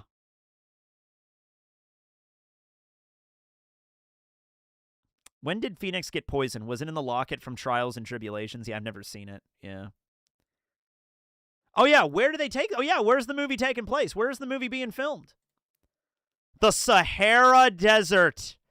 All right, they're filming a monster movie in the Sahara Desert, and Phoenix is filming something. Well, let's say, I mean, no, that's the location they've been given. They have to make lemonade out of this. That's what they're being given. So they're filming something in the Sahara Desert. All right. Yeah, the walkie-talkies could actually be useful here. Yeah. All right. I mean, I think, yeah. I think the budget, and by the way, Phoenix, okay. I don't know if any of these people actually know how to make a proper movie. So Bulk and Skull are probably going to not know half of what they're doing. So they're just going to have ideas, and they're just going to throw ideas at people and be like, what if we get a big, giant monster to attack? And it's like, all right, do you know anything about any of this? And it's like, not really, but let's get this giant monster. And they're going to be like, all right, I mean, I guess we could do that. You know, it's yeah, the budget's... Does Phoenix Wright have a lot of money? Which one of these guys has more money? Because, like, Skull has some money, but that's not until, like, later. I don't know if that's, like, canon at this point. They have filmed a movie before. Oh, yeah. Yeah, I remember that. It's pretty low budget, but they've probably done it. Yeah. Phoenix Wright has to be rich, right? Right, he's got to be rich. Because, like, he wins so many court cases. Isn't he? Like lawyers make good money, don't they? Phoenix's daughter is a performer. Okay. I guess that's something. I guess she could be in the movie, I guess. This man is not rich, I can say that much. He is not. Not at all, actually. Okay. Well, I guess a lot of people are telling me he is not rich. So he is not rich. He doesn't have a lot. So they both, okay, this is going to be a low-budget movie. These are both going to be low-budget movies that are being filmed in the Sahara Desert for some reason. I don't know how they could have afforded to go all the way to Africa to film it at the Sahara Desert, but they're doing it, I guess. Oh, yeah. Yeah, okay. Well, we're going by that logic. Phoenix has a lot of people that could be in the movie. The fucking Power Rangers are going to be in Bulk and Skull's movie. If we're going with that logic, like it's people they know that are going to be in the movie, dude, we're getting Tommy Oliver in this. We're going to have like a cool martial arts battle magic monster movie and shit. That's going to be fun.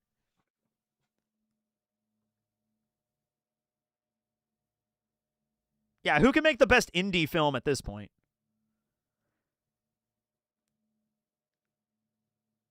Yeah, and they got freaking Megazords. I mean, if the Rangers are going to be helping out Bulk and Skull, they do canonically have access to Megazords. I'm just saying, they could go into space. Budget means less at that point when you have a fucking spaceship.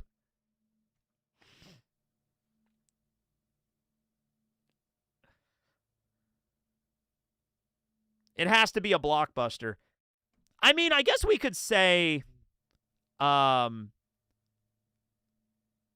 I guess we could say that the movie goes indie and then it maybe hits the blockbuster. It kind of like expands and goes crazy later.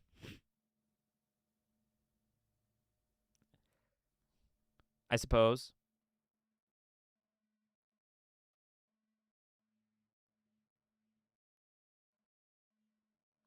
Skull is a millionaire and Bulk is now a partner in his new business. Huh. This is tight. This is interesting. Yeah, blockbuster is a word I have not uttered it in eons. There's still, I think, like 2 left. Okay, let's go to the poll. Bulk and Skull. Or Phoenix Wright, who is apparently very broke for a lawyer. Happy April Fool's Day. Happy April Fool's Day. I didn't even notice. Okay. I know where the 30-second mark is. Oh, boy. This is going to be close, I think. Bulk and Skull. Two men in a dream. Okay, it's been 30 seconds, and it's at 55. They got it. They got it. Bulk and Skull managed to pull it off. They made the better movie.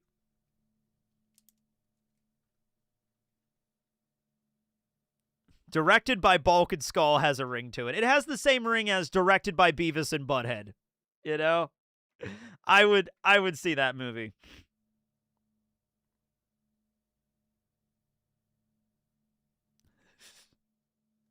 All right.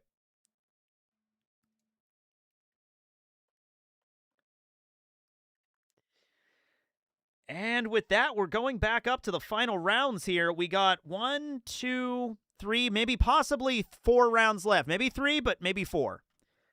So we have the final round of the winner's bracket. We have Benjamin Gates, Nicolas Cage from National Treasure, versus Sokka from Avatar: The Last Airbender. Okay.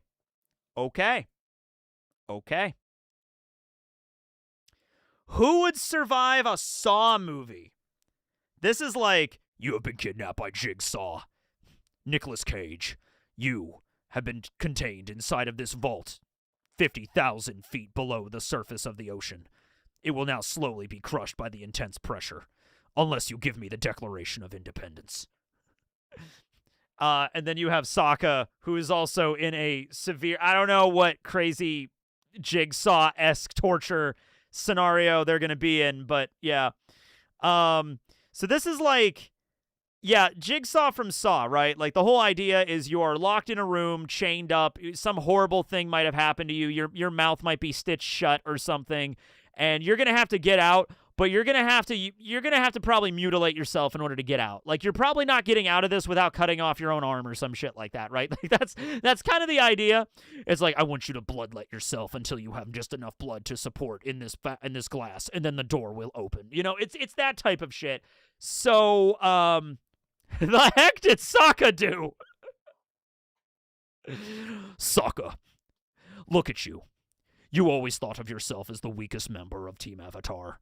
Well, I'm here to now tell you to have more confidence in yourself. In front of you is a loaded 6-shot revolver. There is only 5 bullets inside. Good luck, Sokka. May your confidence guide you.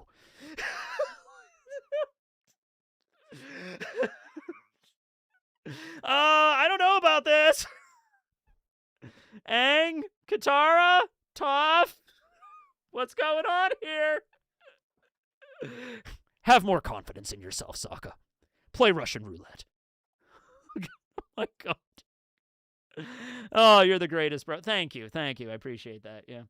Sokka, you did not appreciate your life as a normal human. This trap is a water-bending trap. Find a way to bend the water to escape before this pressure chamber breaks and you suffocate. Jesus. This is great. I think I could see the one that's the more funny. Yeah. Oh, man. Okay. Nicolas Cage, you sought the great treasure of the world. That treasure is now hanging above you. What do? Do you pull one lever and open up a chute of absolute magma to fall into? Or do you get crushed by the very wealth that you were chasing? You have 20 seconds. Oh, man. Okay. Yeah, this is weird. Okay, well, let's go through the stuff. All right. Ben. Advantage this way. He gets advantage. Benjamin Gates gets an advantage. He's immune to slashing damage. That might actually help him if Jigsaw is like, after 20 seconds, you will be sliced up by a barrage of circular saws. And that just doesn't hurt Ben Gates. All right? Or, what does Sokka get? He gets a disadvantage. He's immune to the bees. He's wearing an extremely impractical clown outfit. That kind of sounds like something that Jigsaw would have put him in. Sokka, wake up. I have dressed you as you see yourself, a clown. But in life, being a clown is not the way to live. You must have confidence in yourself. You must believe in yourself. You must shed the life of the clown. I have placed 6 pipe bombs inside of your giant puffy shoes. They will detonate in exactly 2 minutes. God. Yeah, bees are piercing. Bees are piercing damage. Yeah. Okay. So they don't have weapons because they're being tortured, and they're in a torture dungeon is the location. So, yeah. I think this is going to result in more character growth for Sokka if he gets out of this alive. Why is it getting worse? Because that's Jigsaw, man. That's Jigsaw. Progressively gets worse. You think you get out of the trap, you don't. All right. I think we've had enough fun with this, but I'm going to go to the poll. Who do you think survives this torture round better?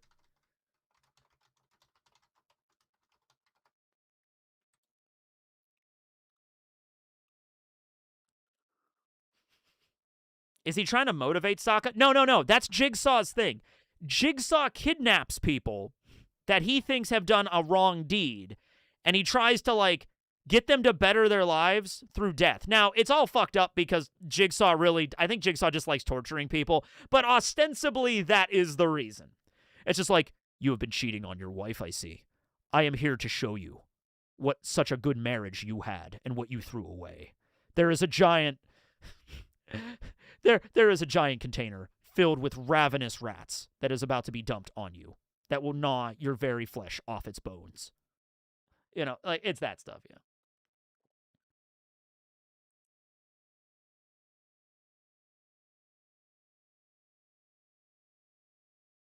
Yeah, there is a weird thing to his antics.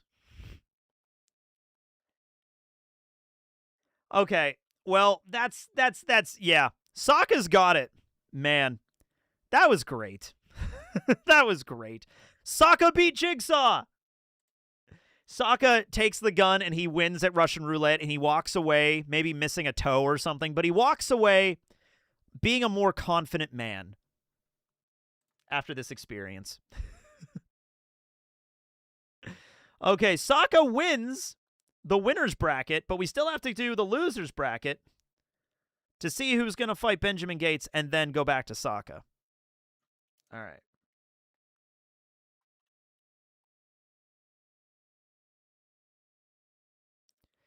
Okay.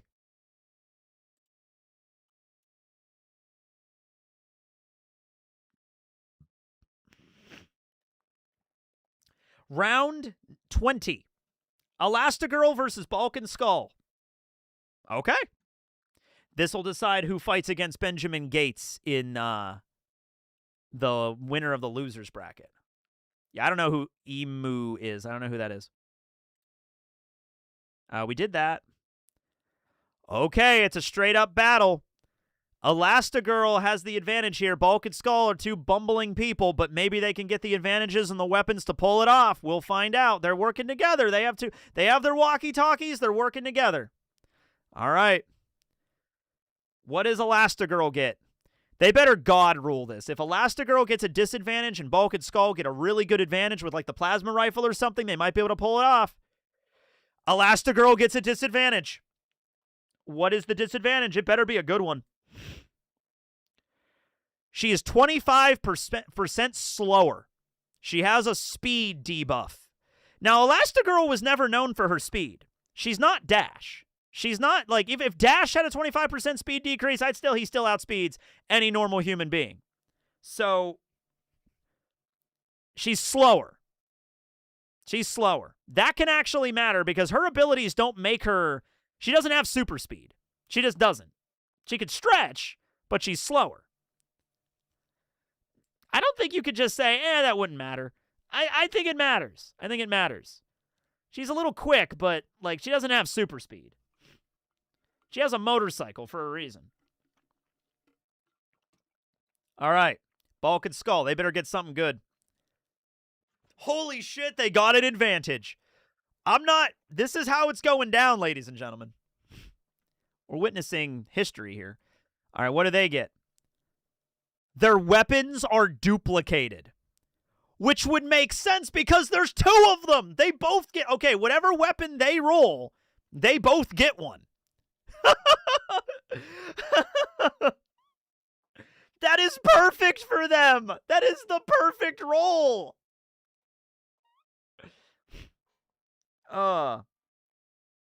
Yeah, maybe you want to say it brings her down to a normal human level of speed like Bulk and Skull. Maybe Bulk's not quite as fast, but Skull's probably pretty fast, yeah. All right, what weapons did they get? Elastigirl's weapon. Oh, fuck. Oh, fuck. She gets the Thunder Spear from Attack on Titan. That's the first weapon that she gets that's actually really dangerous. She gets the explosive Thunder Spear from Attack on Titan, the ones that are designed to blow up Titans' heads. Yeah. Well, hold on. What do they get? Now, remember, this weapon is duplicated. They both get the Morning Star Whip from Castlevania, which is unfortunate because I don't think they're going to be great at using whips. And also, Helen is not a demon or a zombie or a vampire. So the Morning Star whips are not really going to be helping. They're not really going to be helping them. Yeah, I mean, she has ODM gear. She has, like, the thing strapped to her so she can use the Thunder Spear or whatever. Yeah. Whips are really hard to use, but they do get 2 of them. They get 2 of them. Where are they fighting? That might matter. They're fighting in Hell's Kitchen. Actual Hell's Kitchen, like in Las Vegas, Nevada, like Gordon Ramsay's restaurant, Hell's Kitchen. We didn't go in it, but we did see it. We did walk by it.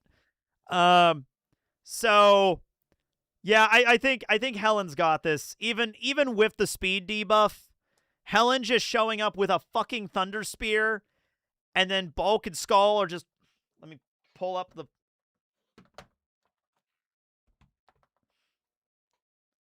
Yeah, the winner gets a meal made by Gordon Ramsay.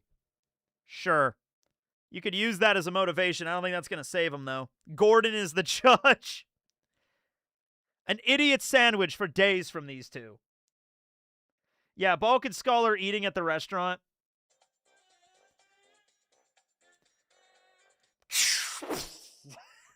Giant fucking Thunder Spear just blasted. Oh, man. I don't think they're winning this. They made it way further. They made it to one of the final rounds. Yeah. She basically got a ballistic missile. Like, that's basically what she got. The Infinity Gauntlet was on there. But unfortunately, they did not pull it. Bulk and Skull try to whip her. They hit each other in the head, lay bleeding on the ground, and Helen didn't even get to do anything. And then Gordon comes out shouting at them to get out of his kitchen. What are you doing, you donkeys? All right. Well, I think that, yeah, I have to do the poll, but I think I know where that one's ending. Oh, man. It wasn't really even their stupidity that did it. It was just that Helen got a crazy. They were rolling so well. They got everything they needed. All they needed was a good weapon, and they would have had this. If they would have gotten the ray gun, or the plasma rifle, or the freeze ray, or the Infinity Gauntlet, or, like, just any really good weapon. Like, I don't know, man. Like, there were a lot of really good weapons on there. They could have gotten, and they just didn't get it. They didn't get it. Darn. And yeah, Elastigirl's got it. All right. So we're now getting into the last 2 battles. Where was the lamb sauce? I don't know.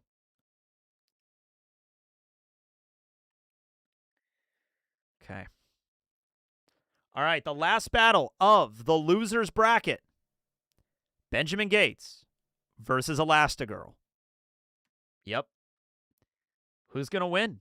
Who's going to lose? And who's going to go up against Sokka for all of the marbles? It's a lot of marbles. We did that one. A match of Yu-Gi-Oh! Man, Helen just kind of have to keep... All right. Benjamin Gates doesn't have kids. I don't see any reality where Nicolas Cage is a Yu-Gi-Oh! Master. Helen Parr has 3 kids. I don't really... But the problem is, okay, Jack's a baby, so he's not going to be playing Yu-Gi-Oh! I do not see Dash playing Yu-Gi-Oh! Dash is a jock. He's a jock kid. He likes to run. He likes to go and play pranks. He's like Bart Simpson, kind of. Sort of kind of like him. Is Dash is into Yu-Gi-Oh? Is Dash into Yu-Gi-Oh? I don't really see Dash being into Yu-Gi-Oh. I don't know. Violet, no, I don't see Violet playing Yu-Gi-Oh. I don't see them watching Yu-Gi-Oh. I really don't see. I don't see Violet or Dash being into Yu-Gi-Oh. Honestly. Now, could they figure out the, like, it says understand the rules the best. So, like, let's just assume they sit down and they have a rule book. And they got, like, well, classic Yu-Gi-Oh! Modern Yu-Gi-Oh! Dear God, nobody can understand modern Yu-Gi-Oh! Even the people, well, Violet is kind of a nerd, though. Okay. Yeah, Violet is kind of a nerd. I could see that. Maybe she's interested in Yu-Gi-Oh! I don't know. I see Violet more into, like, tarot cards and, like, crystals and shit like that. I don't really see her playing a card game. But who can understand the rules better?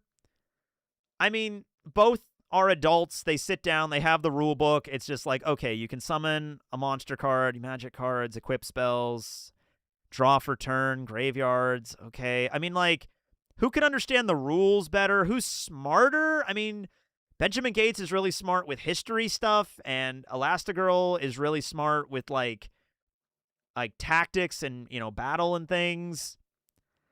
Yeah.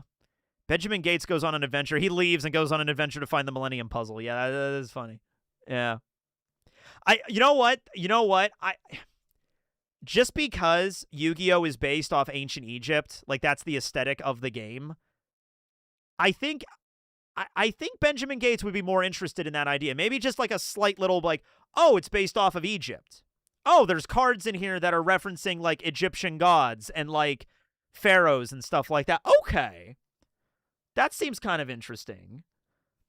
You know, and there's other archetypes, too. Maybe Benjamin Gates plays, like, a Gravekeeper archetype, like the Necro Valley and stuff like that. Or he plays a deck like Solomon Moto with Exodia or something. Yeah. That's a slight nod his way. Because it's like, I remember being a little kid. And I remember not having brothers or sisters, so I'd have to always ask my mom and dad to help play Yu-Gi-Oh! With me, right? Mom, Dad, can you play Yu-Gi-Oh! With me? Because I'm a little kid and I want to play Yu-Gi-Oh! They never understood the game. They didn't care. They didn't give a shit about the game. Now, they kind of tried because I was interested in it, so they were trying to learn how to play the game, but they did not give a shit about the game. They didn't care about the rules. They didn't care about the characters or, like, the cards or anything because they're just trying to make me happy, right? So, Benjamin Gates, though, I think would be, like, at least a little interested in the vibe of Yu-Gi-Oh! Because it is based off of ancient Egypt. Yeah. All right.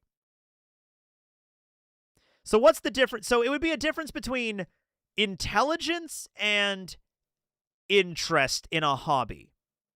Because you can be really, really smart, but if you're not interested in something, it's hard to force yourself to be interested in it, right?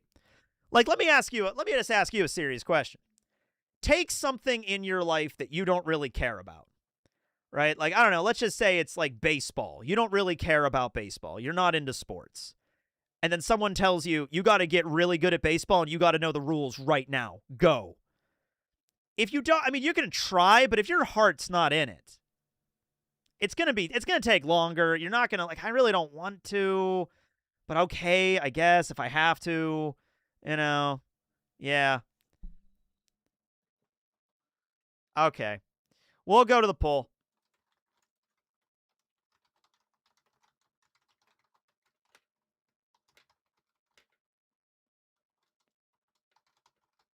Elastigirl. No. There we go. That's a good point. Yeah, I think so. I think it's less about intelligence and more about actual motivation to learn how to play the game. Because if I'm motivated into something, I'll do it, man.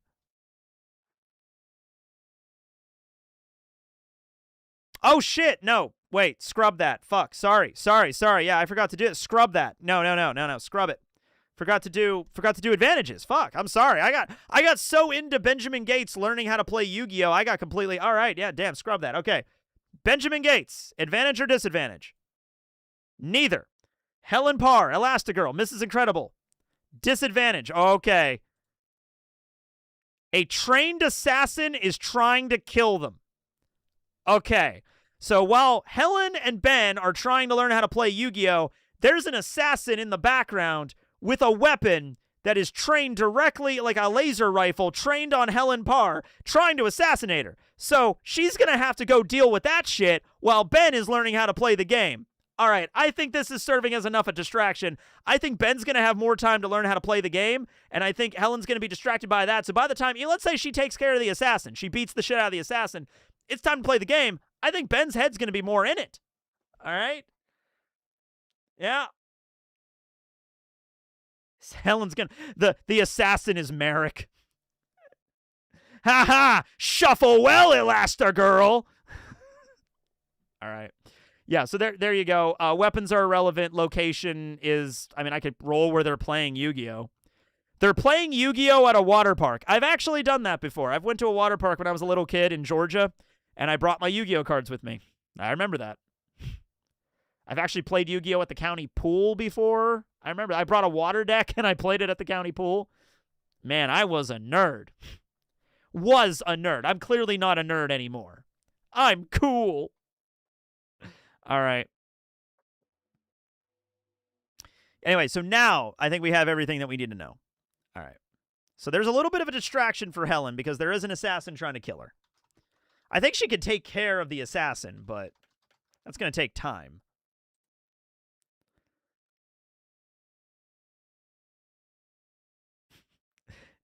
The cards get wet, so they cannot play. All right. 30 seconds.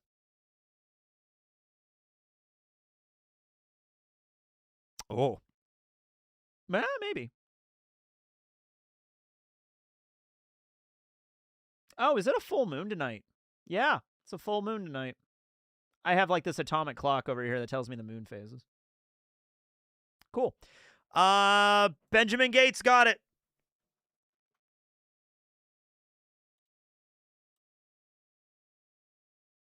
Okay. He wins at Yu-Gi-Oh! He summons Exodia. All right, so that means we're up to the final battle here. Now, the way it works is if Sokka wins this, he wins immediately. Benjamin has to win this twice. Nicolas Cage. Can we just call him Nicolas Cage? He'll just call him Nicolas Cage. Nicolas Cage has to win twice. One of my favorite animes of all time is Fooly Cooly. Yeah, I should add Zoe 101 in the next tournament. That'd be funny. Was this fun? If you found this fun, let me know down in the comments. I can maybe do this again sometime. It won't be super often, but every now and then. All right, let me write this down, and we're moving on to the final round.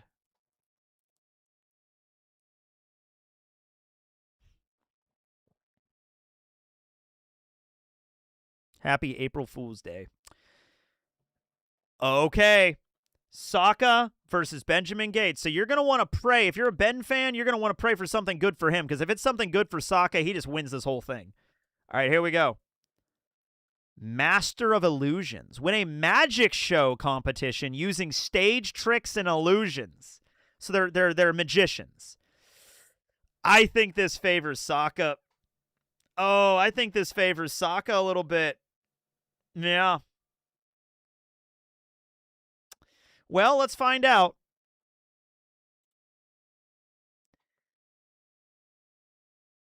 Advantage, disadvantage. Sokka. Sokka gets an advantage. Nope, that's a disadvantage. Sokka has a sloth as an animal companion, which I would normally say I put that on there to be useless, but in this situation, that actually might work because, like, he can incorporate the sloth into his magic act. You know? He's like, and I have here a 3-toed slug sloth, because everything in Korra and Avatar is like mixed of animals. A slug sloth, ladies and gentlemen. The slug sloth. I want the slug sloth to be a thing now. Yeah. And then Nick gets a disadvantage. Oh, it's not looking good for him. He gets a stamina debuff. I don't think that's going to matter too much. Not really. He's not fighting. They're just doing a magic contest. Yeah. So weapons are not really... you know what? I'll roll for weapons because they might use them as props. They can be used in the magic show, right? Sokka's weapon He gets a board with a nail in it. Okay, maybe he can incorporate that into something. And Benjamin Gates gets an electric bow staff. That's what Buffy had in the Old West. So maybe you could do some magic shit with that, maybe. It's like, behold, my magic lightning rod. Okay. And they're going to be at, where's the crowd at? Oh, they're on Zombie Island. So the crowd is like a bunch of cat people and zombies. They got to impress a bunch of zombies in a magic show. That's not going to be easy. Or maybe that might be super easy because they're zombies. So they're just like, they're putting on a magic show at Zombie Island. Okay. I'm going to say Sokka's more of a showman here because that's what he does. Benjamin Gates is a more serious kind of like dedicated person. He really loves history, wants to go treasure hunting. That's kind of his thing. He's not really the kind of guy that does stand-up. I could see Nicolas Cage doing stand-up like magician or stand-up comedy and like a magic act or something. But I don't know, man. Those zombies are a tough crowd. You got to be real. Dude, you got to be funny as fuck to make some zombies laugh. And I think Sokka might be able to do it. Sokka might he might say something so funny that the zombies might be like,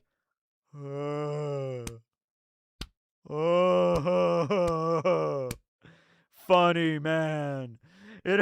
Like, maybe Sokka can make the zombies laugh. I don't know.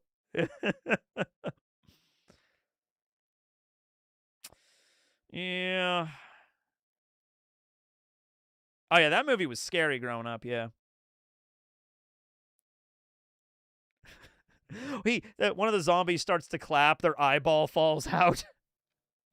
What if Sokka just incorporates the crowd into it, cuts a zombie in half, like I will cut my assistant in half, and they're still moving, because they're a zombie.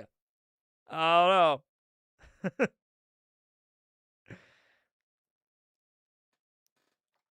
He puts on a show for the Scooby Gang or for the survivors. Yeah, maybe. This is one that I don't think is super debatable, honestly. I mean, if it was a fight, we'd be here a while, because they're just basically normal humans at the end of the day. Sokka, I think, is a little bit more trained in, like, martial arts and the sword and stuff, but, like, at the end of the day, they're not, like, super-powered people. And I think I know where the wind is blowing on this one. Yep. I think Sokka's just got it.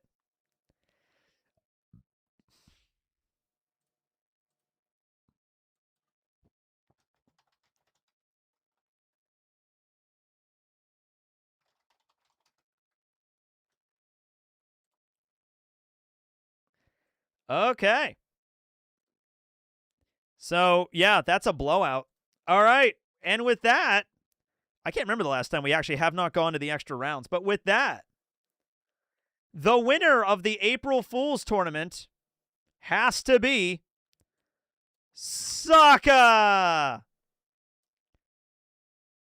Yeah, from Avatar: The Last Airbender.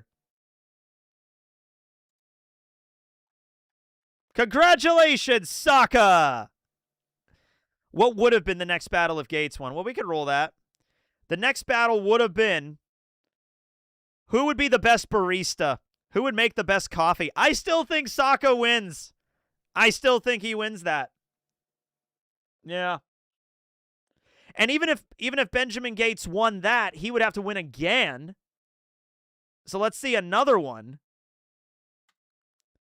Navigate a haunted house. Oh, that might have been okay. You know what? Benjamin Gates. If they didn't get the magic show, Benjamin Gates might have won this. He would have had to be the best barista, which could have been possible, but I really don't see him winning that. The haunted house thing, I think maybe Benjamin Gates could have done it. I think Nick Cage could have done that. Yeah, it's Sokka finally gets a win. He gets a real win, and I'm happy for him. Okay. Well, anyway, that's the stream for today. Hope you all enjoyed. That was fun. I just wanted to do something that was like non-pirate manga related today because it's April Fool's Day, and this is kind of the best thing I got. Yeah. Wait, like it's actually haunted? Oh, yeah. That's a haunted house. It's really haunted. Yeah.